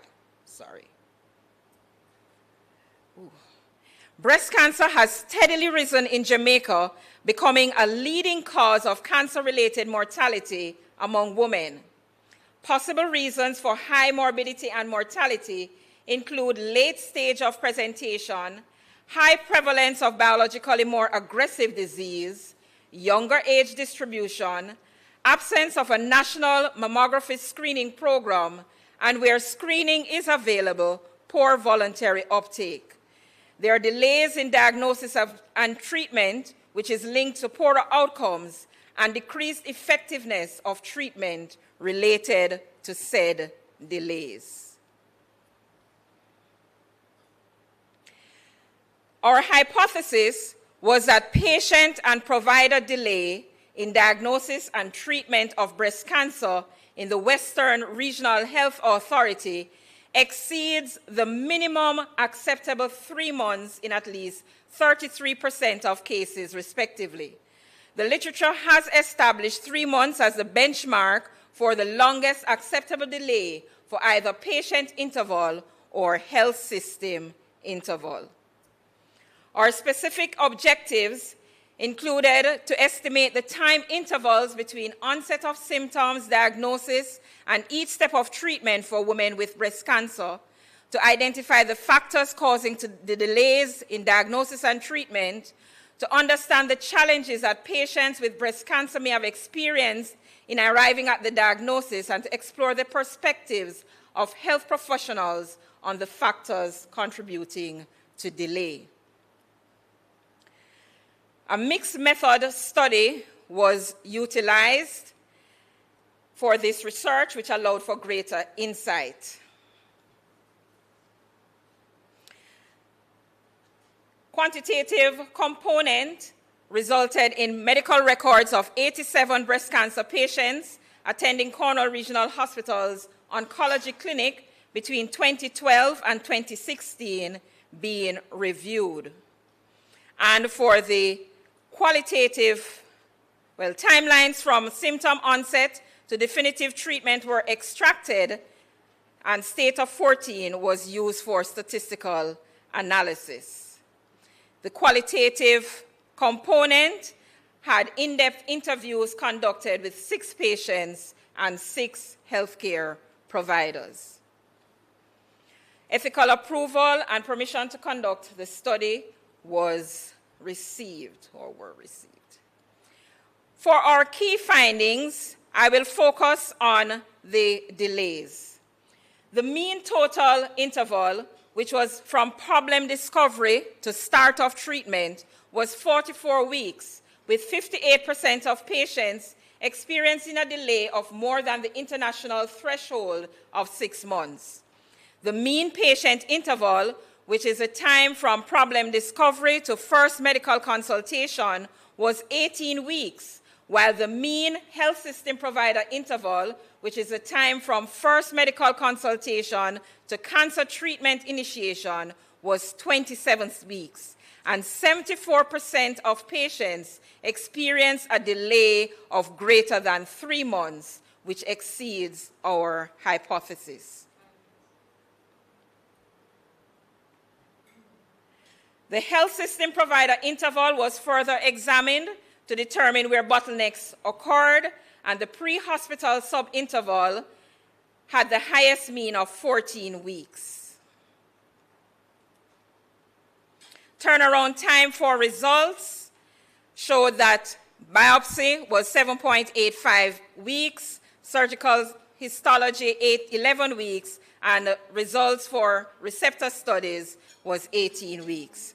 Of note also, the mean interval between surgery and start of adjuvant therapy was 32 weeks, which exceeds the optimal time for starting treatment, for treatment to be effective. From the qualitative components, key findings were that there was general awareness of women about breast cancer, but there was some delay in taking actions. Acceptance of diagnosis and treatment were supported by a strong faith in God, and they made recommendations for improvement to include increased awareness and financial support. From our healthcare workers, a cancer prevention and control policy was needed. They confirmed that there was delayed presentation of patients, primarily due to lack of awareness and fear, and that they encountered numerous challenges in accessing care. Shortage of staff and inadequate infrastructure and insufficient supplies were required. We have made some specific recommendations on how to reduce health system provider interval, to include having an assigned patient navigator and a tracking system, a specific biopsy clinic at the radiology department, and a specific breast clinic at the surgical outpatient department. This study supports public health campaigns and underscores health system delays that surpass delays attributable to patients, but there is limitations because of the availability and quality of documentation in patient records and the fact that we did not include women who did not follow through with treatment after diagnosis. So in conclusion, the rising incidence and mortality of breast cancer in Jamaica carries significant public health implications, particularly given the association between delays in diagnosis and treatment and a poorer prognosis for survival. Patient and health system delays impede timely breast cancer diagnosis and treatment in Western Jamaica. If we increase awareness and improve available services, we can reduce patient interval, and accelerated referral pathways to medical specialists and enhanced public sector diagnostic services are needed to reduce health system interval. These are some references, and I acknowledge those persons who supported in this research. Thank you.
It's working.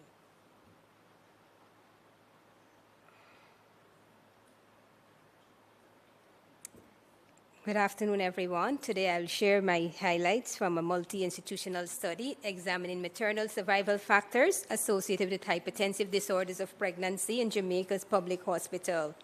My supervisor and co-authors are listed here. I'll briefly outline the burden and clinical context, describe our methodology, highlight key findings, and conclude with policy-relevant recommendations. Hypertensive disorders of pregnancy are the most common medical complications of pregnancy, bearing that pregnancy is not a disease. Clinically, hypertension is defined as systolic blood pressure of 140 millimeters mercury over 90 or more, taken on 2 occasions, 4 to 6 hours apart after 20 weeks gestation. Hypertensive disorders are multisystemic. It's multifactorial conditions occurring in previously normotensive women and exist along a spectrum from pregnancy-induced hypertension to preeclampsia, and distinguished by the presence or absence of proteinuria and tonic-clonic seizures. There are 5 categories. We have the pregnancy-induced hypertension, which is high blood pressure of 140 over 90 and greater than 140 over 90 after 20 weeks of pregnancy. We have the preeclampsia, which is actually blood pressure is greater than 140, 90.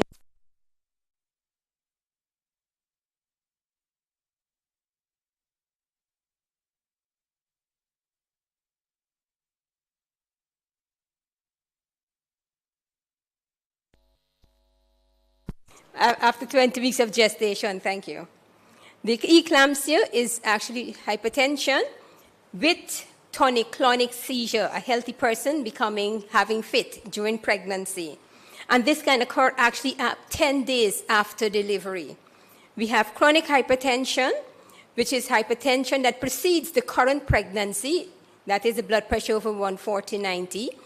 And this can persist actually 12 weeks after pregnancy. So after 12 weeks after pregnancy and the blood pressures remain high, we can say it is chronic hypertension. Then we have the chronic hypertension with superimposed eclampsia, preeclampsia. And those are the 5 categories of hypertensive disorders of pregnancy. And so globally, we have about 10% of pregnancies whereby we have 1 in 5 maternal deaths is because of hypertensive disorders in pregnancy.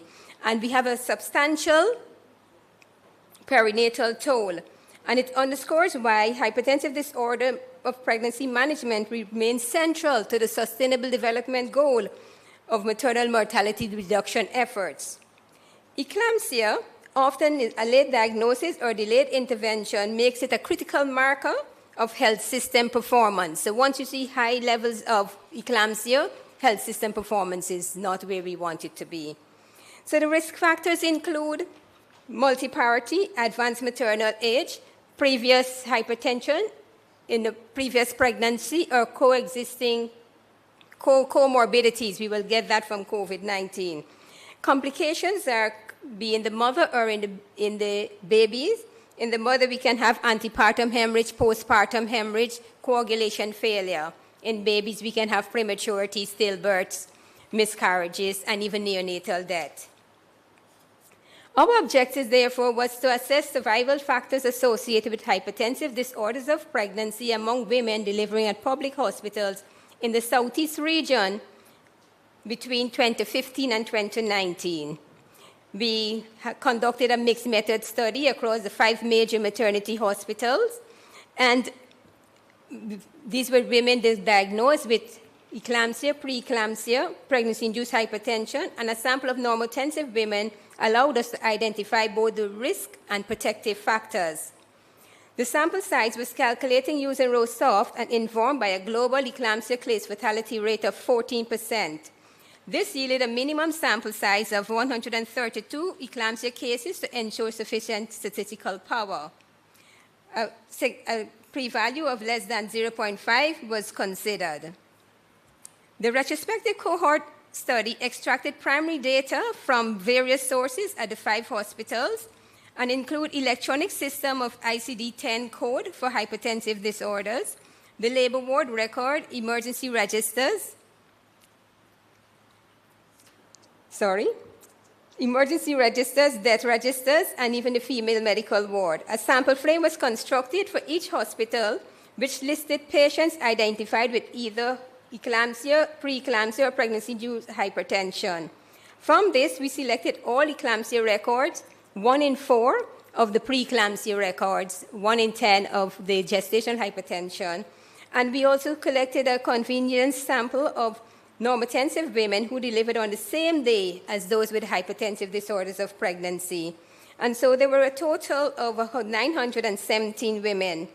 Data were collected by 2 trained healthcare workers with a pre-tested data extraction sheet.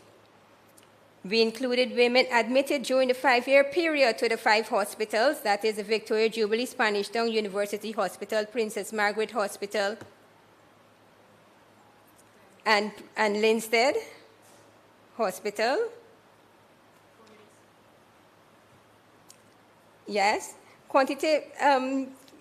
When we excluded women with pre-existing seizure disorder to avoid misclassification of eclampsia. Quantitative analysis were conducted using SPSS 21 and Status 16. The study was complemented with in-depth qualitative interviews of surviving eclampsia patients and senior healthcare providers. Ethical approval were obtained from all relevant bodies. The results: of over 76,000 deliveries, 3.7% were complicated by hypertensive disorder of pregnancy. We have multigravido women had a marked increase of risk of hypertensive disorders, and on the other hand, adequate antenatal care and early referral, particularly from private providers, were protective. Pregnancy-induced hypertension was associated with an 11-fold increase in cesarean section. Compared to normotensive women, eclampsia occur more frequently among younger women with a median age of 22 years, while the other hypertensive disorders were seen in older women. Major maternal complications include a 30% prevalence of postpartum hemorrhage, 8.2% of HELLP syndrome, 3.8% of edema, and 2.7% of posterior reversal encephalopathy syndrome, that is the PRESS syndrome, that will have sudden blindness in these healthy women. Not good. The case fatality rate for preeclampsia was 3.2%, and health system factors revealed delays in accessing emergency obstetric care and gaps in provider-patient communication. Many women reported limited awareness of danger signs.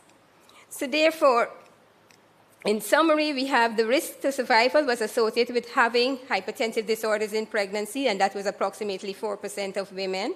Those with more than 4 pregnancies, those with pregnancy-induced hypertension, and the development of complications such as postpartum hemorrhage and HELLP syndrome. Protective factors included more than 4 antenatal care and early referral from private doctors. So therefore, in conclusion, survival in women with hypertensive disorders of pregnancy was associated with early detection and decisive delivery, while delays and system failures increased severe disease such as eclampsia and preeclampsia, which drove mortality. We recommend pregnancy planning and early engagement with antenatal care, particularly among women whose age is not a risk factor. In general, early antenatal care facilitates structured risk assessment, closer surveillance, and timely intervention. This should incorporate targeted patient education with a focus on early warning symptoms, especially where early symptoms are present. Health system strengthening requires improved resource allocation to manage obstetric emergency in public hospitals and enhanced surveillance for high-risk pregnancies. This should be supported by clear maternal monitoring and continuous provider capacity building. Concurrently, there should be intensified education of at-risk women, focusing on potential complications and clear guidance where necessary, whereby women would be referred to care in a timely manner, and they should know where and when to seek care, whether at secondary type B or type A hospitals. So we acknowledge the Ministry of Health and Wellness, the Southeast Region Hospital, and the University of the West Indies, Pan American Health Organization, and all the women and the clinicians whose data and experience informed this research. Thank you.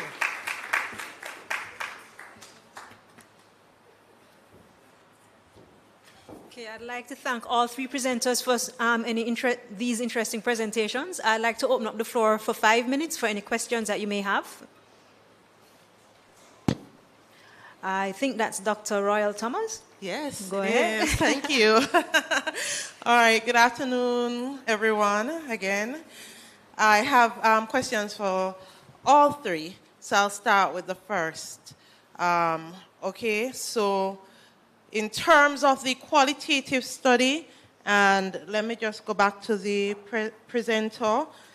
Dr. Matas? Yes. Okay. Thank you. If you could bring him up, or if he's online still. We heard you loud and clear in terms of the qualitative part in terms of the study. But my question to you is, with your proposed model, how do you see it being put in policy? You speak a lot about putting things into policy, but I'm not seeing the evidence base of it.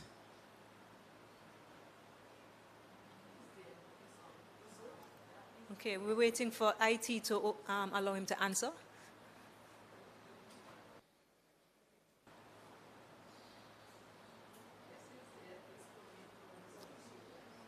Okay, while IT does that, can you go on to your second one, and then we'll circle back to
from the Ministry of Health and Wellness. I want to see a Jamaica that is cervical cancer free. Cervical cancer is one of the leading causes of cancer in women in our nation, and I want this to stop. The HPV vaccine has been proven to be the most effective method to prevent cervical cancer. It is a safe vaccine, and it is best to give the vaccine to young girls before they've even been exposed to the HPV virus. So parents, I want to encourage you to let your daughters get the HPV vaccine. Let us protect our next generation against cervical cancer. Don't wait. Vaccinate against cervical cancer. A message from the Ministry of Health and Wellness. Meet Jess. Jess knows a thing or two about her health. Measles and rubella virus still circulate in the world, right? Yes, Jess. So could I possibly get sick if I travel to those countries and I am not vaccinated? That's right. Wow. We are.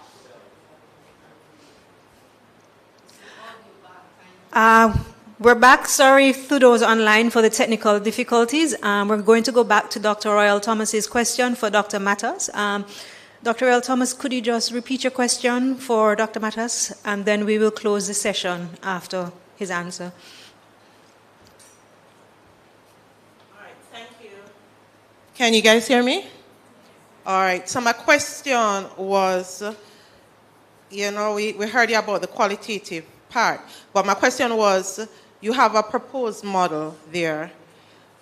Wouldn't a proposed model need evidence-based to put things into policy? Yes. So where is your evidence?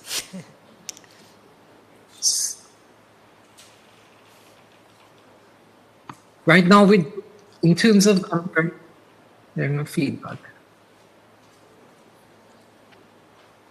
You have a feedback, Dr. Matas? Can you hear me? Yeah, we're hearing you.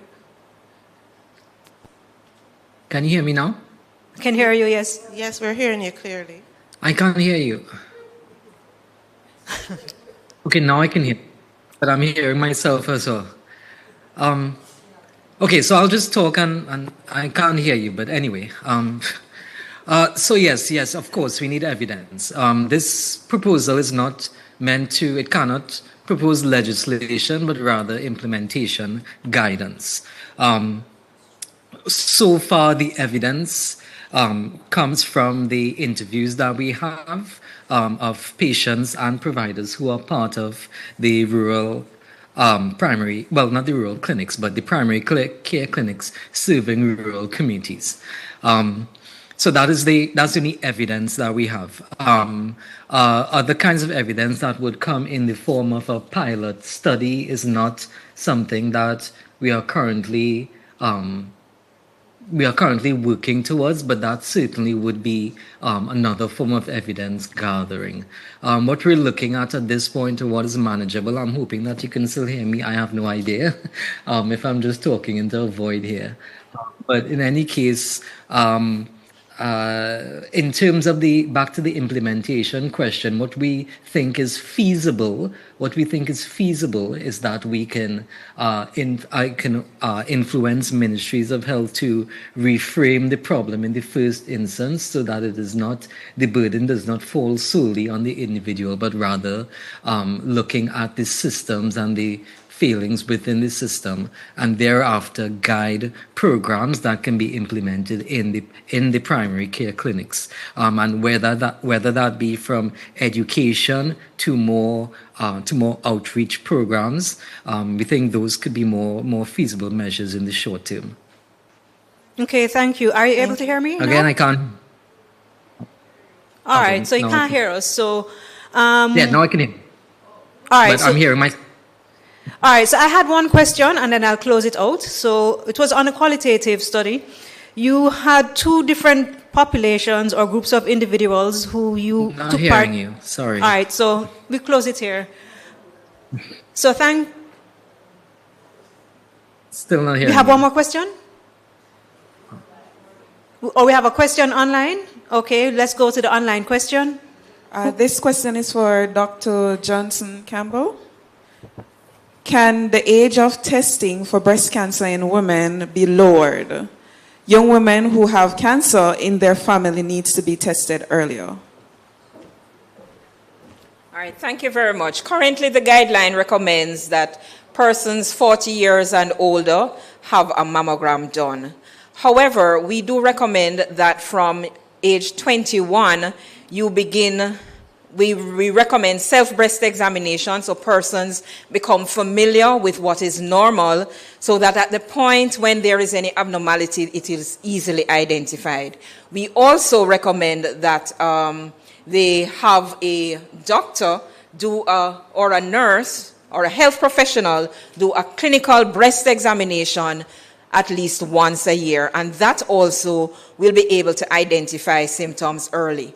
For mammograms below the age of 40, if persons are in a high-risk category, then that can be facilitated, and this would be based on individually based on the doctor's assessment and recommendation.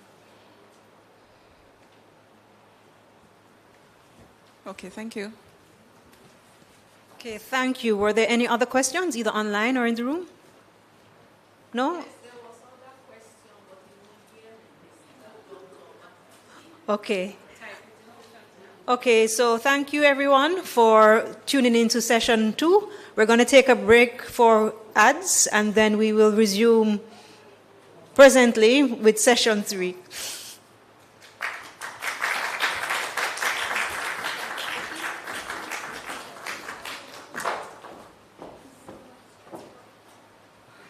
I was first diagnosed with cervical cancer at age 33.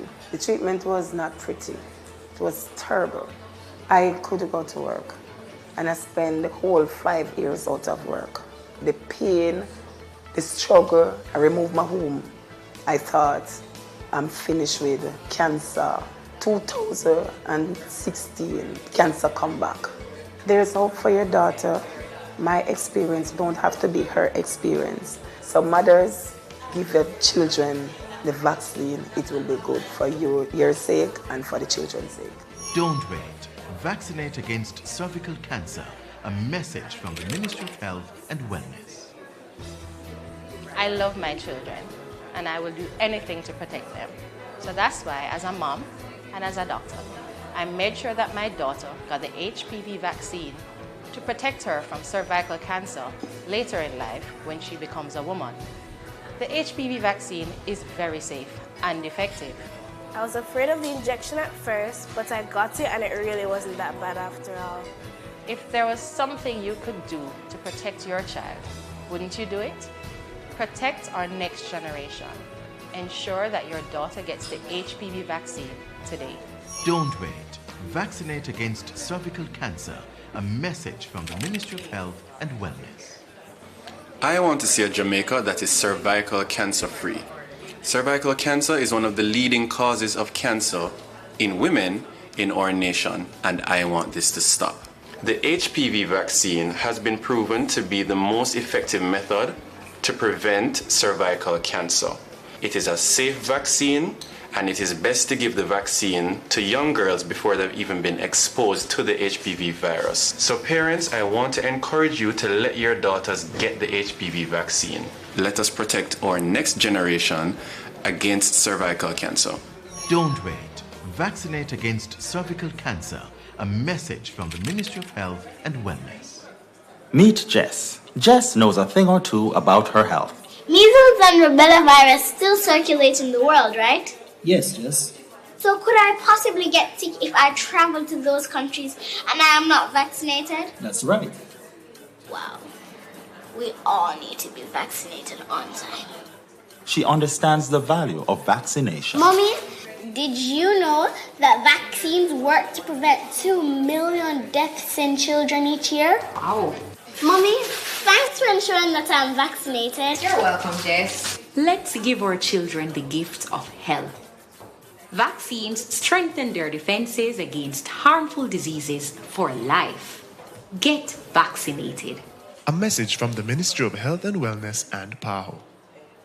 Your health health is your wealth, so come we start the conversation. Make we rise and immunize all across the nation. The ministry is giving us the motivation to get your infants routine immunization. Protect the toddlers from all diseases. Tetanus, rubella, whooping cough and the measles. All of my like is mumps and the flu, plus tuberculosis, to name a few. Rise to immunize. Eliminating diseases saves lives. Visit your nearest clinic or health center for more information or log on to www.moh.gov.jm. A message from the Ministry of Health and Wellness.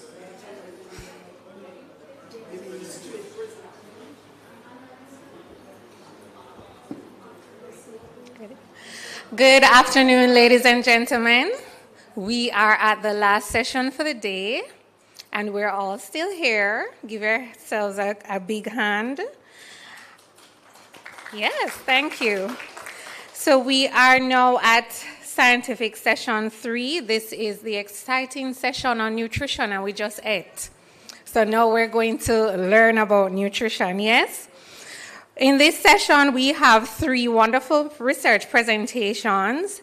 All 3 of the presenters are here. We have Miss Kimoy Watson, Mr. Genesis Edokpa, and Miss Joyce McKenzie. So I'm going to go through now and tell you all of their wonderful accolades. So our first presentation will be from Miss Kimoy Watson. She is an educator and emerging researcher. She holds a Master of Science in Epidemiology, a Bachelor of Science in Experimental Biology, and a Bachelor of Education in Physics. Her recent research examined the knowledge, attitudes, and practices related to non-communicable diseases among Jamaican adults, offering insights to support national health promotion efforts. Ms. Watson lectures in physics and biology and integrates research and teaching to foster inquiry, critical thinking, and evidence-based learning. She is passionate about using education as a tool to strengthen community health awareness and advance public health in Jamaica. Then we'll hear from Mr. Genesis Edokpa. He is an MPhil PhD candidate in nutrition at the Caribbean Institute for Health Research. That's at the University of the West Indies. He is a native of Benin, and his research focus has been linked on the link between eye health and nutrition. His MPhil PhD dissertation focuses on the relationship between glaucoma and diet, a field supported by recent research suggesting that dietary intake, including vitamins, omega-3 fatty acids, and certain foods, may influence glaucoma incidence and progression. He has already published 2 peer-reviewed papers on this topic. Ms. Joyce McKenzie will be our final presenter in this session, and for the day, actually.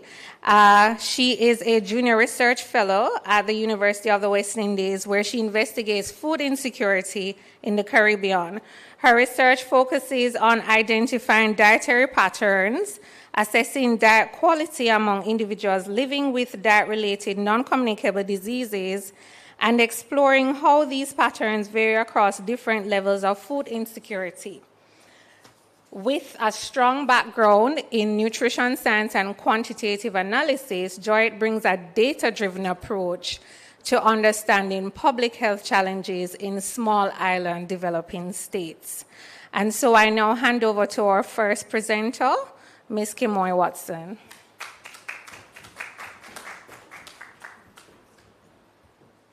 All right, so good afternoon, everyone. All right, so today I'll be talking about salt consumption in Jamaican adults, specifically what we know about salt, how we feel about it, and what we actually do in real life. We're also going to be looking at how this connects to education level and also how it connects to hypertension and diabetes status. Now, as you can see, the title of my paper was Knowledge, Attitudes, and Practices of Salt Consumption Among Jamaican Adults, and its relationship with socioeconomic status and prevalent hypertension and diabetes mellitus. Quite a mouthful. All right, so when we talk about NCDs, right, in the Jamaican context, we know they're a big deal, right? And that's not different from what is observed in other places in the world, such as the Caribbean and just globally, right? Now, unlike infectious diseases, these non-communicable diseases do not spread from person to person, but are largely driven by by lifestyle, and long-term factors.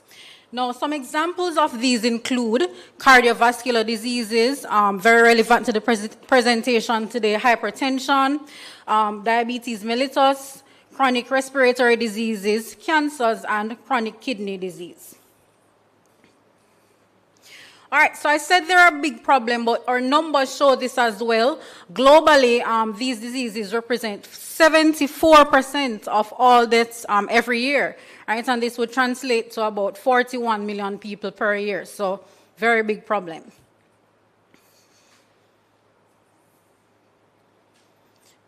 All right, so I had said earlier that this is a problem in Jamaica, right? And a simple Google or YouTube search would have shown us this. So what you're seeing here on the screen are my results from my simple YouTube search, right?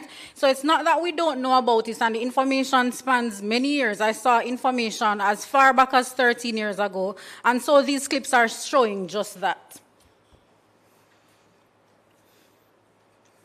All right, so I'm not hearing anything, so I'm going to move on. All right, so in terms of our numbers, because we said that it's a problem here, but we are seeing that NCDs are representing, well, over the 10-year period from 2009 to 2020, NCDs represented 77% of all deaths, and this is according to a report that was published by the Ministry of Health in 2023. And I'm sure in this moment, a lot of us can appreciate that this number would have gone up, right? Or because the effects of NCDs, based on the research, seem to grow year by year. Right? Some other interesting statistics that I saw in my preparation would have been the fact that 1 in 3 Jamaicans has hypertension, right? Statistically, that would suggest that at least one person in here has a hypertension diagnosis, right? That means as well that wherever you're listening from, whoever is in the room right now, statistically, even if they don't have hypertension or have a hypertension diagnosis, their cardiovascular system is under constant and dangerous pressure, and one day they will have a diagnosis, so we have a problem, right? Another piece of statistic that stood out to me was the fact that 1 in 2 Jamaicans is overweight or obese, right? And that's literally half the population. We're also seeing that 1 in 8 Jamaicans has diabetes, and so I'm establishing again that there is a problem. Now, I am speaking on hypertension today, and so salt has to come into the conversation because salt is an important dietary factor that influences the development of this disease. So on screen, you're seeing now the WHO, so the World Health Organization guideline, which is less than 2,000 milligrams per day. And then you're seeing our beautiful Jamaican flag on the screen as well, showing us our daily average, which is 3,582 milligrams per day. And this was from the most recent Jamaica Health and Lifestyle Survey. So you're seeing there basically that the results would show that we're consuming about 1.5 to 2 times more than we should, right? And I'm sure there are many people that eat more than that for the day, because this salt is not just salt that is added to food, right? It's salt in the butter that we use. It's salt in the Maggi seasoning, because your food has to taste good, right? Where Jamaicans are big on taste, right? It's salt in the sauces, the barbecue sauce. I'm sure a lot of us hit that value and pass it by lunchtime. All right, so apart from the health effects, because this is not just a health problem, right? This is a money problem. This is a social problem, right? Some of the data would have pointed to the fact that approximately 17.2 US billion will be lost in output due to NCDs. And again, I'm sure this number has gone up because with the passage of the hurricane, I know there are a lot of people now who are on track to developing these NCDs or who can't access care as they used to before the passage of the hurricane. So we have a lot to consider. All right, so as I said, a lot of lifestyle factors would be considered here, right? So I spoke to the diet already, but in addition to that, there is physical inactivity, there is tobacco use, there is harmful use of alcohol. And this is why a study like this is so important, and so we're going to be looking at our data now. All right, so the objectives would have been, as I said earlier, to assess levels of knowledge, attitudes, and practices regarding our salt consumption among Jamaican adults and how this varies by educational attainment, hypertension status, and diabetes mellitus status. Now, for the methods, the data was based on data collected in the Jamaica Salt Consumption Study, and the participants were adults. Right, and you're seeing on screen a breakdown of what was collected. Now, in terms of the data itself, for the knowledge score, a score was used, as I'm saying, right, and a higher score in this context would have represented greater knowledge. For the attitudes, these were broken down into categories, so 3 ordinal categories, so low salt, neutral, neither high nor low salt. For the practices, again, a score was used, but there are 2 scores, and you'll see that coming out as I go into the results. By the way, the statistical analyses were carried out using Stata. Bivariate analyses were done. Descriptive statistics were generated, and statistical significance was set at 0.05, as you're seeing on the screen. All right, so in terms of our results, here are the major points that came out. So age distribution is similar among males and females. In addition to that, there are clear sex differences in terms of educational attainment and smoking. And, well, smoking marijuana or tobacco is much more common among males versus females. Physical activity levels also differed substantially by sex, and chronic disease burden was higher among females. Now, the results you're seeing on the screen are unweighted. I'm also showing you the weighted estimates just to account for the population design, and the results were similar when the survey weights were applied, so I'll just move on.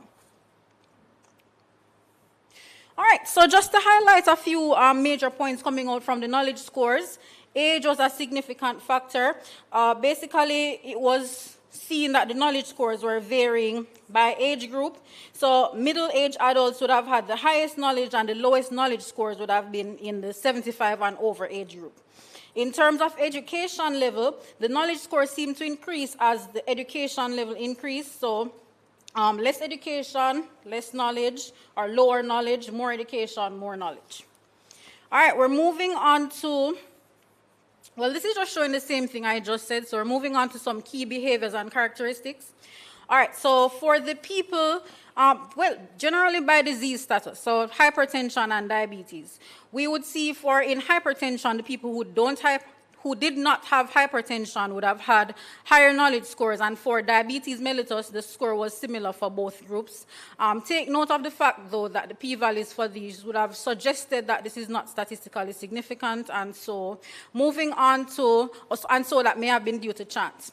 We're moving on to the smoking status, where in both groups, non-smokers would have recorded higher knowledge scores compared to the current smokers, and only the tobacco smoking status, the data relating to that would have been statistically significant. All right, so we're on to the practice scores very quickly. Major information coming out of this. So age, again, was a very important factor. You're seeing the p-value there, high significance.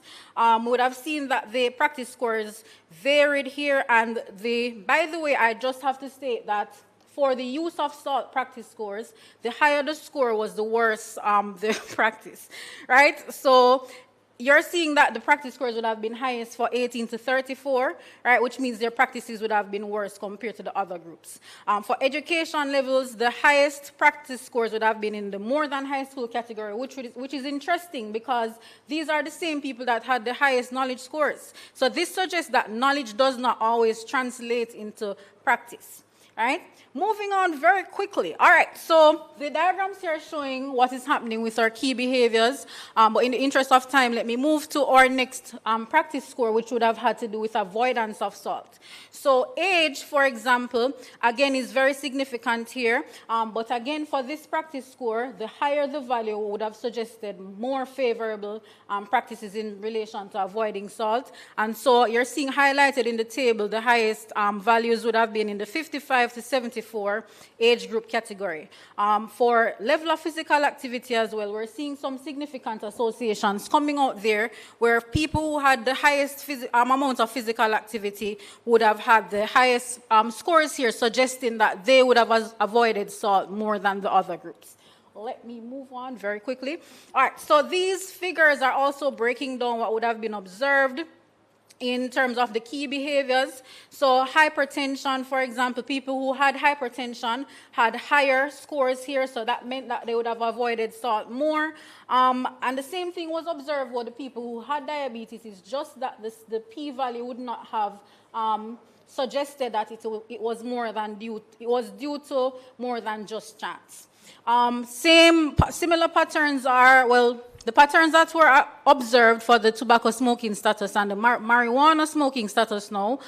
So current smokers had higher practice scores, right? So this is suggesting that they avoided salt more, but the p-value would have suggested that this result is not significant for the people who smoke tobacco. All right. So should I just jump to my recommendations? All right. So let me tell you about my recommendations. I hope that you can review this data because I've gotten the time signal. So the main findings would have suggested that higher educational attainment is strongly linked to better salt-related knowledge and practices, and that knowledge does not always translate directly into healthier behavior. We would have also seen that individuals with hypertension appear more likely to adopt salt-limiting practices, and also that tobacco use clusters with poorer salt KAP profiles.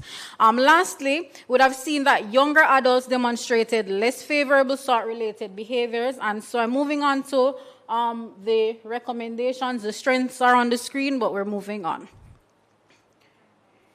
All right, so as I was saying earlier, the conclusion, educational attainment is a key determinant of salt-related knowledge and practices in Jamaica. And based on the data, we, as you know, in public health, should target younger and lower educated populations. And I believe in meeting people where they are. So for example, in Jamaica, we have a big influencer culture, a rich influencer culture. I think we could tap into that in terms of how we get the message out there in terms of salt consumption, right? We could also try to partner with some of the more popular restaurants in Jamaica to, for example, come up with lower salt options that have the same taste. Because I'm very big on diet sodas. They taste the same, but they say 0 calorie, right? Why not do that in our Jamaican context, right? Also, we need to address the clustering of unhealthy behavior. So smoking, the data would have shown that people who smoke would have had more unhealthy practices in some contexts, and so we need to look into peer counseling, going into the communities, because again, as human beings, convenience is important, right? So we need tailored, equity-focused salt reduction strategies to reduce our NCD burden. I thank you so much for listening to me. Here are my references and acknowledgements.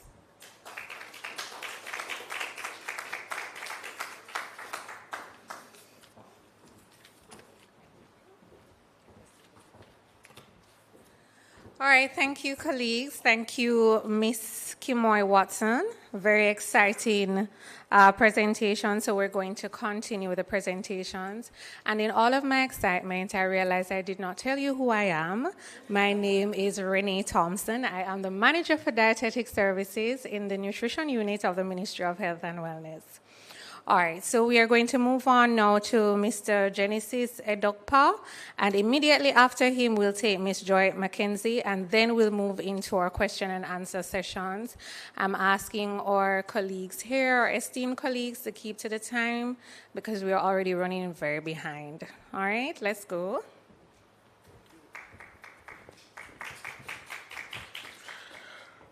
Good afternoon, everybody. My name is Genesis Edokpa, and I am presenting a paper titled Association Between Diet and Number of Prescribed Medications in Glaucoma.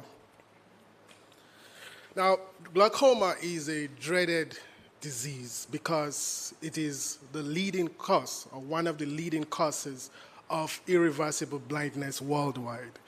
And it affects Afro-Caribbeans more than Caucasians, 6 to 8 times more than Caucasians. Basically, it's marked by increased intraocular pressure in the eyeball that leads to death of the nerve fibers, that's the optic nerve fibers, and results in gradual loss of vision. By irreversible, we mean that the blindness that occurs from glaucoma is irreversible. And it cannot be restored. The blindness cannot be restored. Now, the way we manage glaucoma in the clinic at this time is by reducing eye pressures. We do this by giving eye drops or by surgery. So we have up to 6 classes of drops. When one drop doesn't work, we can use the next one. If that doesn't work, we can use the next one, and so on and so forth. Sometimes we may have to combine 2 drops, 3 drops, and 4 drops. And a number of medications used to manage any condition can be used as a proxy for how difficult it is to control that condition or for the severity of the condition. Patients with glaucoma often ask us if there are other things that they can do along with using their eye drops. For example, are there things that they should eat or not eat? And the question is not out of place because scientific research has shown that some dietary factors can modify the risk of glaucoma. For example, 2 studies or cross-sectional studies by Giacconi et al. In 2013 and by Reynard et al. In 2012 showed that low intake of fatty fish was associated with high risks of glaucoma. Another cross-sectional study showed that, by Coleman et al. In 2008, showed that high intake of vegetables and fruits were associated with reduced risk of glaucoma. These studies indicate the potential of these food items to be beneficial in people with glaucoma and to reduce the severity of glaucoma and a number of medications needed to manage this condition. But in current research, if you Google this topic now, you're not going to see anything on the relationship between the dietary habits of a person and the number of medications that are prescribed for them in glaucoma. So the objective of this study was therefore to evaluate possible associations between diet and the number of medications for glaucoma. The type of glaucoma we looked at was primary open-angle glaucoma, which is the most common kind of glaucoma. Now, we hypothesized that increased intake of fruits, vegetables, and fatty fish would be associated with reduced number of glaucoma medications. This is how we went about answering the research question. This was a cross-sectional analysis of data. We collected some data from 109 people with POAG from 2 centers here in Kingston, from the University Hospital of the West Indies and from a busy private ophthalmology practice. And the outcome measure was number of glaucoma medications. We obtained this from a health and lifestyle questionnaire. The exposure was dietary intake. And we used a validated semi-quantitative food frequency questionnaire to assess this. We categorized foods into 10 major classes: cereal and cereal products, starchy foods, roots and tubers, food from animals, peas, beans and nuts, fast foods, vegetables, fruits, sugars and fats, coffee, and tea. Each class had a list of common Jamaican food items, and the participants had the option to tick the frequency in which they consumed each food item on the average in the last 3 months.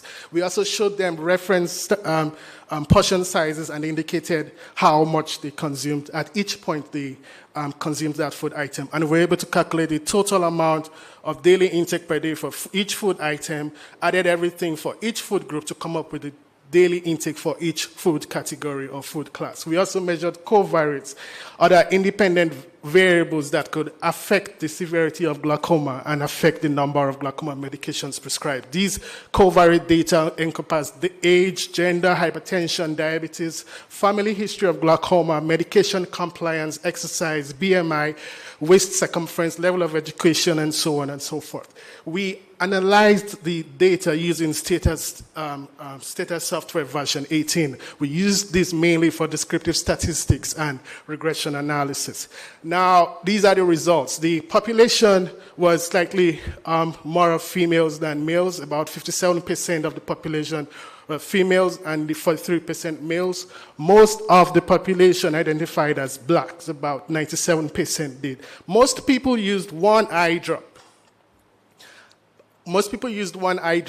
Although the average eye drop used per person was 2. Now, for each class of food, for each food group, when we ran a simple regression analysis, we did not find any significant association except for 2 food categories, for fish and vegetables.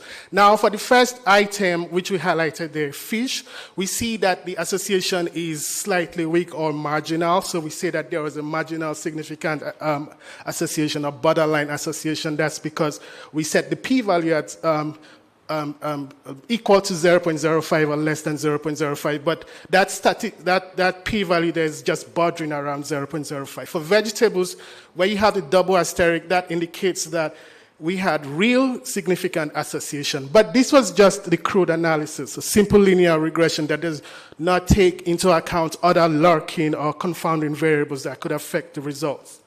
Now, when we conducted a multiple regression analysis to adjust for all those confounding variables that we talked about at the beginning that could also affect the severity of glaucoma and number of medications used, we got a more clearer result.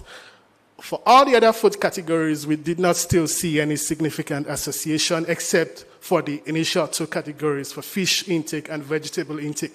Fish intake became more significant. We had a p-value of 0.029, and it was it was a negative significant predictor in the model. That means that participants who exhibited greater levels of fish intake had lower amount of prescribed medications. Same thing for vegetable intake. By the way, the fish we looked at were canned fish like your sardines, tuna, and mackerel. We looked at brown-stewed fish. We looked at escovitch, and so on and so forth. For vegetable intake, the p-value became even more significant in the adjusted model.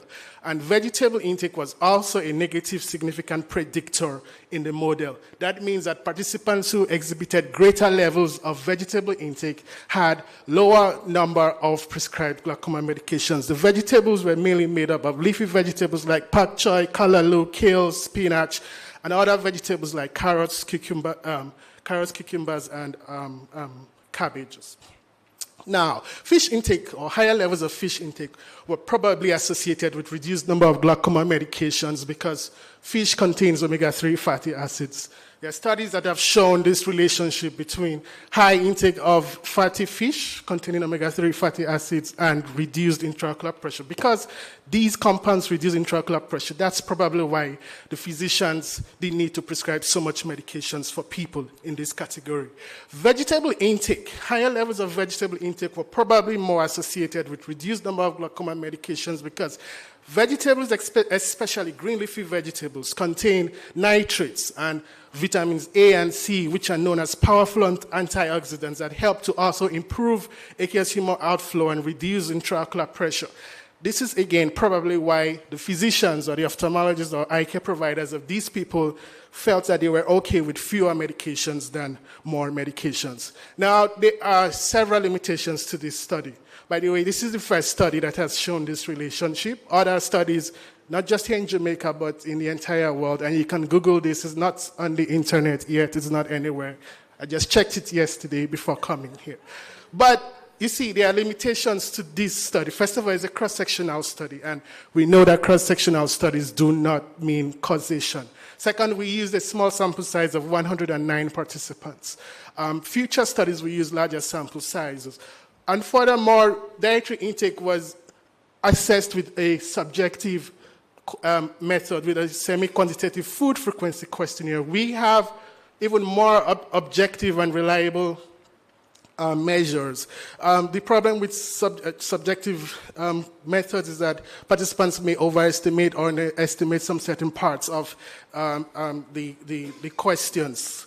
But we have collected objective biomarkers, blood-borne biomarkers that are stored in the freezer, in one of the freezers at the Caribbean Institute for Health Research at -80 degrees centigrade, and we are seeking funding to analyze these objective markers and see if the outcome would be the same. And lastly, we didn't consider the effect of food combinations, like what might have happened if we combined fruits and vegetables. Could the effect have been higher or not?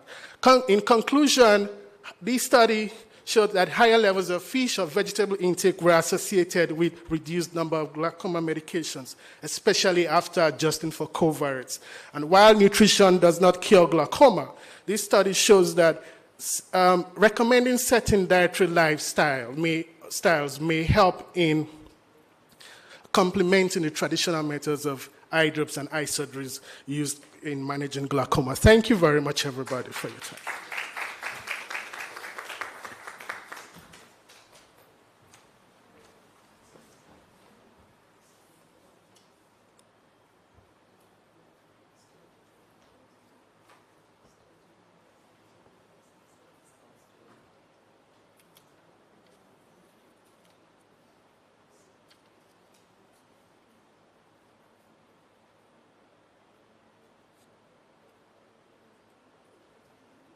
All right, so thank you, Madam Chair. Thank you as well to the conference committee for giving us the opportunity to present this body of work. Good afternoon, everyone. In this talk, I will walk you through the background, methods, key results, and implications for public health practice. First, let's begin by grounding our discussion in why diet diversity matters.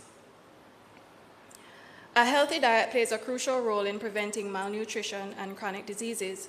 It emphasizes fruits and vegetables across the color spectrum, whole grains, healthy fats, fiber-rich foods, and so on. Diet diversity refers to the number of different foods or food groups consumed over a period, often 24 hours. Here, participants report all foods consumed, breakfast, lunch, dinner, and snacks the previous day. These items are then categorized into food groups, giving us a structured view of dietary patterns. Diet diversity is a key indicator of nutritional adequacy. Low diversity often corresponds with micronutrient deficiencies, while high diversity is linked to better diet quality. This reinforces its value as a public health metric. Several instruments assess diet diversity, including the MDDW, HDDS, IDDS, DDI, and FVS. Each helps capture different aspects of dietary variation across individuals and households.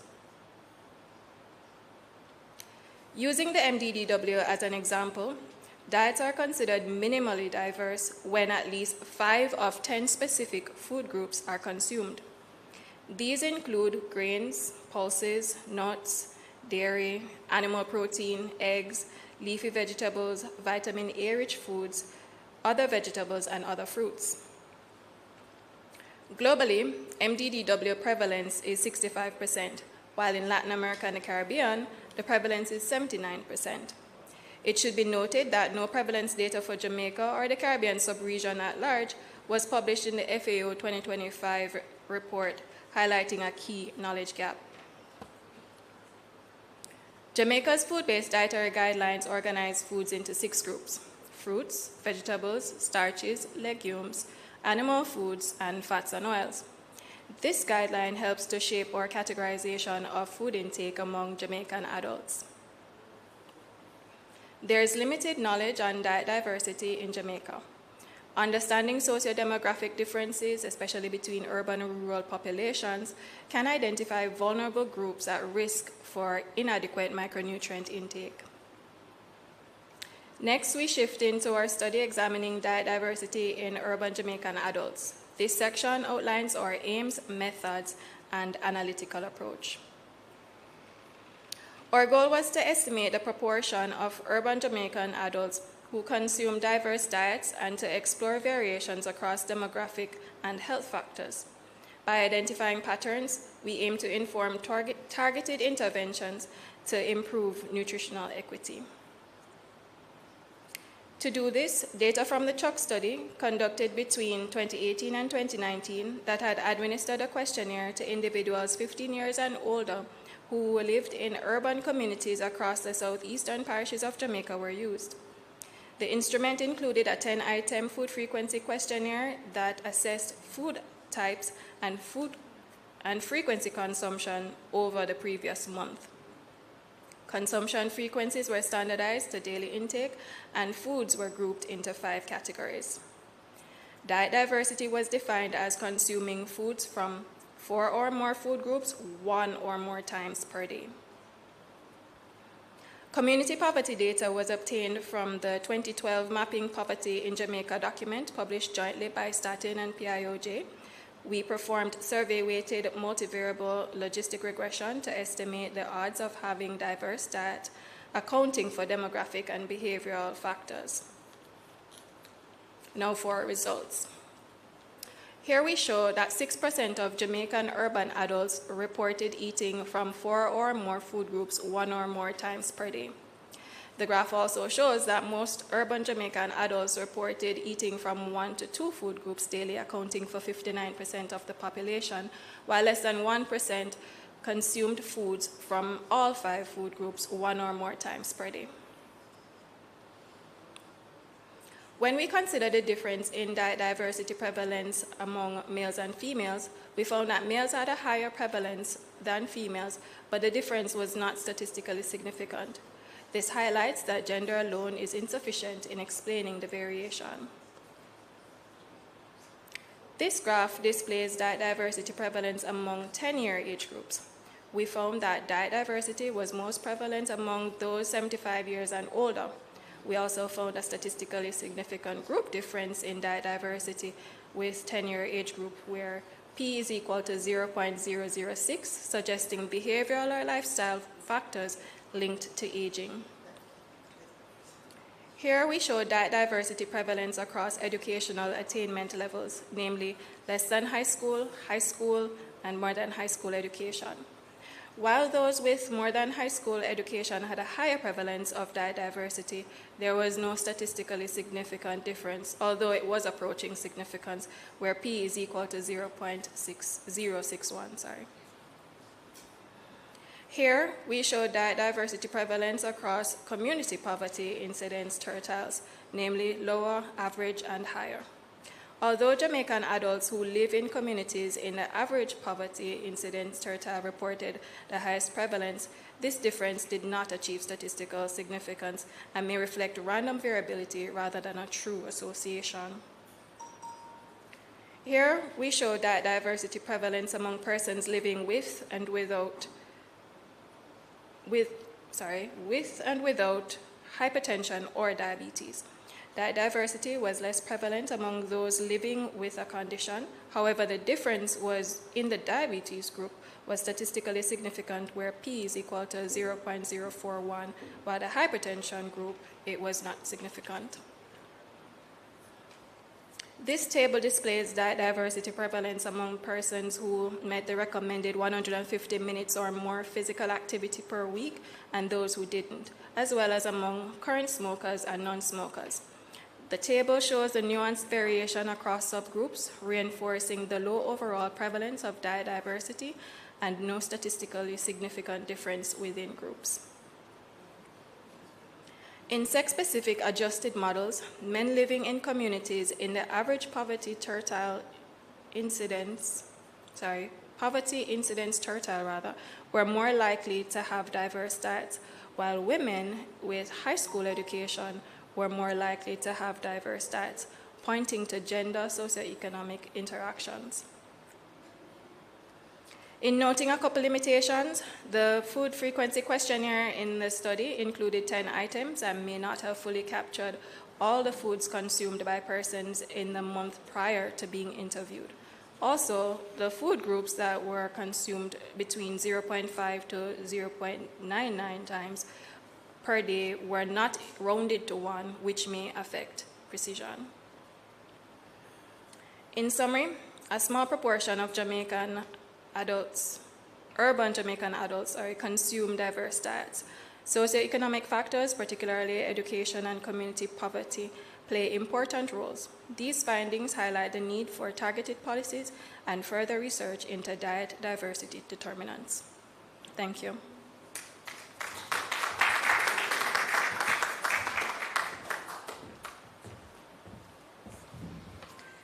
Thank you, researchers. We now open the floor for question and answer. Doc, everybody is looking to you. No questions? Good afternoon, presenters. Thank you very much. A quick question for all of the presenters. I must commend you three for excellent presentations. Thank you so much. The one man in the midst and the research that has not been done anywhere else globally. So I applaud you for that. Can we give him a round of applause, please? Thank you. The question I have for you, since you have seen that those who were given, who had less eye drops, medication prescribed, were eating fish and vegetable, so what will you recommend for a healthy Jamaica so that in 10 years' time there will be no need for eye drops? Neither should there be any glaucoma. Tell us what you think we should do. Okay, so we will probably still have drops in the next 10 years. But one important point is that dietary intake, for example, the study showed that increased fish or vegetable intake were associated with reduced number of glaucoma medications. These food groups may not be a substitute for glaucoma medications or for surgery, as the case may be, right? But we could recommend that people include these food items in proper amounts in their diet to kind of complement the traditional methods of treating or managing glaucoma. Okay, did you hear of that? They just say 1 apple a day keeps the doctor away? Of course, yes. That's what I'm trying to pull from you. Thank you. Thank you. So I will tell them to eat all the fruits and vegetables, then they won't have glaucoma and there will be need for medication and the pharmaceutical won't be available. Thank you. So the next one, the young miss that just presented.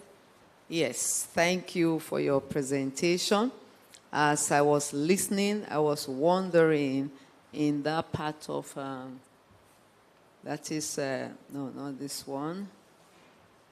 Sorry. I was said,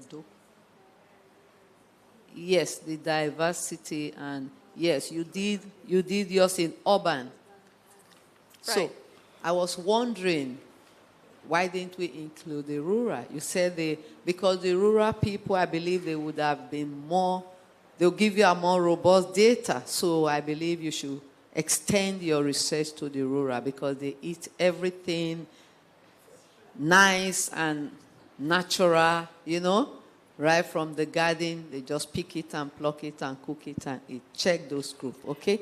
Right. And see if you will make any difference, all right? Thank you. And thank you for your presentation. And the young miss here, yours was very good as well. I was wondering about the aspect where you were emphasizing the smoking and I think that has to do with remind me your topic. So the topic was knowledge, attitudes, and practices towards salt consumption in Jamaica, okay, and how that's connected to... Yes, so you realized that there were the age group that have the knowledge, but the knowledge did not translate to action. Why do you think that is so? I think there are a lot of factors. So a lot of the population where the negative behaviors were observed would have been younger people. And so I think they have more access to fast food, right? They're probably living a fast-paced lifestyle, so they're going and not really thinking about what they're eating. In addition to costs, right? Money is a big issue in our climate right now. In addition to the fact that they probably just don't think it's a great big issue now, and that's why messaging is so important, because they're thinking that, okay, I'm young, and this is not something that I need to be concerned about now. So I think we need to drive that message more, that what you do when you're young impacts what happens when you progress older in life. Yeah. Thank you.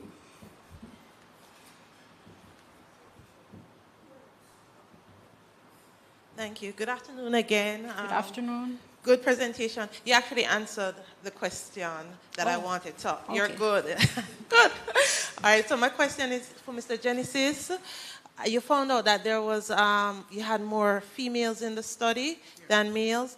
So my question for you is that in your multiple regression analysis, did you adjust for sex in it? And was there anything in terms of sex when you looked at like fish and vegetable? No, there was no significant associations for gender when we included that in the analysis, adjusted model. Okay, and did you try to find a difference between, in terms of gender for fish and vegetable? No, we didn't look at that. Okay then, all right, thank you. Thank you. And for Joy, good. Joy, can you help us? Just name one way that you think policy can be used to increase diverse diet.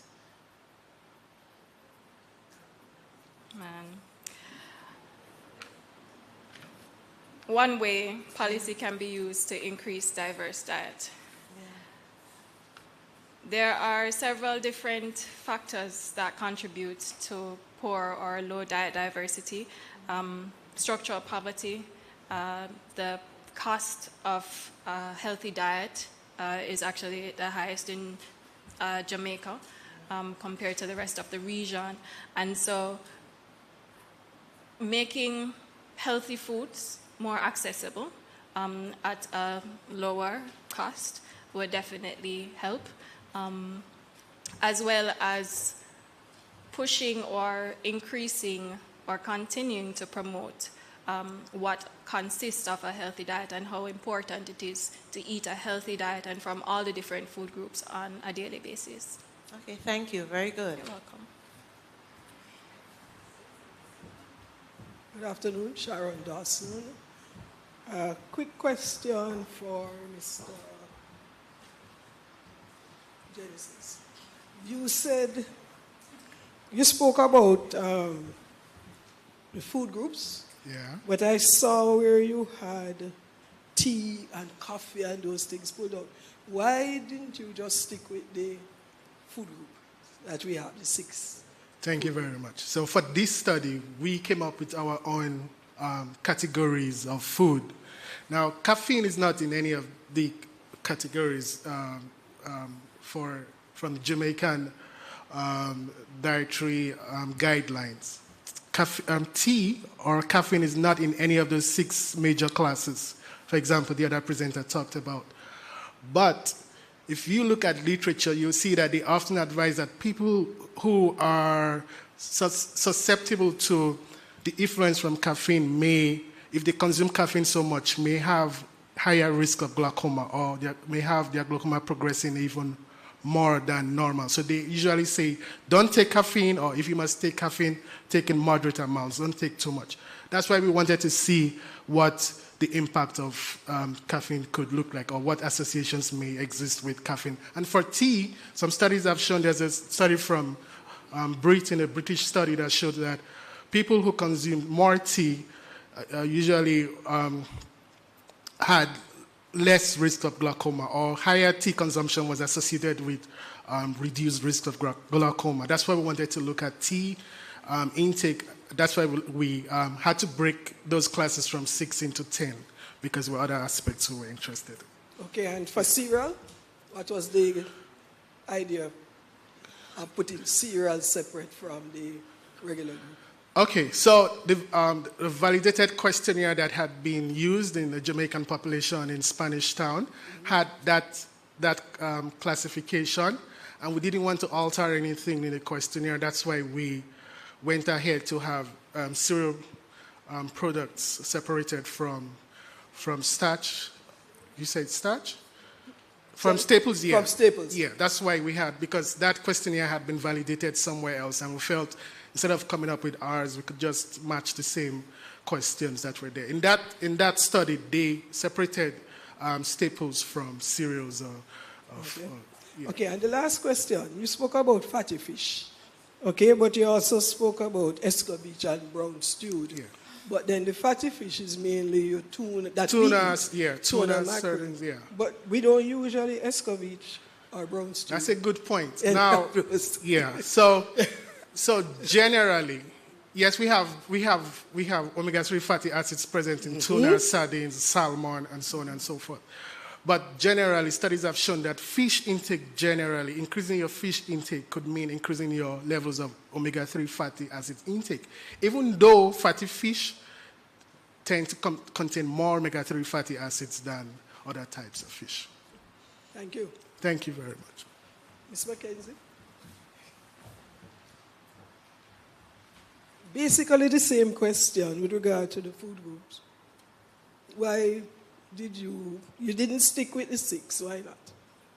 So usually the fats and oils are actually immersed in the other foods. When we use our food frequency questionnaire, we only had 10 different items, and fats and oils were not considered by themselves.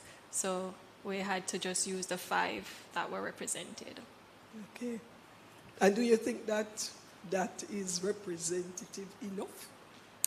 I do, simply because even when we look at even the global literature or literature from other countries, we see that they are using 5. Sometimes it's more, definitely, but you do have these 5 categories coming to the fore more often than not.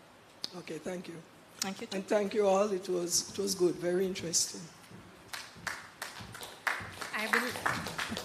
Yes, clap them. I believe we have an online question. Yes, we have 3 questions for each presenter. 1 for each presenter, that is. And I'll start with Ms. Mackenzie. I wonder what other factors could influence diet diversity. Could religious persuasion play a role? Maybe this could be explored in future studies, since there are some religious groups that experience greater longevity in some geographical regions. All right, thank you so much for that. And that's why we actually use the definition at 4 or more, because we wanted to account for those persons that would not consume foods from animals. So thank you for that. Okay. Thank you. Mr. Edokpa, your presentation would have highlighted that fish and certain vegetables have the ability to cause less medications to be used in persons with glaucoma. From this information, would you leave us with the takeaway that a combination of fish and vegetables shows the progression of glaucoma? If so, what in your research would have indicated same? All right, so basically, the number of medications for any disease is usually used as a proxy for the severity of the disease or for how difficult it is to control that disease. So if these food items were associated, by the way, I should mention association, not causation. If these food items were associated with reduced number of glaucoma medications, it therefore means that they were, since I just talked about being a proxy for severity and difficulty in controlling the disease, it therefore means that these food items could reduce the severity of of glaucoma, or reduce the medical burden of glaucoma in persons that are suffering from the disease. Okay, thank you. Yeah, we could infer that from the study. Thank you. Ms. Watson? Given that marijuana smokers in your group showed a propensity for poor dietary choices, including potentially higher salt intake, do you think targeted public health messaging, perhaps around reducing sodium in popular foods associated with cannabis use, could be effective for this subgroup in Jamaica, especially considering the already high population level salt consumption? Oh, absolutely, and it's linked to what I said earlier in terms of meeting people where they are, right? The data points us clearly where we need to go, and of course that would be something to consider because convenience, again, I keep saying it, as human beings, is what works, right? So if you want to get a certain message across, for example, among smokers, if they come to the clinic, for example, pair that with your advice on how to manage their smoking habits or reduce them, right? Go into the communities.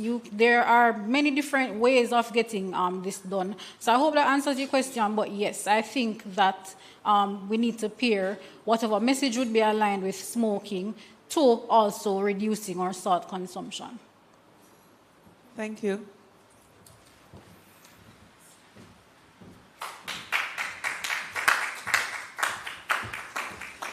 Thank you again, ladies and gentlemen. Thank you for sticking and staying with us. Thank you to our presenters, Ms. Kimoy Watson, Mr. Genesis Edokpa, and Ms. Joyce Mackenzie. We can all agree that these were excellent presentations, very informative, and there were also suggestions for continued research. So we look forward to hearing more from each of you next year, yes? All right. So that comes to the end of this session. I'm now going to hand over to Mrs. Mullins, who will close us off. Thank you.